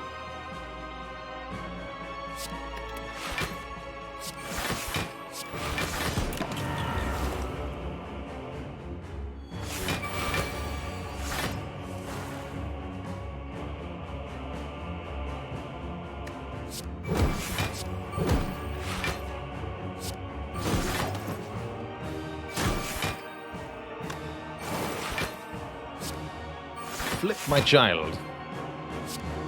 Flip like your life depends on it. Shoot. Have to play dash? Okay.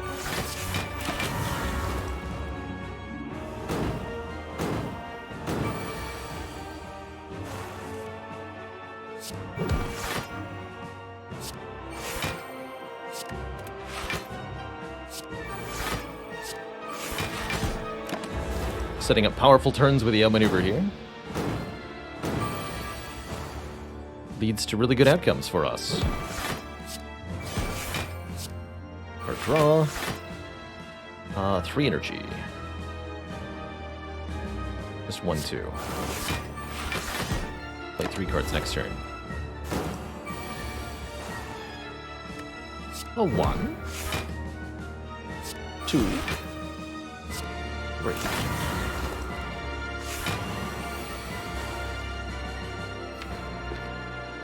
All we have to do is either do a little bit of damage or comfortably block this somehow. Looks like with Corpse Explosion, the damage is there. GG. Tim Eater. GG.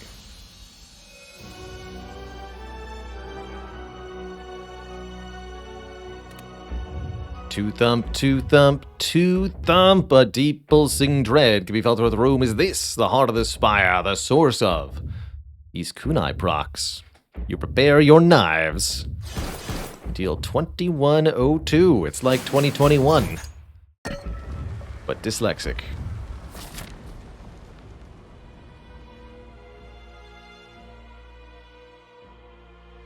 Why do I think there are no Tims in the Spire? Well, constructed south of the border, so Tim Hortons was never given a license to operate here. DK Redem, thank you so much for the 5 months of keeping it cozy. Appreciate you. We're missing 8 hit points. That's 8 health we could get by resting. The other option is upgrade a card, and I think upgrading Acrobatics is probably worth 8 health.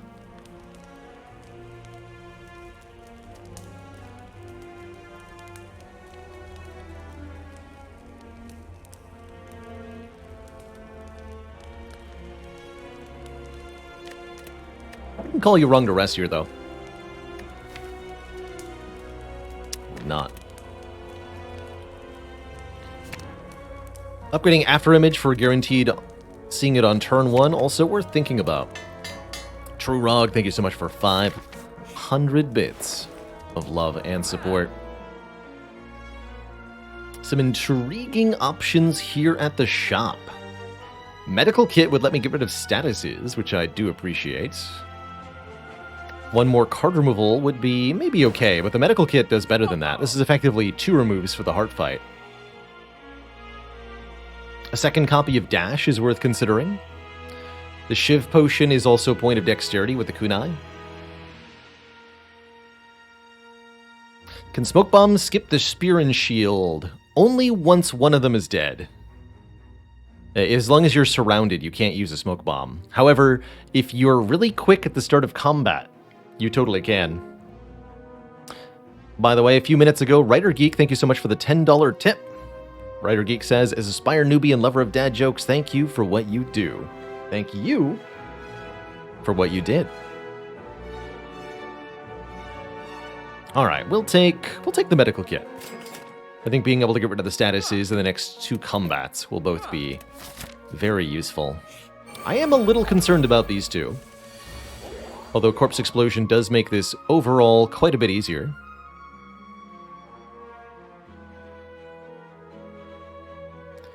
Next turn's going to be an awful lot of damage headed my way, and there's rather little that I can do about that.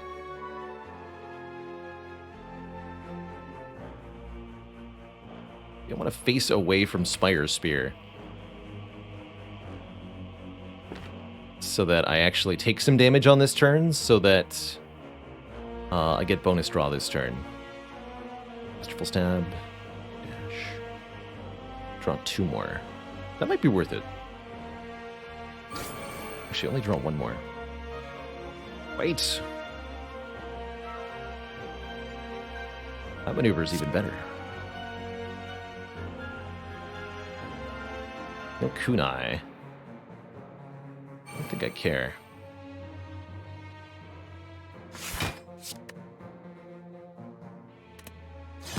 Okay, deliberately facing away from Spire Spear to get bonus draws here. Good. Both Madnesses in hand.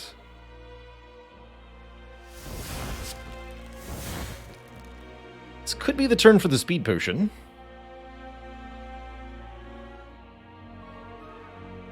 Definitely looks rough. Good news is I should be able to Madness both Corpse Explosion and Dash reliably here. If I go something like Sucker Punch, Fumes, Crippling Cloud, Defend, Madness, Madness, Dash, Corpse Explosion. So we get to play everything.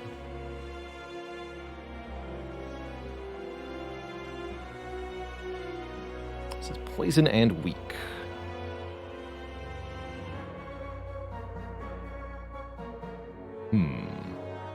We want to be facing the Spire Spear at the end. Probably do Dash last then. So we want to Sucker Punch on the Spire Shield so that we get as much poison on the shield as possible. I think that's where I've landed.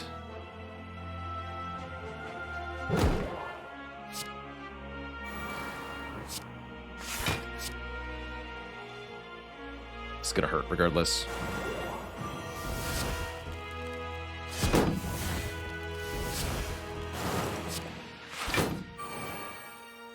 Ouch. Thank you for helping, Tungsten Rod. And now I have, like, no energy for this turn. Which is similarly concerning. 50 damage incoming. This is only like 30 block.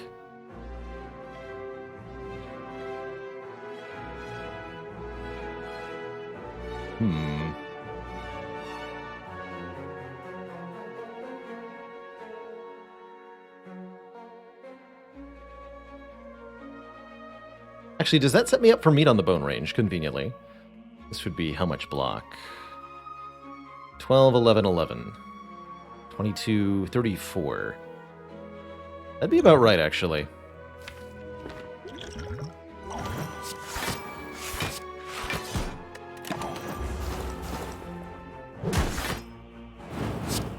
About right. Okay, you're dead very shortly. If we can get a second Corpse Explosion onto the shield, we'll be in really good shape, too.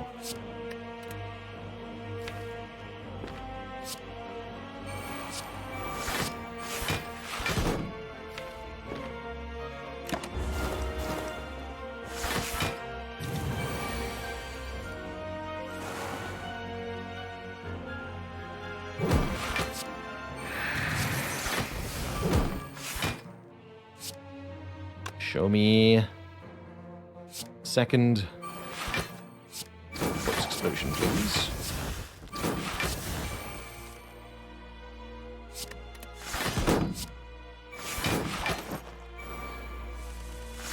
Perfect.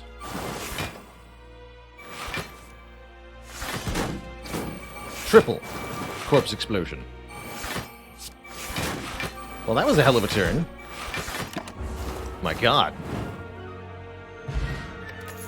Some health back. Okay, 54 health for Heart is reasonable. A second Piercing Wail will go a long way in this fight, as would a Deflect here, but I think I'll take the Piercing Wail, so we can survive one more multi-hit with no problem. The big hits are going to be the slight issue. Specifically the one on turn 2, but what can you do? What can you do? A Bamboo, thank you so much for the tier 1 sub. Welcome to the Cozy Sub Club.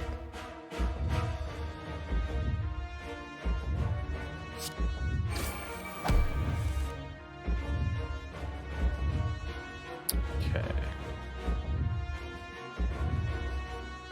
That's what we call a hand clog. And it's not good.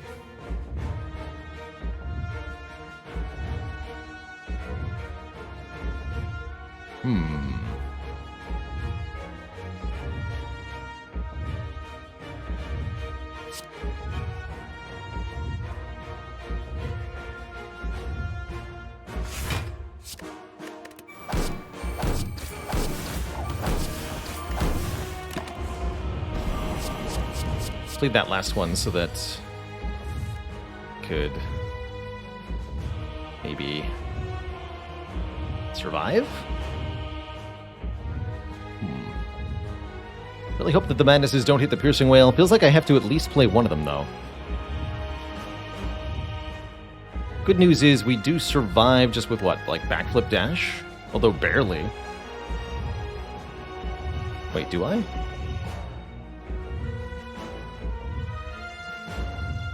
Let's see, that would block for 11 plus 7, 18. 18 minus 2. Or minus 4 is 14. 14 plus 53. 67. That would live on 1 health. That is deeply terrifying. Any other play just gets me killed, right? Correct.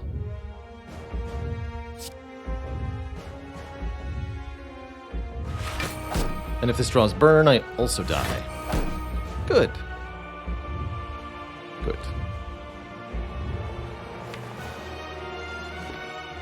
Okay.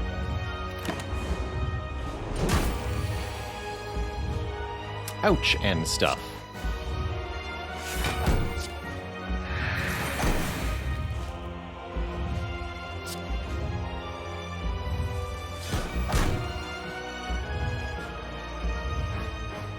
Okay.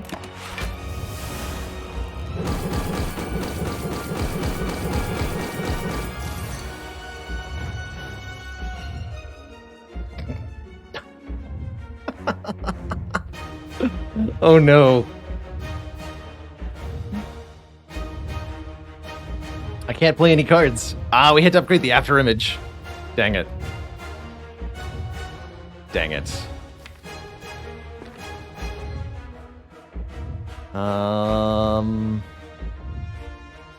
There's nothing I can do.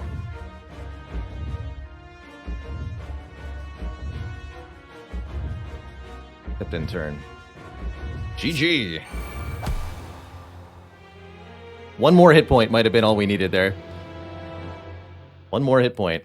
Maybe indeed I should have rested instead of upgrading our acrobatics, as that 8 health could have made a difference there.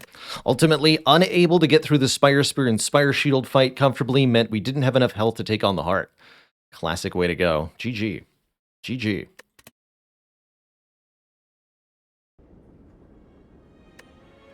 That means we have to go again with the Silent. But first, it's going to be break time.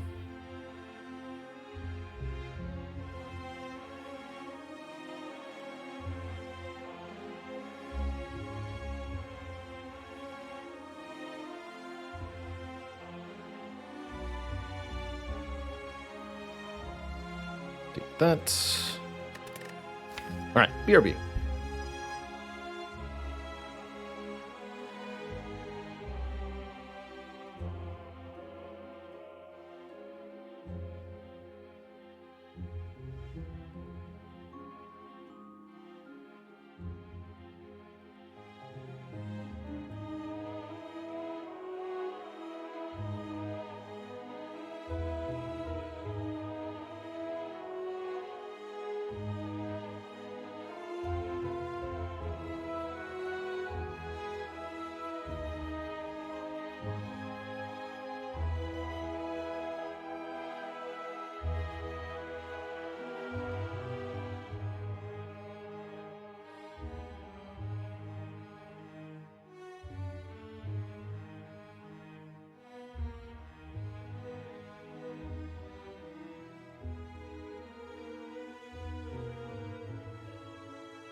Okay, we're back.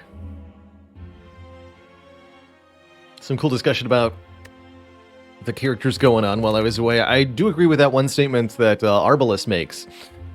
One of the easiest ways to sabotage your Watcher run is to try to build it in too many different directions at the same time. Trying to do Stance Dance and Mantra and Alpha, Beta, Omega and Retain cards all at the same time can end up disastrously wrong.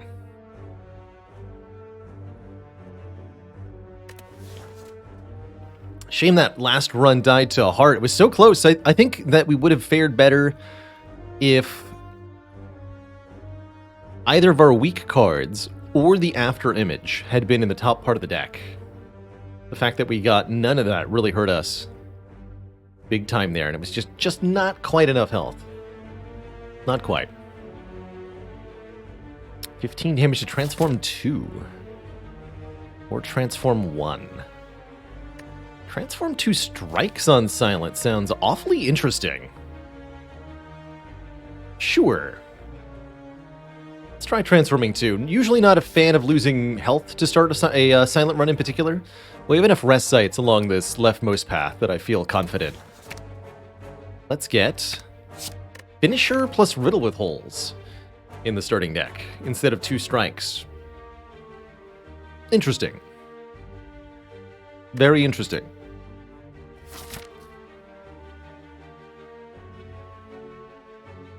Hey, Britori, that's right. If you have Sozu, you can't get potions. So the White Bee statue is just a waste.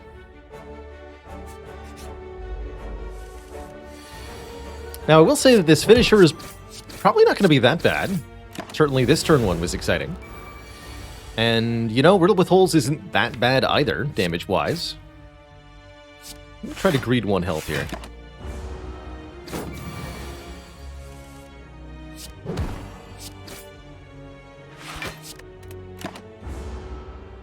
Greed, success. Oh. Colorless potion, and a footwork, a well-laid plans, or an accuracy. Well-laid plans makes finisher a lot more impactful, but footwork definitely makes our defense and survivor way more effective. With Guardian as our Act 1 boss, I think that's particularly useful.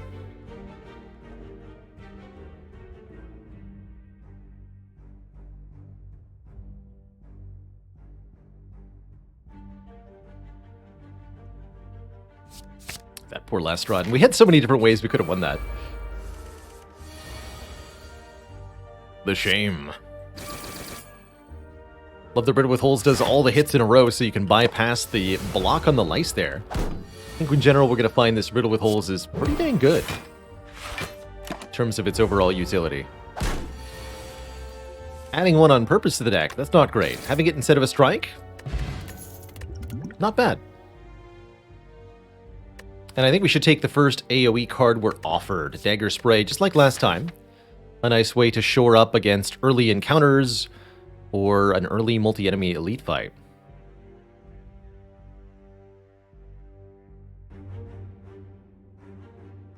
No wishful accuracies, not here, not today. Definitely not when I'm already down 15 health from my starting bonus. No thanks. Take a Dagger Spray. How often do we skip there, I wonder?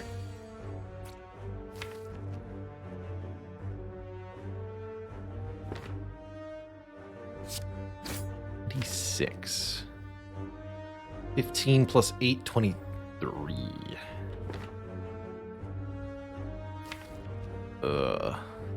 Gross. It's like inevitable that I take damage next turn. Inevitable. Or I can do what? 9 more, bring you to 17, and I'll be weakened. Can't do that. 17 while weakened either. Ugh. Maybe I'll just use a colorless potion. Or is Strike Dagger Spray Finisher a kill? 20 plus 8 plus 12. Actually, wow. I didn't think about this particular draw. These 3 cards and only these 3 cards does enough damage to win here. Perfect. Okay, we're offered a Blade Dance. I think Blade Dance is not bad on the Silent, and I think it's way better when you have a finisher card. Doing damage per attack. Cloak and Dagger's not bad either, actually, since it works with the footwork and the finisher both. But the Blade Dance is 2 more shivs in exchange for some of the block. And I think I'd almost always rather have a Blade Dance. That said, if the next card is a Cloak and Dagger, I might also take that. Do I ever go for this Burning Elite? Heck no. Alright, good talk.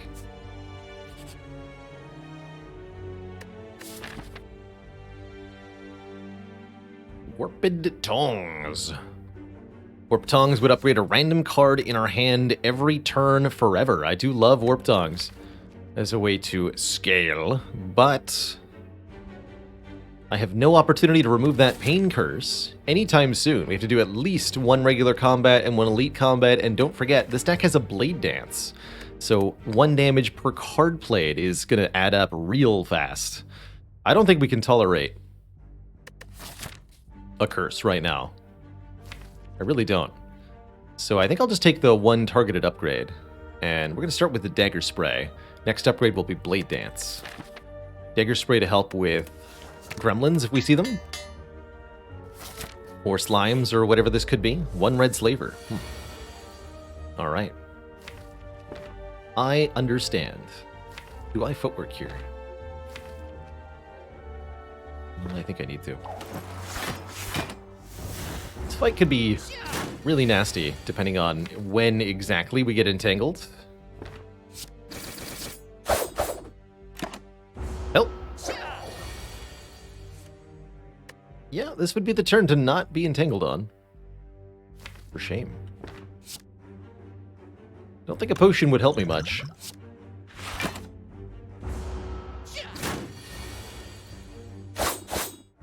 But at least the deck is doing pretty good damage. Okay, there's another Cloak and Dagger. Do I put my money where my mouth is? Or do I take a backflip or backstab instead?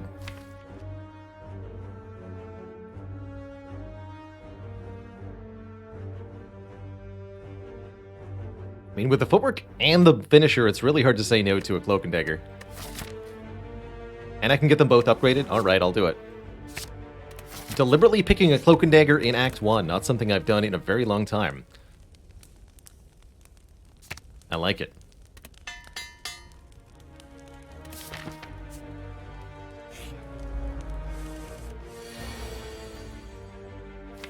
Gremlin Gnor. We're hoping to get the Blade Dance and the finisher together here. I'll use the colorless potions to try to make that happen next turn? Question mark? A little worried here.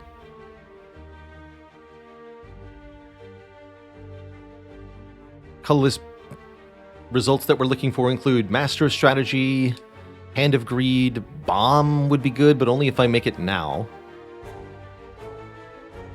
Maybe I should use 1 this turn. This fight could definitely kill me if we draw badly, and I'm going to go ahead and think that we have drawn badly. Okay, let's use 1 now. Thinking ahead, that'll help. Could also block the vulnerable here, letting me hang out in this fight 1 turn longer. Let's go thinking ahead.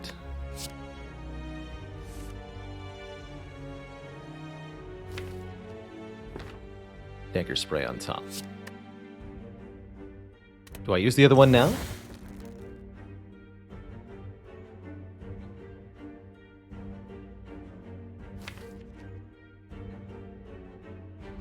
I think I'd better.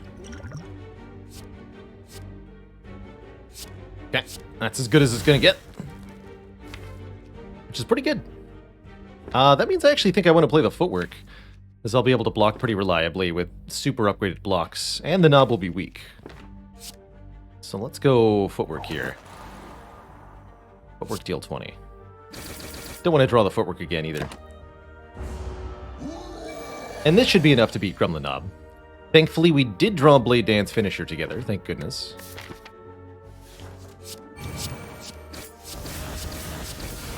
this is 8 by 4. 32. I think we just have a kill here, yeah?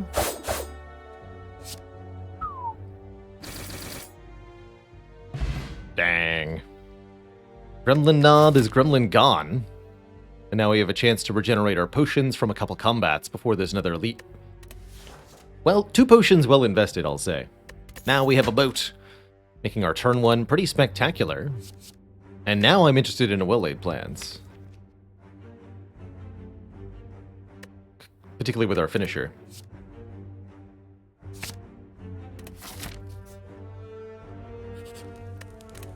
Let's get the cloak upgraded first. Make one more shiv. Upgrading our... upgrading the well-laid plans or the finisher are both pretty good ideas at this point also. 2 hit points per combat. Good. Good.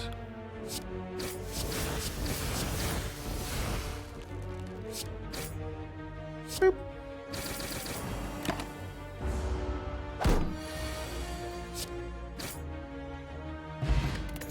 16 gold. After Image is back from last run, and it looks mighty juicy with these offensive spam cards. Giving us an awful lot of block. Choke could be rather amusingly effective with these 2 cards also.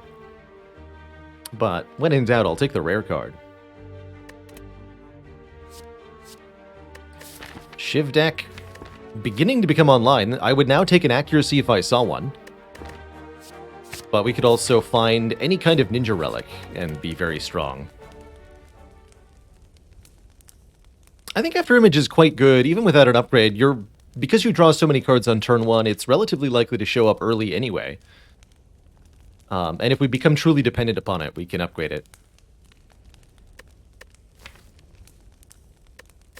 It's a tough choice of the upgrade. I actually quite like upgrading Finisher now that we have the well-laid plans in the deck, making that hit a little bit harder, giving ourselves a slightly more effective, powerful damage strategy.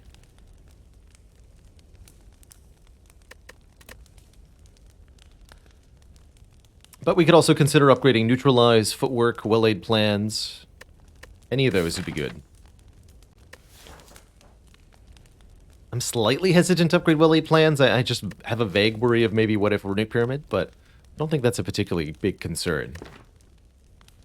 Let's get the Finisher up first, though. Maybe I'll go Finisher, Footwork, and then upgrade well-laid plans after we see our boss relic.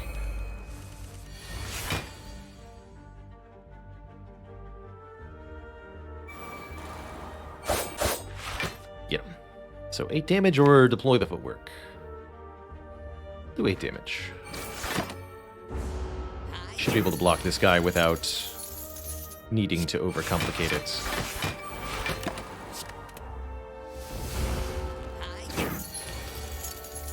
Beautiful.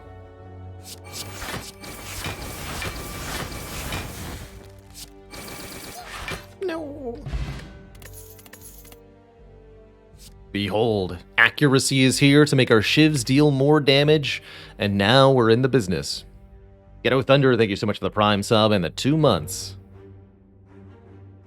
And hello and welcome, Flying Dodo. The YouTube leads another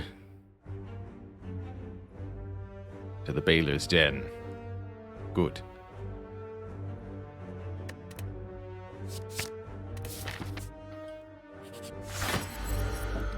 Stinky Egg. We already have like what, 3 powers? 4 powers in this deck. That might be too many powers. Let the egg sleep for a bit.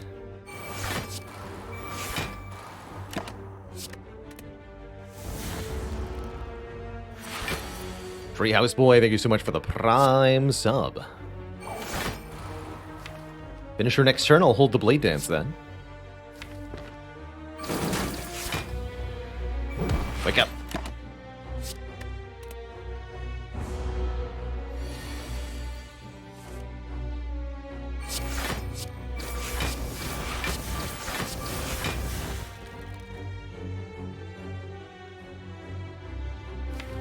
Let's go finisher defend here. Try to minimize the damage. And here we can full block.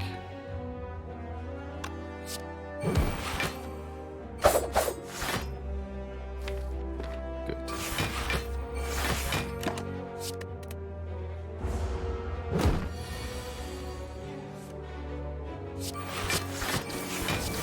GG. Regal Pillow will heal us more if we need to. Probably won't happen much. Leg Sweep would be fantastic additional block, more weakness coverage. Endless Agony if we want to spam more attacks. I think a Leg Sweep fits in very marvelously here. A very premium block card, another source of weaken, which is very valuable for the later game. Ultimately, we're super strong.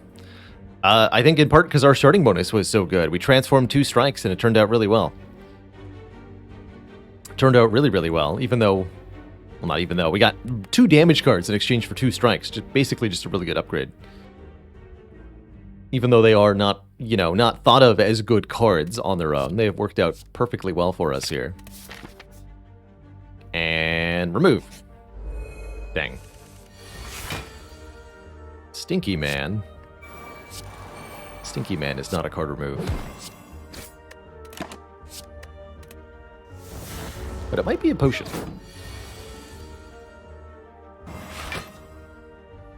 Spray, hold the finisher for the Blade Dance.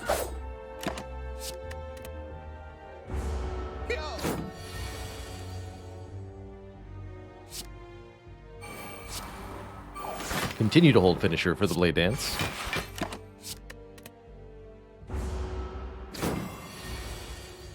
And then heal.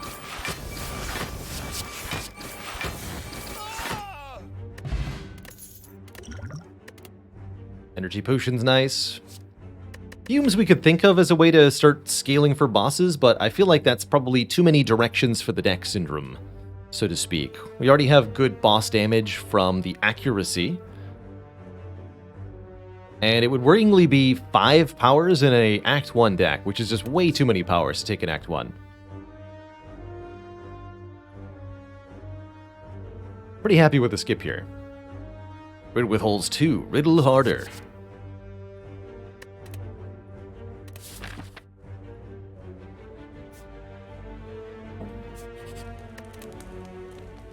Probably going to upgrade our accuracy here. But we could speak for upgrading footwork too.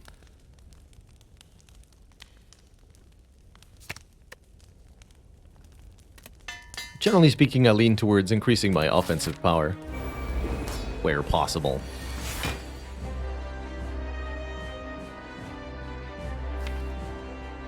Okay, next turn could be interesting. Just gonna go Footwork Strike here. If I really wanted to hedge my bets on blocking, it might be better to apply the weak, but then I don't get the footwork down. So I'm just gonna go Footwork Strike. If we draw a decent damage card, we'll transform, and if we draw a block, we can block. That count as a decent damage card. Yes, if I use the energy potion. Okay, that's fine.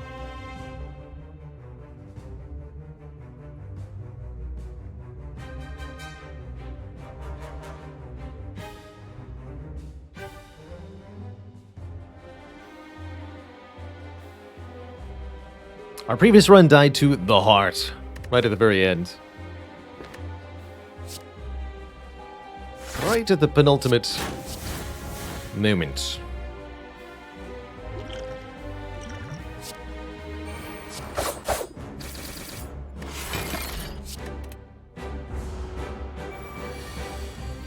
Okay. In the clear now. Shame I can't hold both the Blade Dance and the finisher, though. Guess I'll just hold the defend then.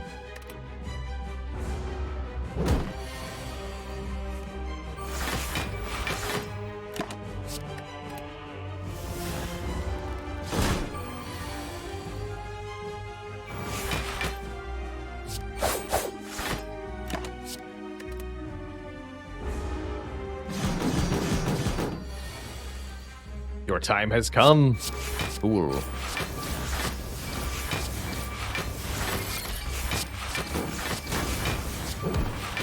Yeah. 56 damage finisher. Well, that'll do it. You take 4 damage back for every attack we play against this form of the Guardian, but that's not a problem.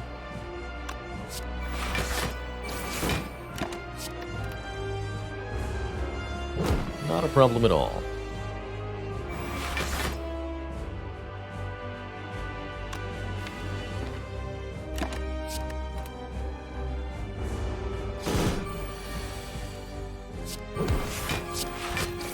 Sayonara.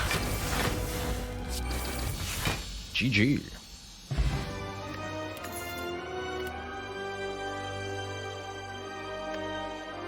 Two rare attacks or a doppelganger. With the glass knife or the unload, the idea is that the card provides so much damage on turn 1, turn 2 that you don't have to worry about turn 3 or turn 4. And I think if we can get the glass knife upgraded, it would be a really valuable contribution to this deck in terms of our Act 2 performance.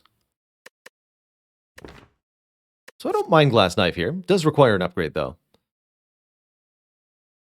Doppelganger's basically in the same boat. Not bad, but needs an upgrade. Yeah, let's just take glass knife. I think I'd be slightly happier with a die here. Most happy with an adrenaline or wraith form here. Bosses can draw potions, yes. Very much possible. I don't tend to worry too much about using my stuff turn 1. What an interesting set of boss relics. 3 pretty difficult ones to want to choose, usually. This might be an unironic tiny house. Interesting. How often do I get to deliberately take the tiny house? Tiny house gives us a potion, 50 gold, 5 max health, 1 card reward, and 1 random upgrade. None of it is valuable individually, but collectively it can help quite a bit. Calling Bell gives us a curse, slowing us down a little bit, as well as 3 relics, 1 common, 1 uncommon, 1 rare. Calling Bell could absolutely be a big acceleration to your run, especially if you've got good card draw. Or lastly, but not leastly, the Ring of the Serpent upgrades our starting relics, so we lose the 2 draw on turn 1, but in exchange we get 1 draw on every single turn thereafter. Good in longer fights. The better you can stall, the better Ring of the Snake becomes, I think. Given that we're Shiv heavy, relics definitely seem like the way to go. A guaranteed rare and uncommon relic in particular is very valuable. So Calling Bell's probably the best here. Genuinely tempted by Tiny House. Let's take the bell. Dong.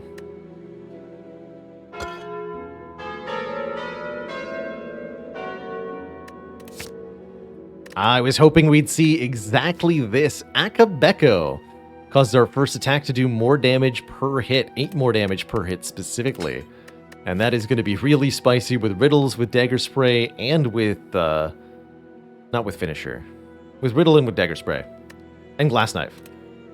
Frozen Egg means any powers we see are upgraded. Hopefully I won't take too many, but another After Image upgraded would be great. And of course, Incense Burner is incredible, making us intangible every 6th turn. I do like it a lot. A lot. This act looks real nasty, though. Overall. Elites all over the place. Ultimately, no way to avoid fighting an early elite here. So we have to prepare. I think the best way to prepare involves going to a shop. Let's head to this one.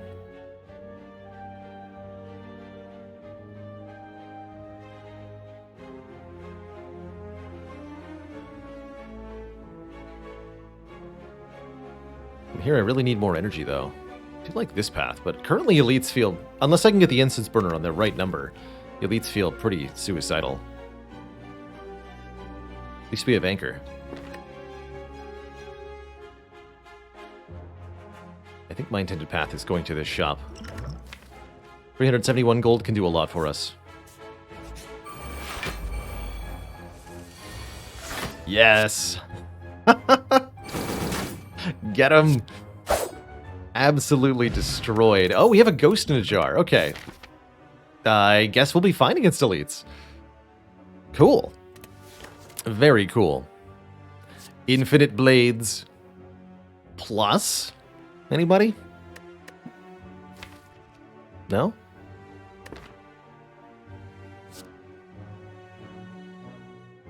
I don't like backflip that much on 3 energy. I'm gonna skip them all. I have no ways to discard this reflex. Reflex is quite the best on 3 energy, but we only have the survivor. So no thank you. Might actually just take the 4 damage here. I want all this money going into the shop. These potions are pretty good. Hit me. Wham! Her gloved fist collides with your face, nearly knocking you off your feet. Get out before I litter the floor with your guts.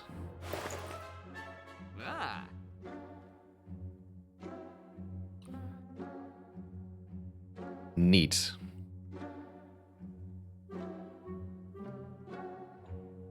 Tools Plus is also pretty neat. 0 cost, draw 1, discard 1 every turn. And then I could take a reflex. But man, this Duvu doll, this is 2 points of strength.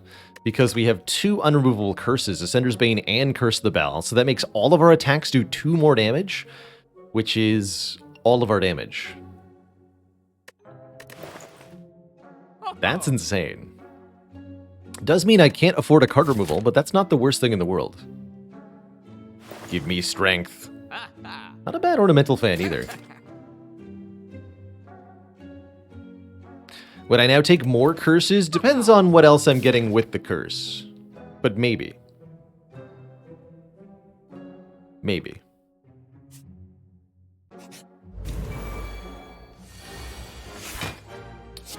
$13 damage. 5 times. Spicy.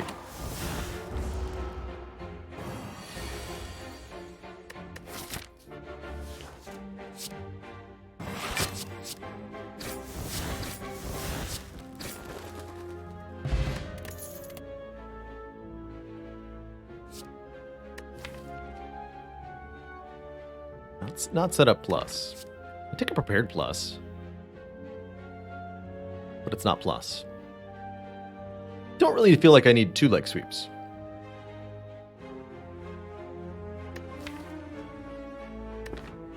Okay. Might go for the Burning Elite. We're like very strong right now. Ridiculously strong.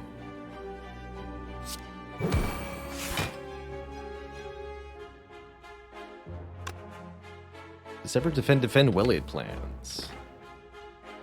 Let's go with yes.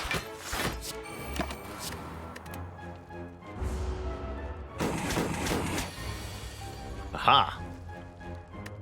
Being intangible turn 1 for the elite fight sounds really nice, actually.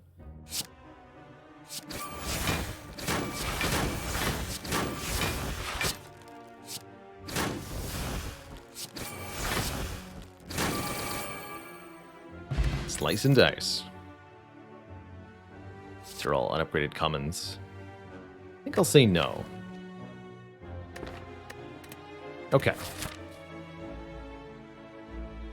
Can we do this? I have a Ghost in a Jar. I have Incense Burner set to 5. I have 2 points of strength. And an Akabeko. And I don't want to go to a shop with 83 gold, so I'm going to do it. We're going to go for the Burning Elite this act. We're going to upgrade this Glass Knife for maximum damage. And we're going to chunk some stuff.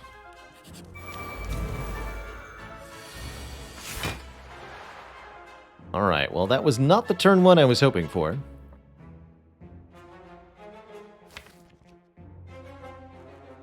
However, I think we'll be okay.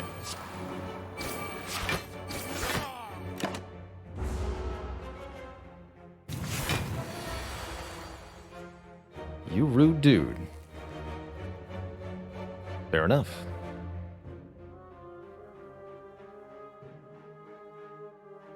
Okay, I'll speed potion this turn then. Hopefully we get a kill next turn.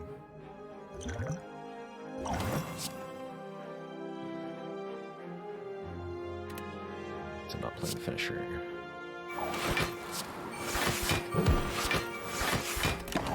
It's actually excess. Okay, the good news is mistakes were unmade. I can hold on to the dagger spray, that'd be ideal, but there's no way to do it. Only way to play well-laid plans is to dagger spray cloak and dagger. Very well.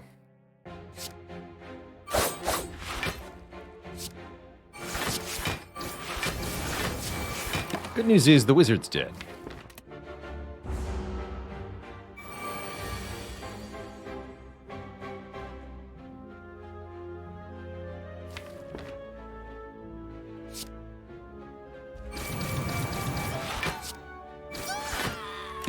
Keep this. Please don't attack me. I'm almost done setting up. Thank you. Your restraint was appreciated.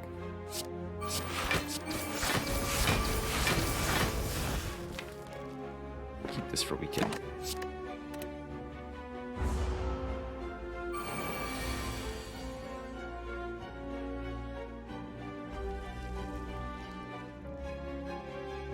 Should have kept the blade dance. Is this enough, though?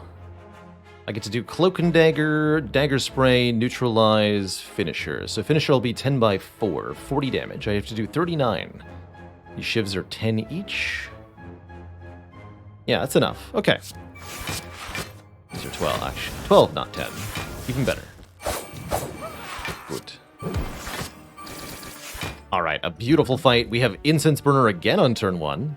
And didn't lose the Ghost in a Jar. We also get a Darkstone Puriapt, giving me max health if I take any curses. So, if I see any curses, I will take them.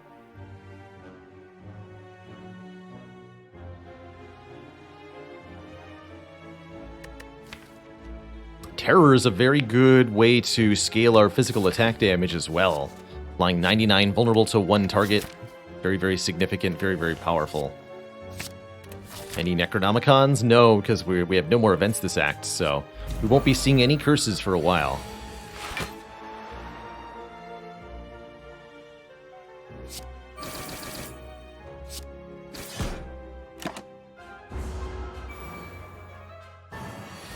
The damage.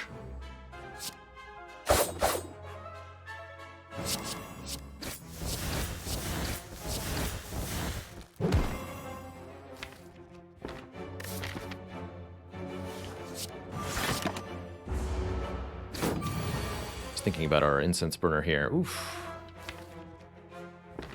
Still might work out for my favor, though.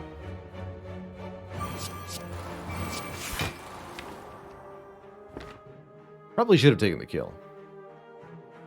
But I'm trying to get the incense burner to a higher number before this fight, mainly. It's gonna be difficult against this opponent. What can you do?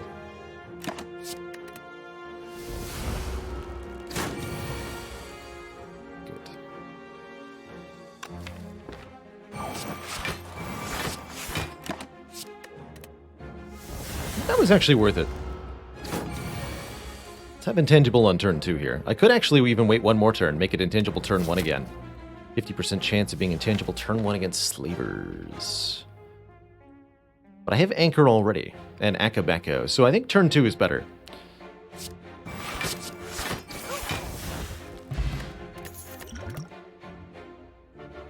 Upgraded Quick Slash, upgraded Dagger Throw. Neither is really necessary here. That Quick Slash actually does 14 damage, though.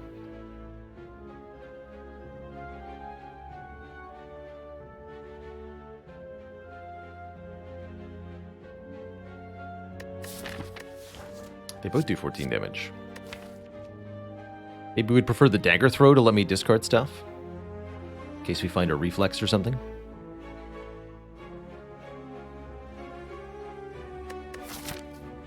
Unsure. Yeah, especially if I'm going to have curses, potentially. Okay. I'll let myself be convinced to add one dagger throw. I'm not planning on picking up an Envenom. I think we've got plenty of damage already, so with no poison in the deck, I think skipping the Snecko Skull to take the blue key is an easy choice for me. It is Levers, and as expected, it is not a problem that I'm not intangible here, because I can do this.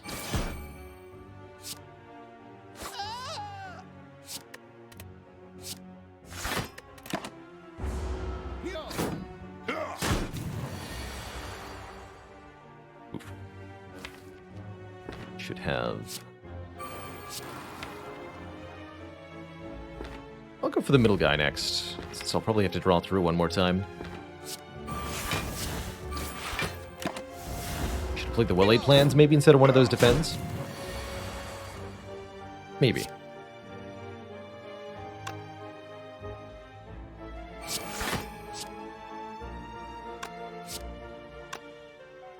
So 12 brings you to 37, and then 4 shivs at 9 would be 1. Blah.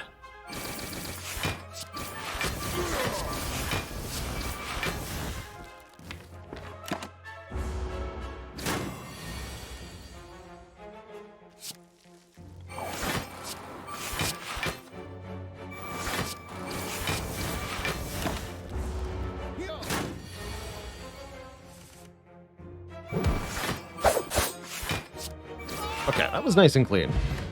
We get the Pantograph healing us at the start of boss combats.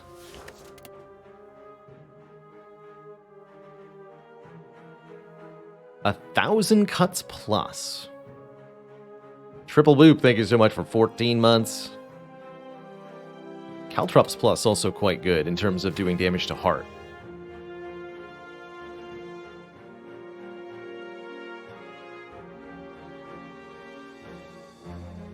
Is it ever Caltrops? That's what I'm wondering. I think it's one of these two powers, more than it is skipping. Caltrops has the very important distinction of being 1 cost versus 2 cost for 1,000 cuts in a deck that has precious little energy to spend right now. That does count for a lot. That would be another power added, which is a little bit worrisome for the Awakened one. But I'm not currently too worried about Awakened one. Caltrops does really well against the heart specifically, but also a few other targets. Only provided that we have sufficient defenses, and I think with the Incense Burner, our defenses are up to snuff. We also do have a Burning Elite on the horizon, 50% chance this is Book of Stabbing, further speaking to the Caltrops.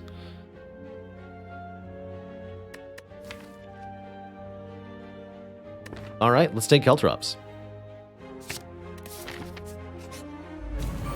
See how well it does for us on average.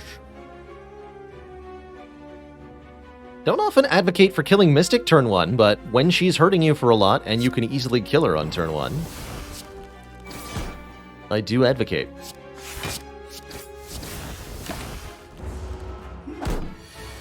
That does lead to a nasty ×3 attack from the Centurion, but it's pretty blockable thanks to our solid defense. That means the Centurion will attack every turn, since this multi-attack now replaces their block move. They're guaranteed to attack, and what's that? Caltrops being relevant against Centurion? Who would have guessed?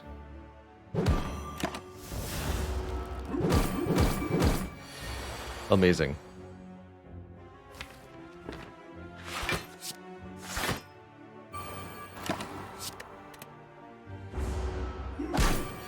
Might have been able to kill Centurion turn 1. I should have done so if I could have. This worked out shockingly well, though, which I really appreciate. Perfect fight.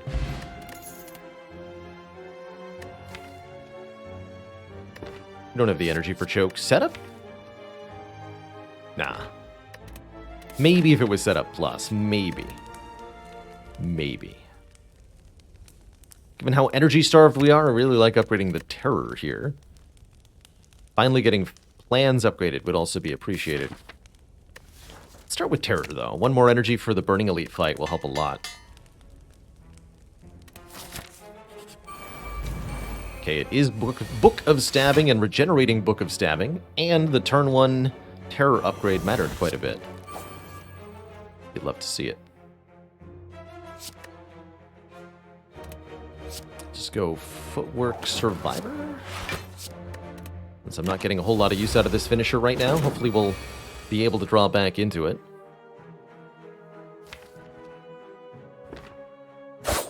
Incense Burner is definitely going to help with this one. Starting next turn, unfortunately.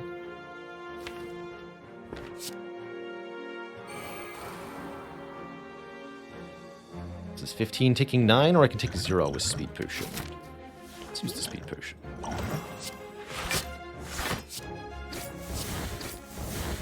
Keep the Riddle with holes.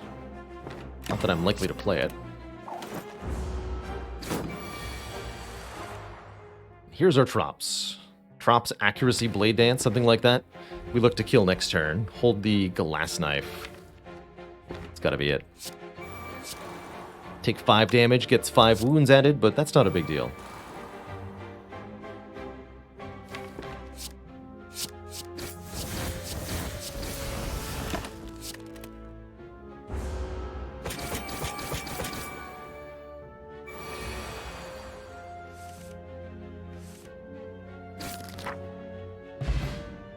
Cool.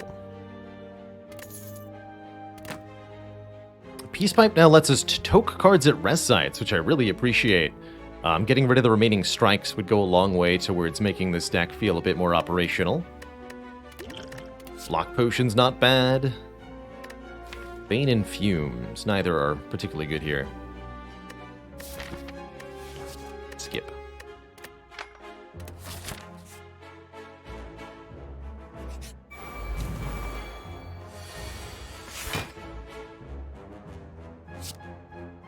Caltrops helping out here, too. 18, sure. If you skip the Emerald Key, you'll actually get another elite in your next act. Which is kind of entertaining. Well, this hasn't worked out as I'd hoped. Guess I'll use the Block Potion here. Can't kill it with these draws, unfortunately.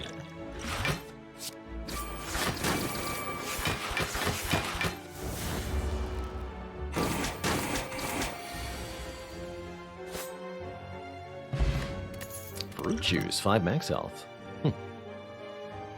Flechettes can be cute, especially with strength, and if you can prune the deck down to have relatively few attack cards in it. But unupgraded, and we have a lot of strikes for now. I don't think so. Going into the champ fight, I think I'll be upgrading the Well-Aid plans to retain 2 before I do anything else. Before we start toking cards with the Peace Pipe.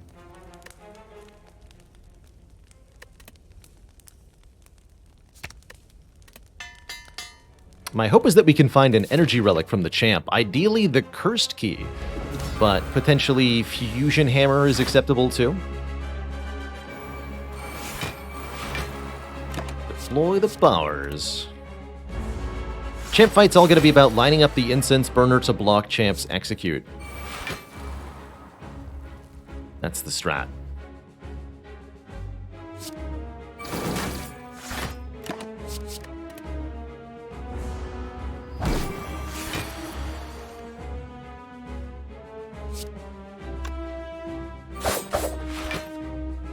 And we just kind of want to rush him down.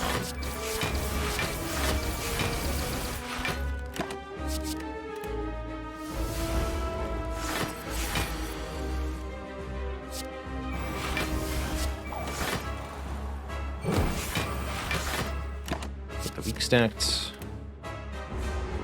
We want to bring him below half health on the turn the Incense Burner says 4, so next turn. That way he buffs himself on Incense Burner equals 5 and tries to execute when Incense Burner is 6, or when we're intangible. But again, that means we need to bring him below half health next turn, which is going to have to involve the finisher, almost assuredly.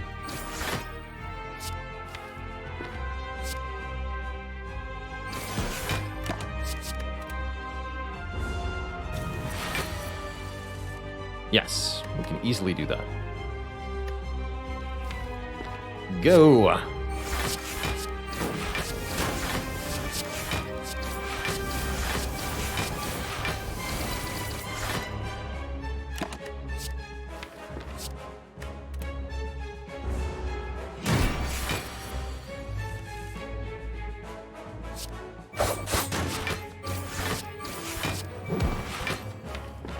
Defend the leg sweep. Champ purges all debuffs as he does this. Impossible! Oh, it's possible, sir.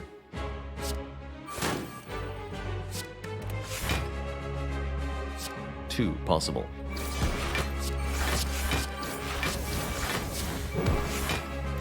Get him, Caltrops.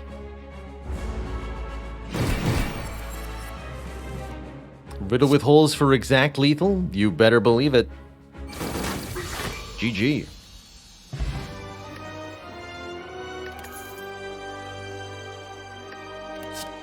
GG. Oh my, we got some spicy options here as far as our rare picks. Phantasmal Killer lets us multiply the damage of our attack cards, which is very potent, especially with the Well-Laid Plans Plus. Phantasmal Killer also notably upgrades to be 0 cost, which helps us operate on a low energy deck.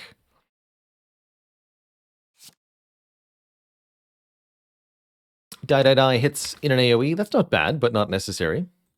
Or Adrenaline, just a little bit of card draw, a little bit more energy. Help us get through the deck faster.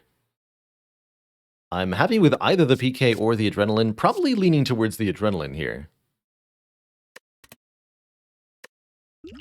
We'll also pick up the potion from the boss. Let's go Adrenaline here.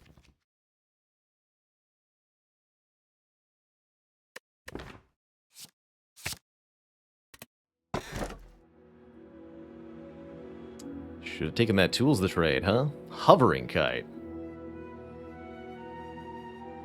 Hovering Kite says, the first time we discarded a card each turn, gain 1 energy. I guess I did take a dagger throw. And I could get started with that. Sacred Bark would double the power of our potions, making Ghost in a Jar 2 intangible. That's pretty spicy. But we'd be left on our own for most combats. Or Astrolabe. Transform and upgrade 3 cards. Transform and upgrade 3 strikes into who knows what.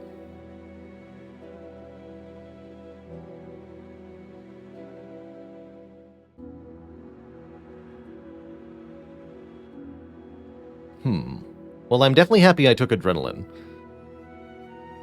Probably going to upgrade the Adrenaline quickly. Actually, quite like Astrolabe. Peace Pipe does make it maybe a little less valuable, but there's definitely lots of good things we could get from the Astrolabe. And we can out-toke any cards that aren't good from it. Meanwhile, getting rid of the 3 strikes with the Astrolabe means that the Peace Pipe is free to be used on other stuff, or I can upgrade cards like the Adrenaline here. Labe into Acro Tactician. It's that easy.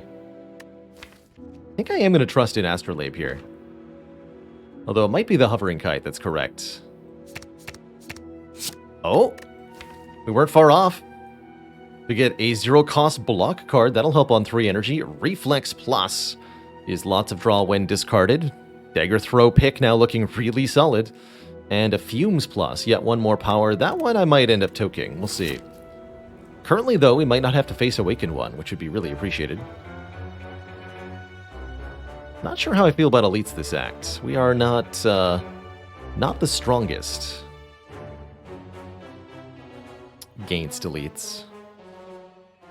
A couple events into shop could go really well for us, just saying. really well for us.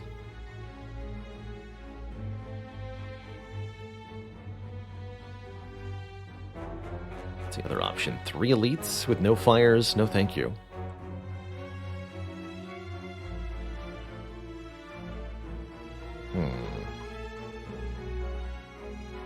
Yeah, I'm thinking start here. And then go to this fire.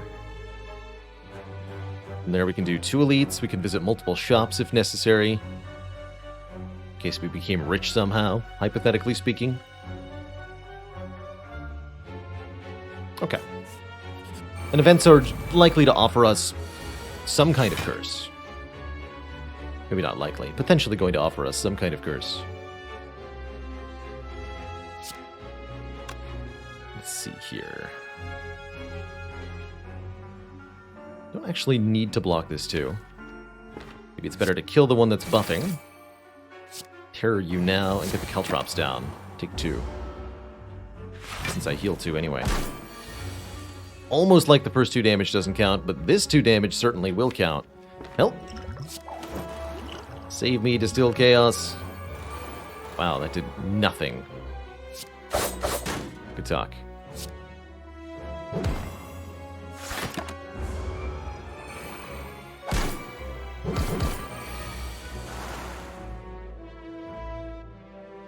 All right. Everything was fine, question mark.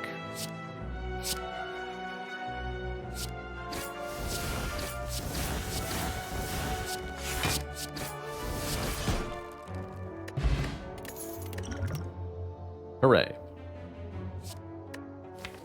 Do I take an outmaneuver out of desperation? Unupgraded outmaneuver that I'm not going to be able to upgrade in any reasonable time frame? I don't think I like that. The outmaneuvers last run that worked so well worked in part because they were upgraded. I'm skipping these. Purple Fire Spirits. Let us offer a card to them. Give up a uncommon card, something with a blue border to gain a full heal. Give up a rare card, something with a gold border to gain a full heal and a 10 max health. I think in this case, I'm pretty happy to lose the fumes.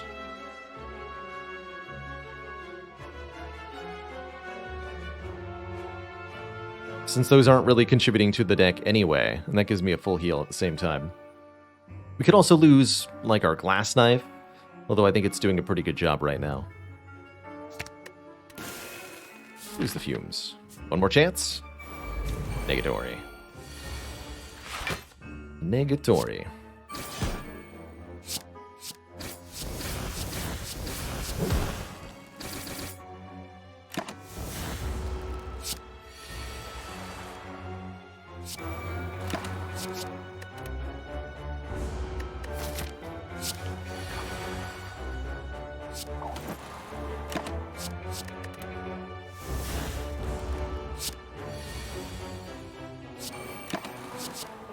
Incrementing our incense burner here. Should keep a damage card. Otherwise, I might not be able to actually kill when I want to. Yeah. Exactly. Then I have to go around again.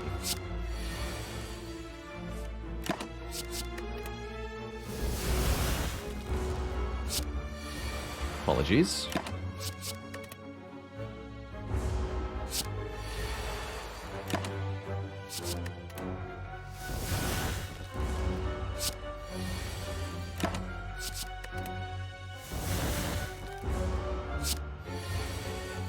Guess these things never have to attack you.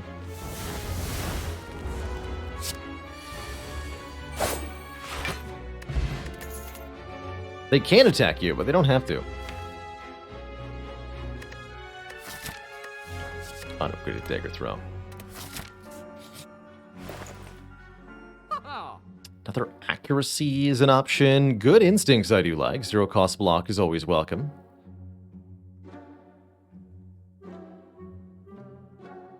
Ink bottle could be okay.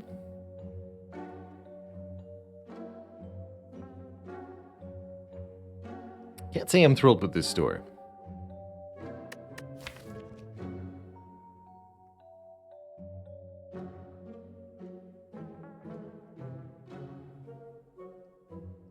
Do we ever remove riddle with holes?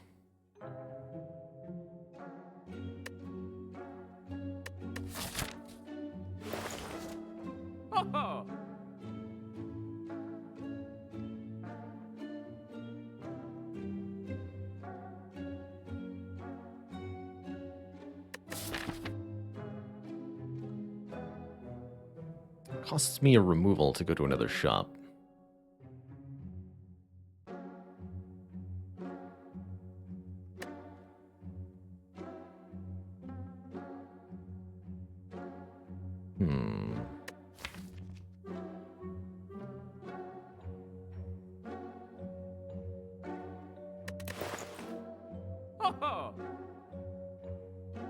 Mayhem is kind of like drawing and playing one more card per turn, but you don't have a control over what the card is nor the order it's played in, and that's pretty awkward.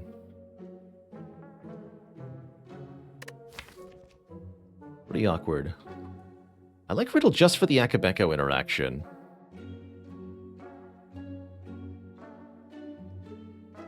Thinking about maybe removing a couple of defend cards here. One or two. Probably Riddle goes shortly. Got so many removals I can do.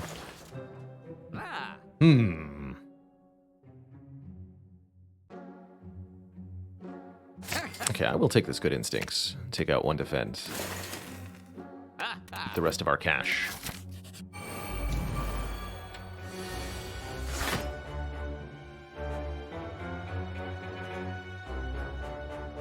Not sure if one. We could get a curse here, potentially, against the Writhing Mass. That would give me 6 max health and 1 additional strength in every fight, which is certainly something.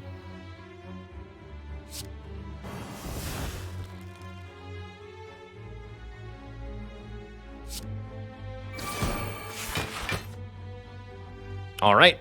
The Writhing Mass says, let's do it.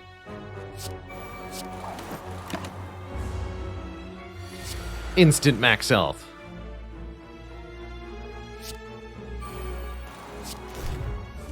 You can't get multiple curses, however. Only one per encounter with the Writhing Mass.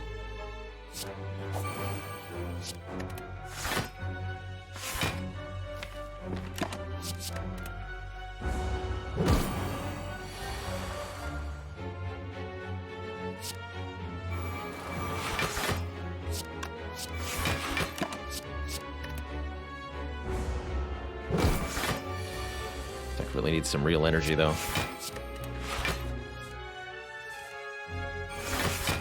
Zero cost blocks are going to help so much.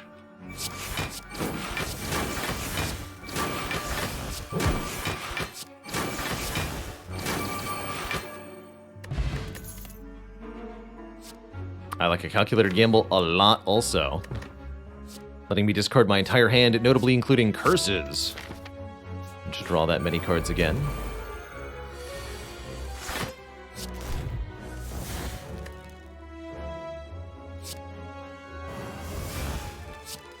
$34 damage twice. Oh yeah.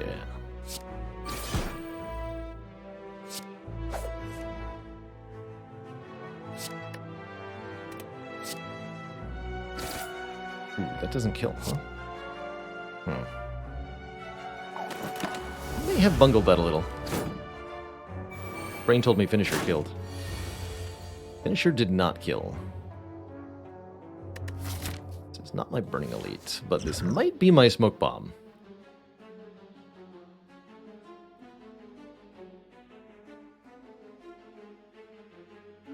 Dagger Spray does finish off the nerds, so I would take a non-lethal but very substantial amount of damage.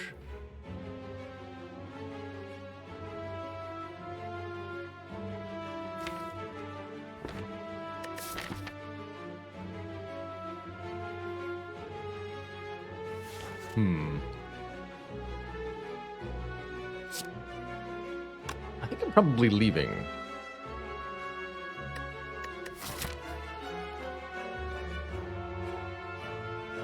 Means we miss out on a relic, which stings a bit.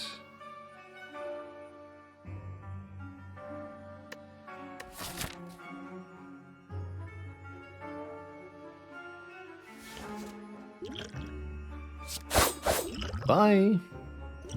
Yeah. Rather keep the ghost in a jar for the heart fight. So, event or rest site? That's the next question before me. Upgrade adrenaline, upgrade calculated gamble. Upgrade footwork, all probably want to happen. If I want to make all of those happen, I need to go to rest sites. This be floor 41, so even if it is Mind Bloom, I can't be offered the money.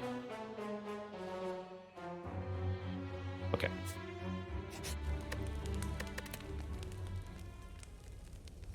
Start with the gamble upgrade.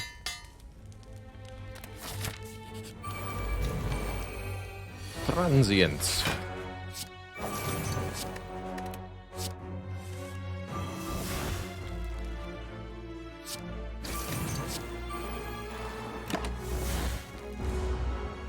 Turn of intangibility here to work with.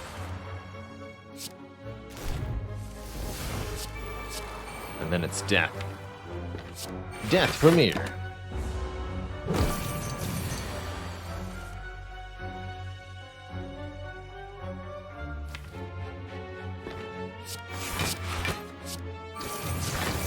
Okay, that's actually not as bad as it looked initially.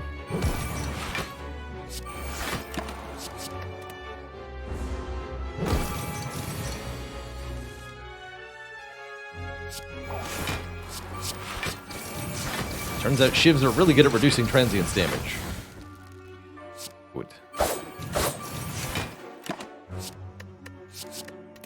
Keep the cheap blocks.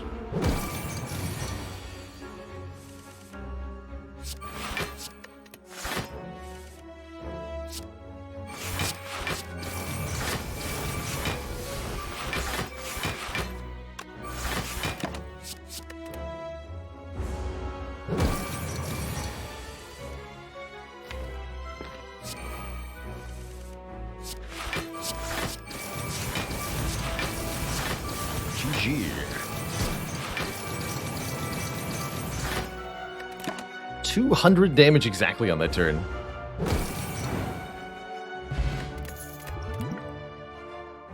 And a Blur Plus. The footwork. That I do like, letting us hold block from one turn to the next. Don't have any poison for this catalyst. Don't want an unupgraded outmaneuver. Are allowed to open this chest. There's a bottled flame inside.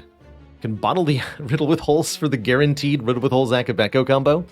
Although it's probably better to bottle the dagger spray.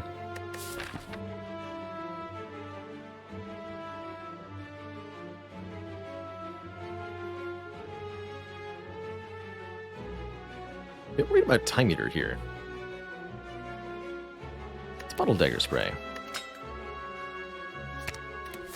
Probably going to end up removing that riddle.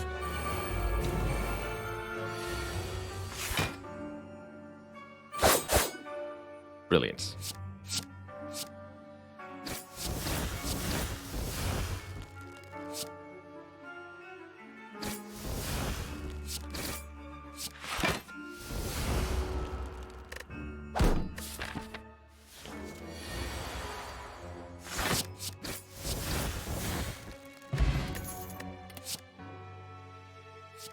None of the above. Okay, let's grab our recall now so I can upgrade a rare card from this elite. Potentially. I was hoping to...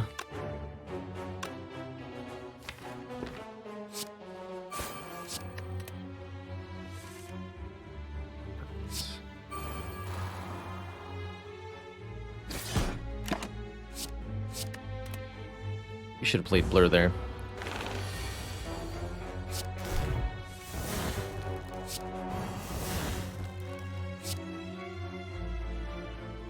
No accuracy. How much damage is this really?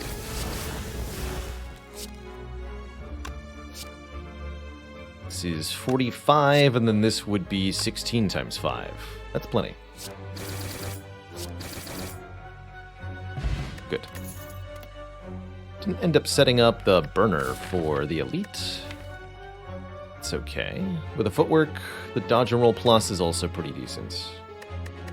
That gives us a solid defensive core for the late game, but I'm worried that our energy just won't be enough.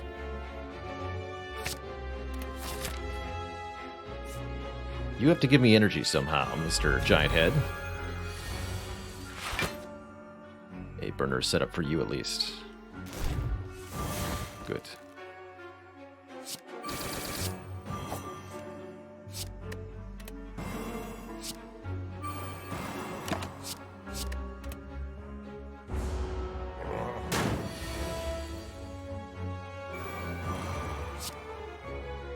Won't be attacking 3 times in a row.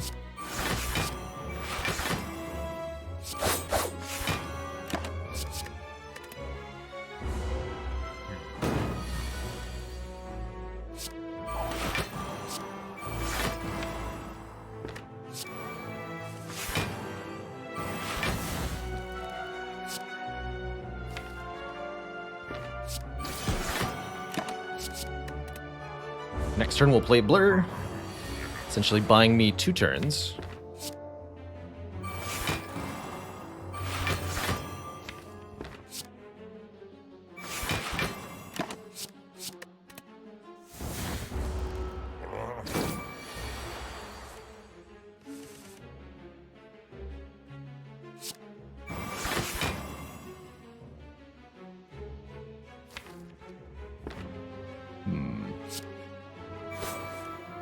Oh, there's finisher. Okay.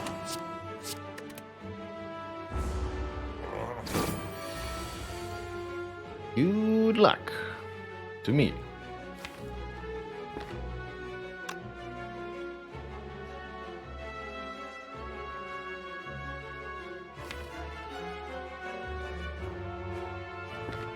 I wish I'd been able to draw Cloak and Dagger together.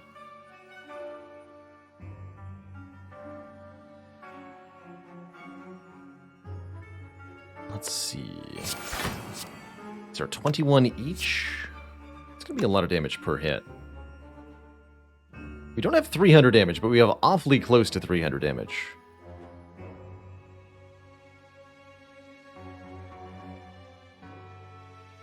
And we are healing from Pandagraph indeed, so we have room to take some damage here.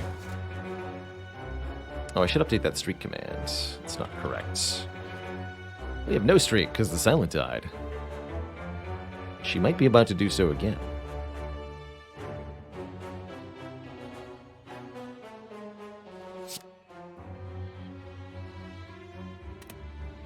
It's 28 plus another hit. Again, it's not going to be a kill. So I think we should go a little defensive here.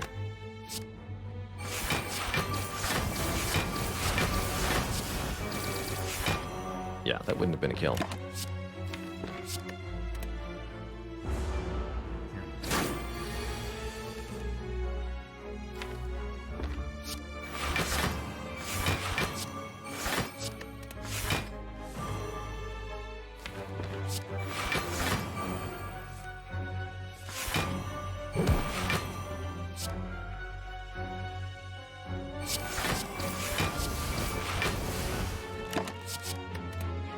Burned her to 4.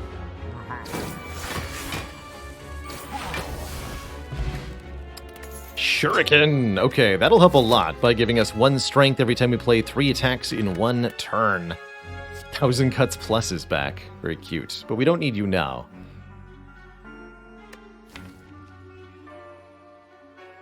Take an upgrade out maneuver? It's a thought.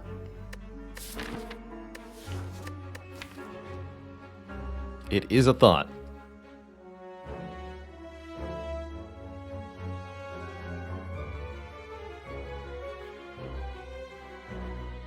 I think I'd rather upgrade footwork. How am I going to block if I don't have any energy? Only draw we have is the Reflex Plus, really? Yeah, that's the real shame there. Ugh. Tomb of Lord Redmask, you are poorly timed here. Let me say that. Guess we haven't used the peace pipe. Okay. Perfectly timed incense burner for time eater, at least. Good.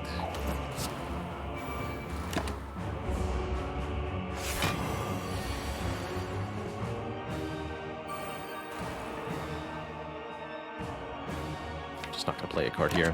Have to count our cards very carefully against the time eater. Every time we play 12 cards, time eater forcibly ends our turn, which is exceedingly rude.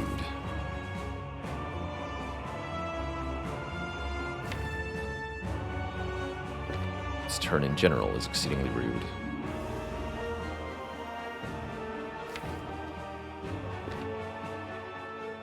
All of my good blocks are in my hands.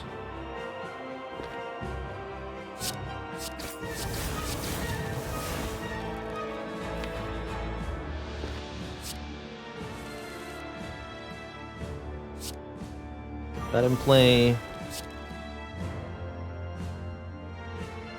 This in play. Play this. Next turn we go, like, neutralize. Something, something. 51. Very nice.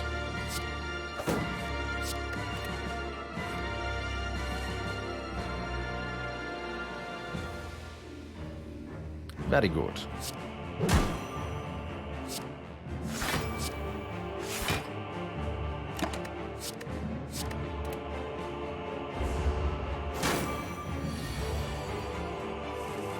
Absolutely brutal.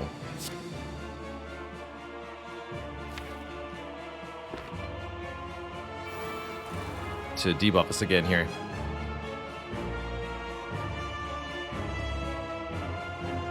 There's no way I can put time eater below half health unless Adrenaline drew like finisher Blade Dance, and even then, don't think so.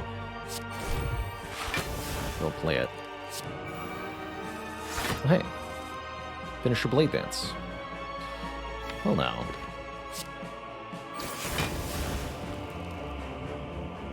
So that changes my mind a little bit.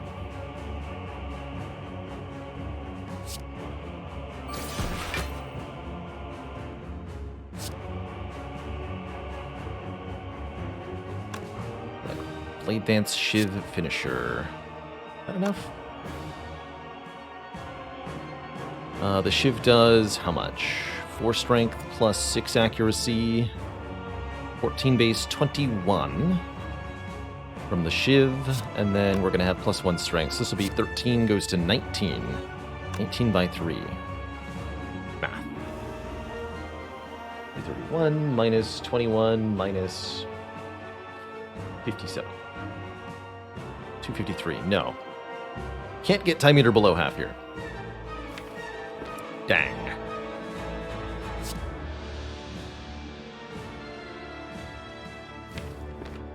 Big dang.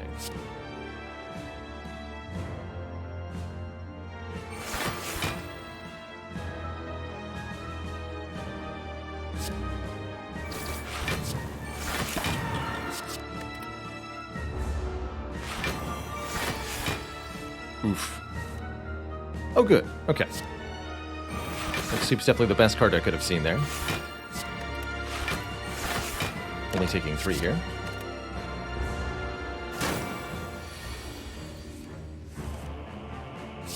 Well. Better.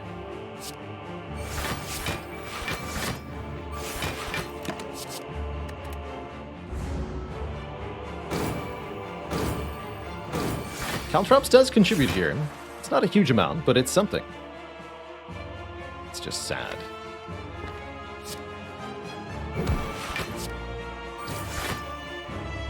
Okay, that'll put you to 239 at least. Won't be able to play 3 attacks next turn. Let's just keep the cards you like.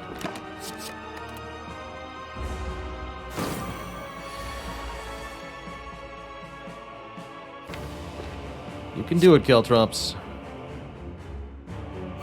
I believe in you.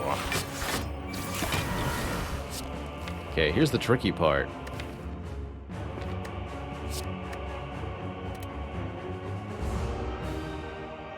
which is no more vulnerable on Time Eater. And this happens again.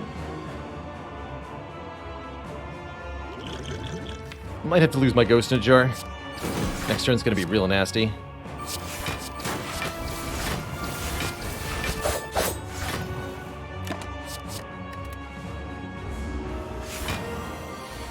$57.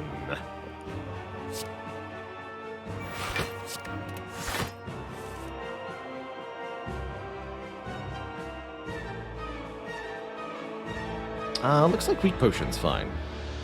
Good Instincts, Blur, Defend, Shiv.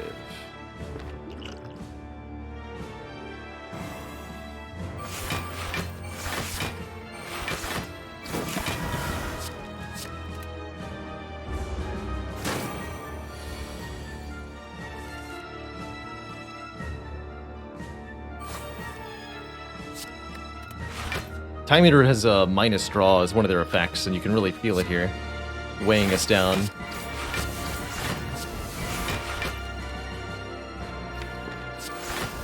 Slimes are also problematic.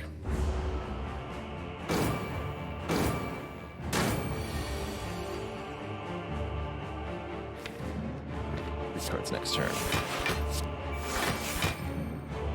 Shoot. And we're intangible next turn.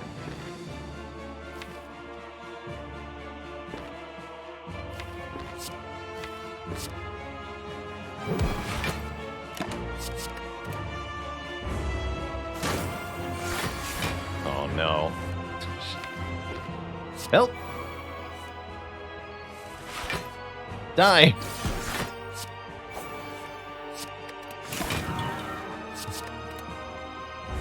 The block is problematic here. Please draw a kill. 8 times 5? That's 40! Riddle with holes! You legend! You myth! You monster! GG. Okay, the Time Eater is slain. We're through this fight. We're on to Donu and Deka, who are similarly problematic. Just because we don't do enough energy. You know?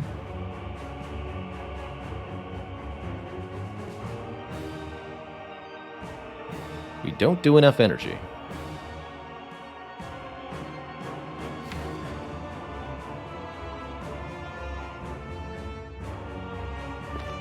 We gotta kill Donu quickly here.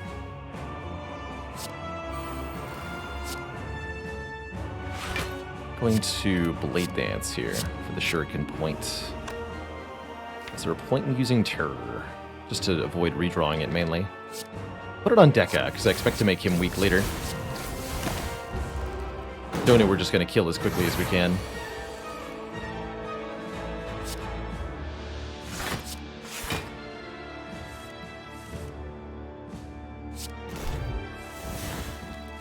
Okay. We're getting somewhere at least.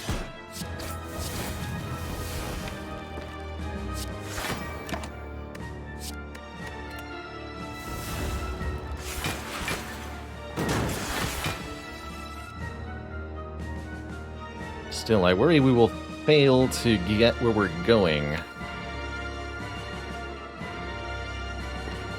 In due time here.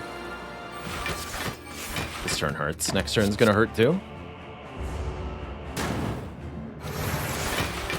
Can't apply Weaken because they're big. But we're at least intangible next turn.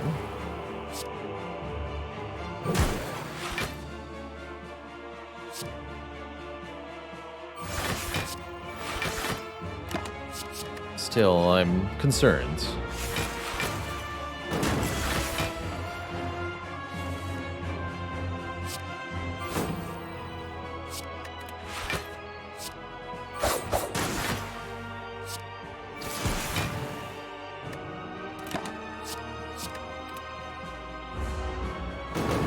I need to kill Donu before another buff goes off.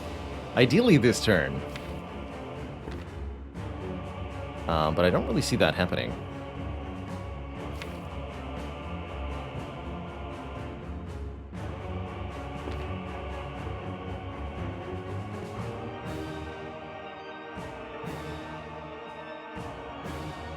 This is a bad omen for Heart, mostly.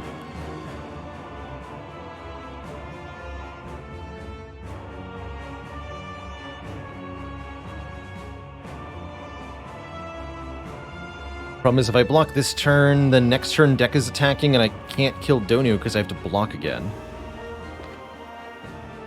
Although maybe we can make Deco weak or something. Let's do Reflex first. There's Cloak and Dagger. Keep Cloak and Dagger and Finisher, right? That's right.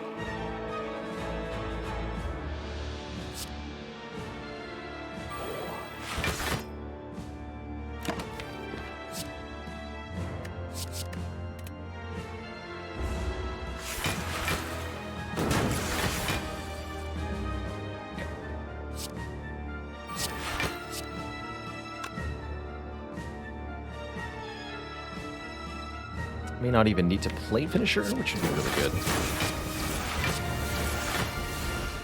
No, I do.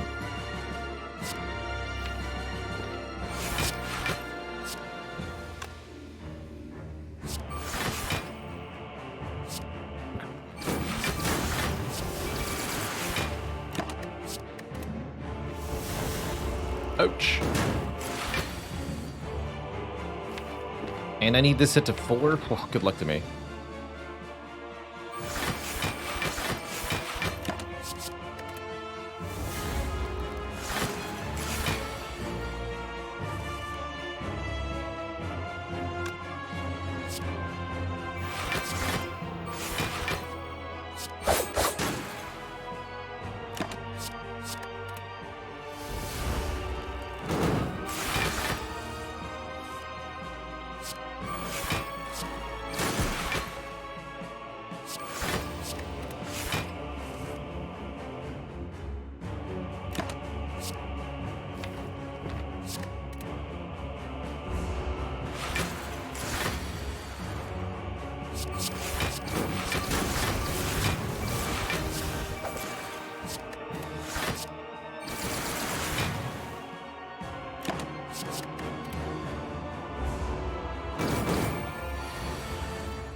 Good.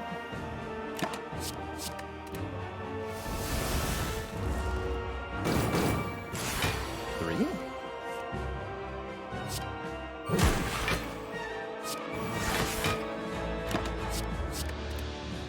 Four.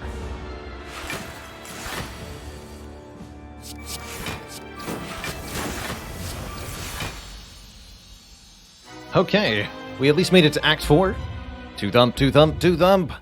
Deep pulsing dread can be felt throughout the room. Is this the heart of the Spire? With the Ghost and Jar intact, our odds in Act 4 aren't bad. Aren't bad at all.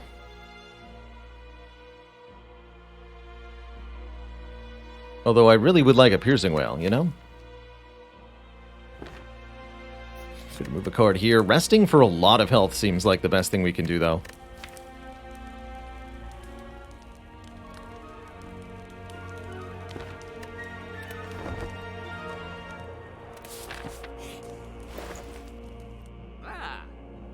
Ninja Scrolls here. Duplication Potion. Dupe Pot on Thorns. Dupe Pot on Footwork, also acceptable.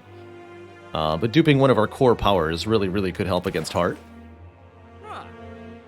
We do have Pantograph, but I expect to lose some health to the Spire Spear and Spire Shield. No Whale or Shackles.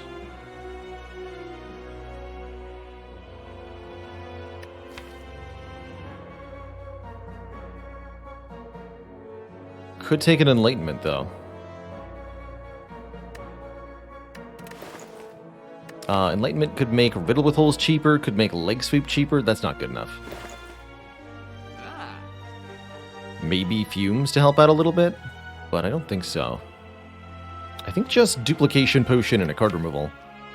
Probably a card removal on the Riddle with Holes, but then I'm a little worried about my damage output.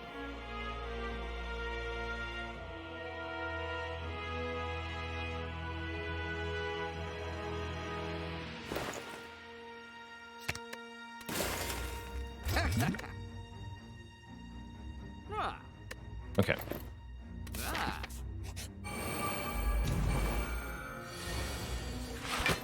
More shivs. More power. Okay, questionable turn 1 here. Go for the Spire Shield first.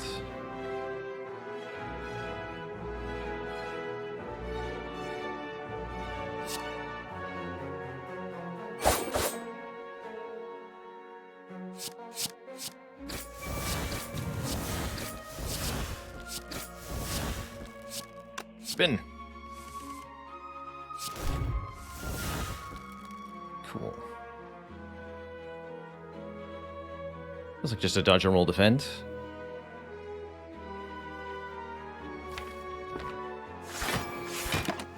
For intangible next turn. So this is irrelevant. I can carry some of the block over even. Might as well. And this third turn could hurt a lot. Yeah, it's gonna. Dang. I was hoping we could do something impactful by the time this turn arrived, but not with the draw order we got. Dang.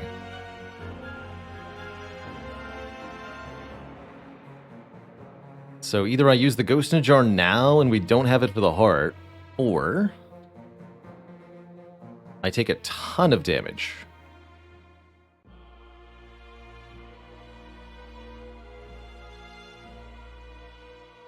Just a ton.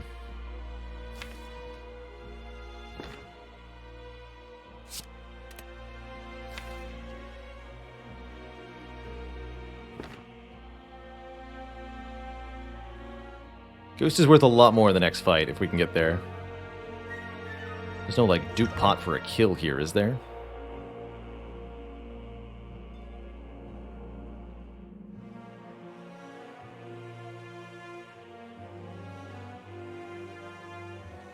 No, there's not. You're gonna have 99 block. Ugh. So 2 turns from now is equally disastrous. Oh dear.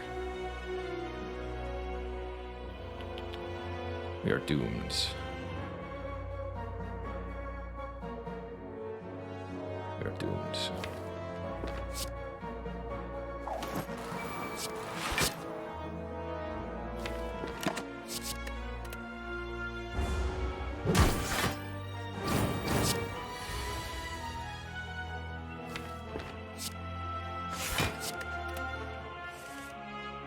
Doomed, I tell you.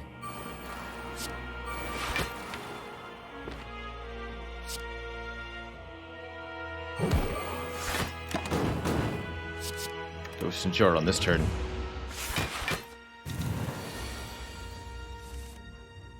Right.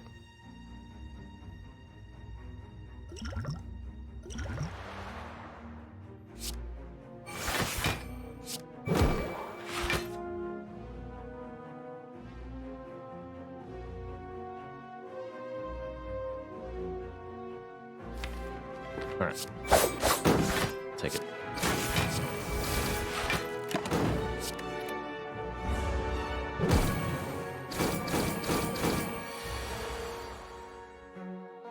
Blah. Brutal.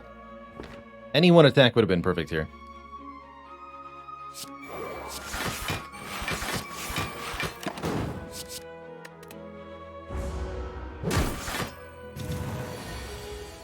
And now we can't kill it. GG.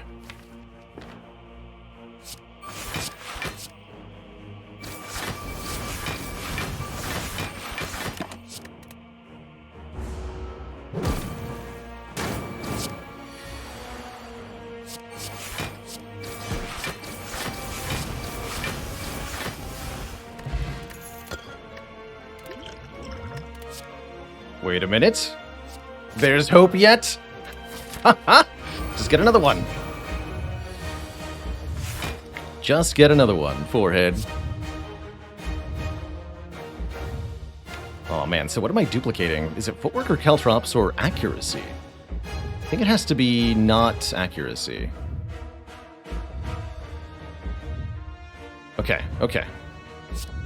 Incense Burner is actually on a totally fine number here. It's not aligned for the first cycle, but we can just use the Ghost and Jar. We have a chance here. A ghost of a chance. To survive this on my own, though. Okay, it's gonna be double footwork for me. Yeah. Gotta be.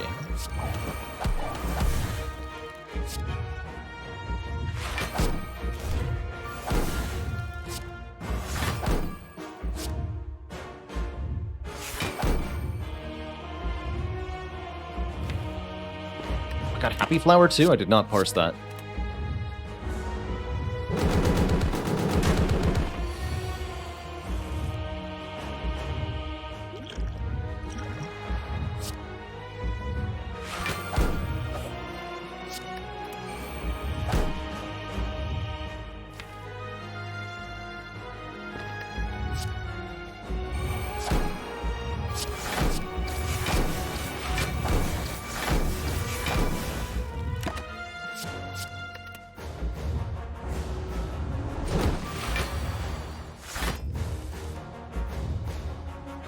Perfect.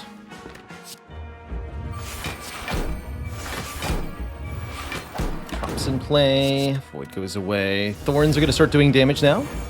We are intangible next turn. Fortunately, that did not work out as we originally hoped, but we have enough block for this hit. So that's nice.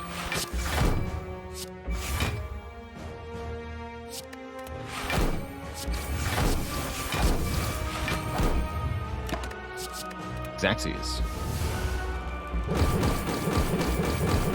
It's the next multi-hit that's going to be a real problem. I don't know that I have a good answer to that. It's going to have to involve Weaken, which means playing this leg sweep for 2 of my energy right now. Or I can kill it, but I'd have to have really, really good damage output for that. Next multi-hit is 90 damage, that's correct. That's just not going to work out.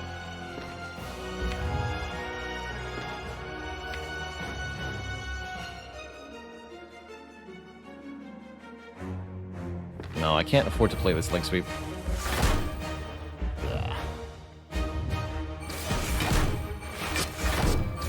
Blur will have to be part of the equation, I suppose. There goes nothing.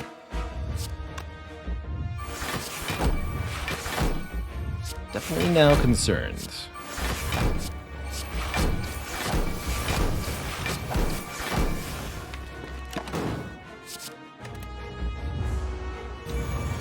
Six by 15.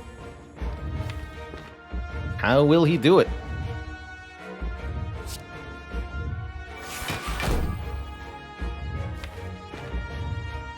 Personally, I don't think he will.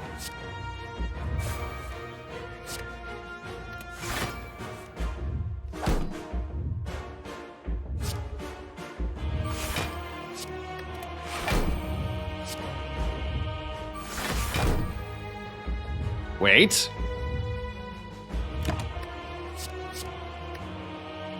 Power.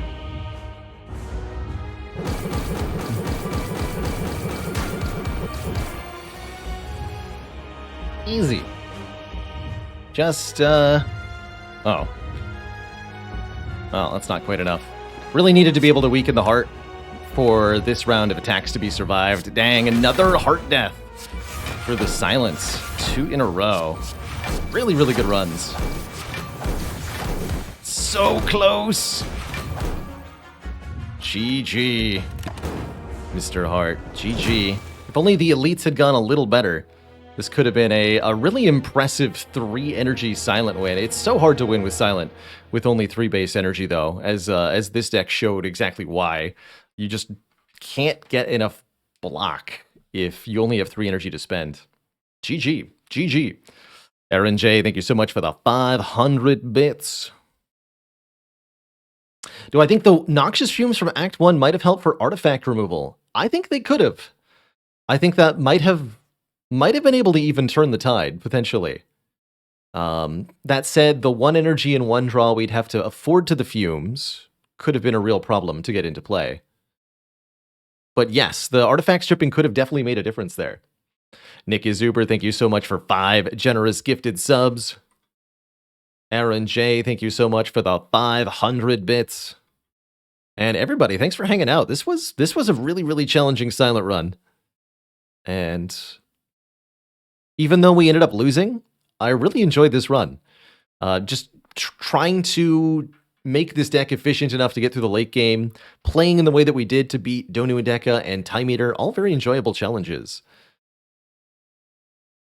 Goes to show why the 400 heart kills in 1 year challenge is going to be so tough, especially if we do replay with losing runs like this, as there's going to be a lot of evolving my strategy.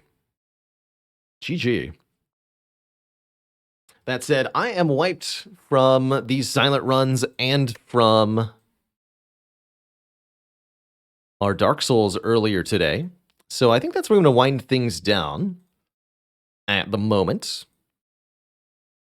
Give a big thank you to everybody for coming out, hanging with us.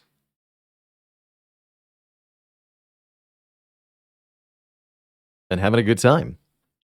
Good night, Not Jose, FBI's Most Unwanted, Mr. Beach Grove, Mr. Baconudo, More Better, Willings, Firedrawn, Talaris, Shoefish, Doenian,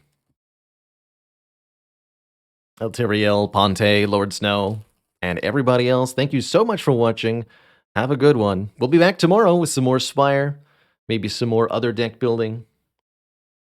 Till then, toodaloo, everybody, and good night.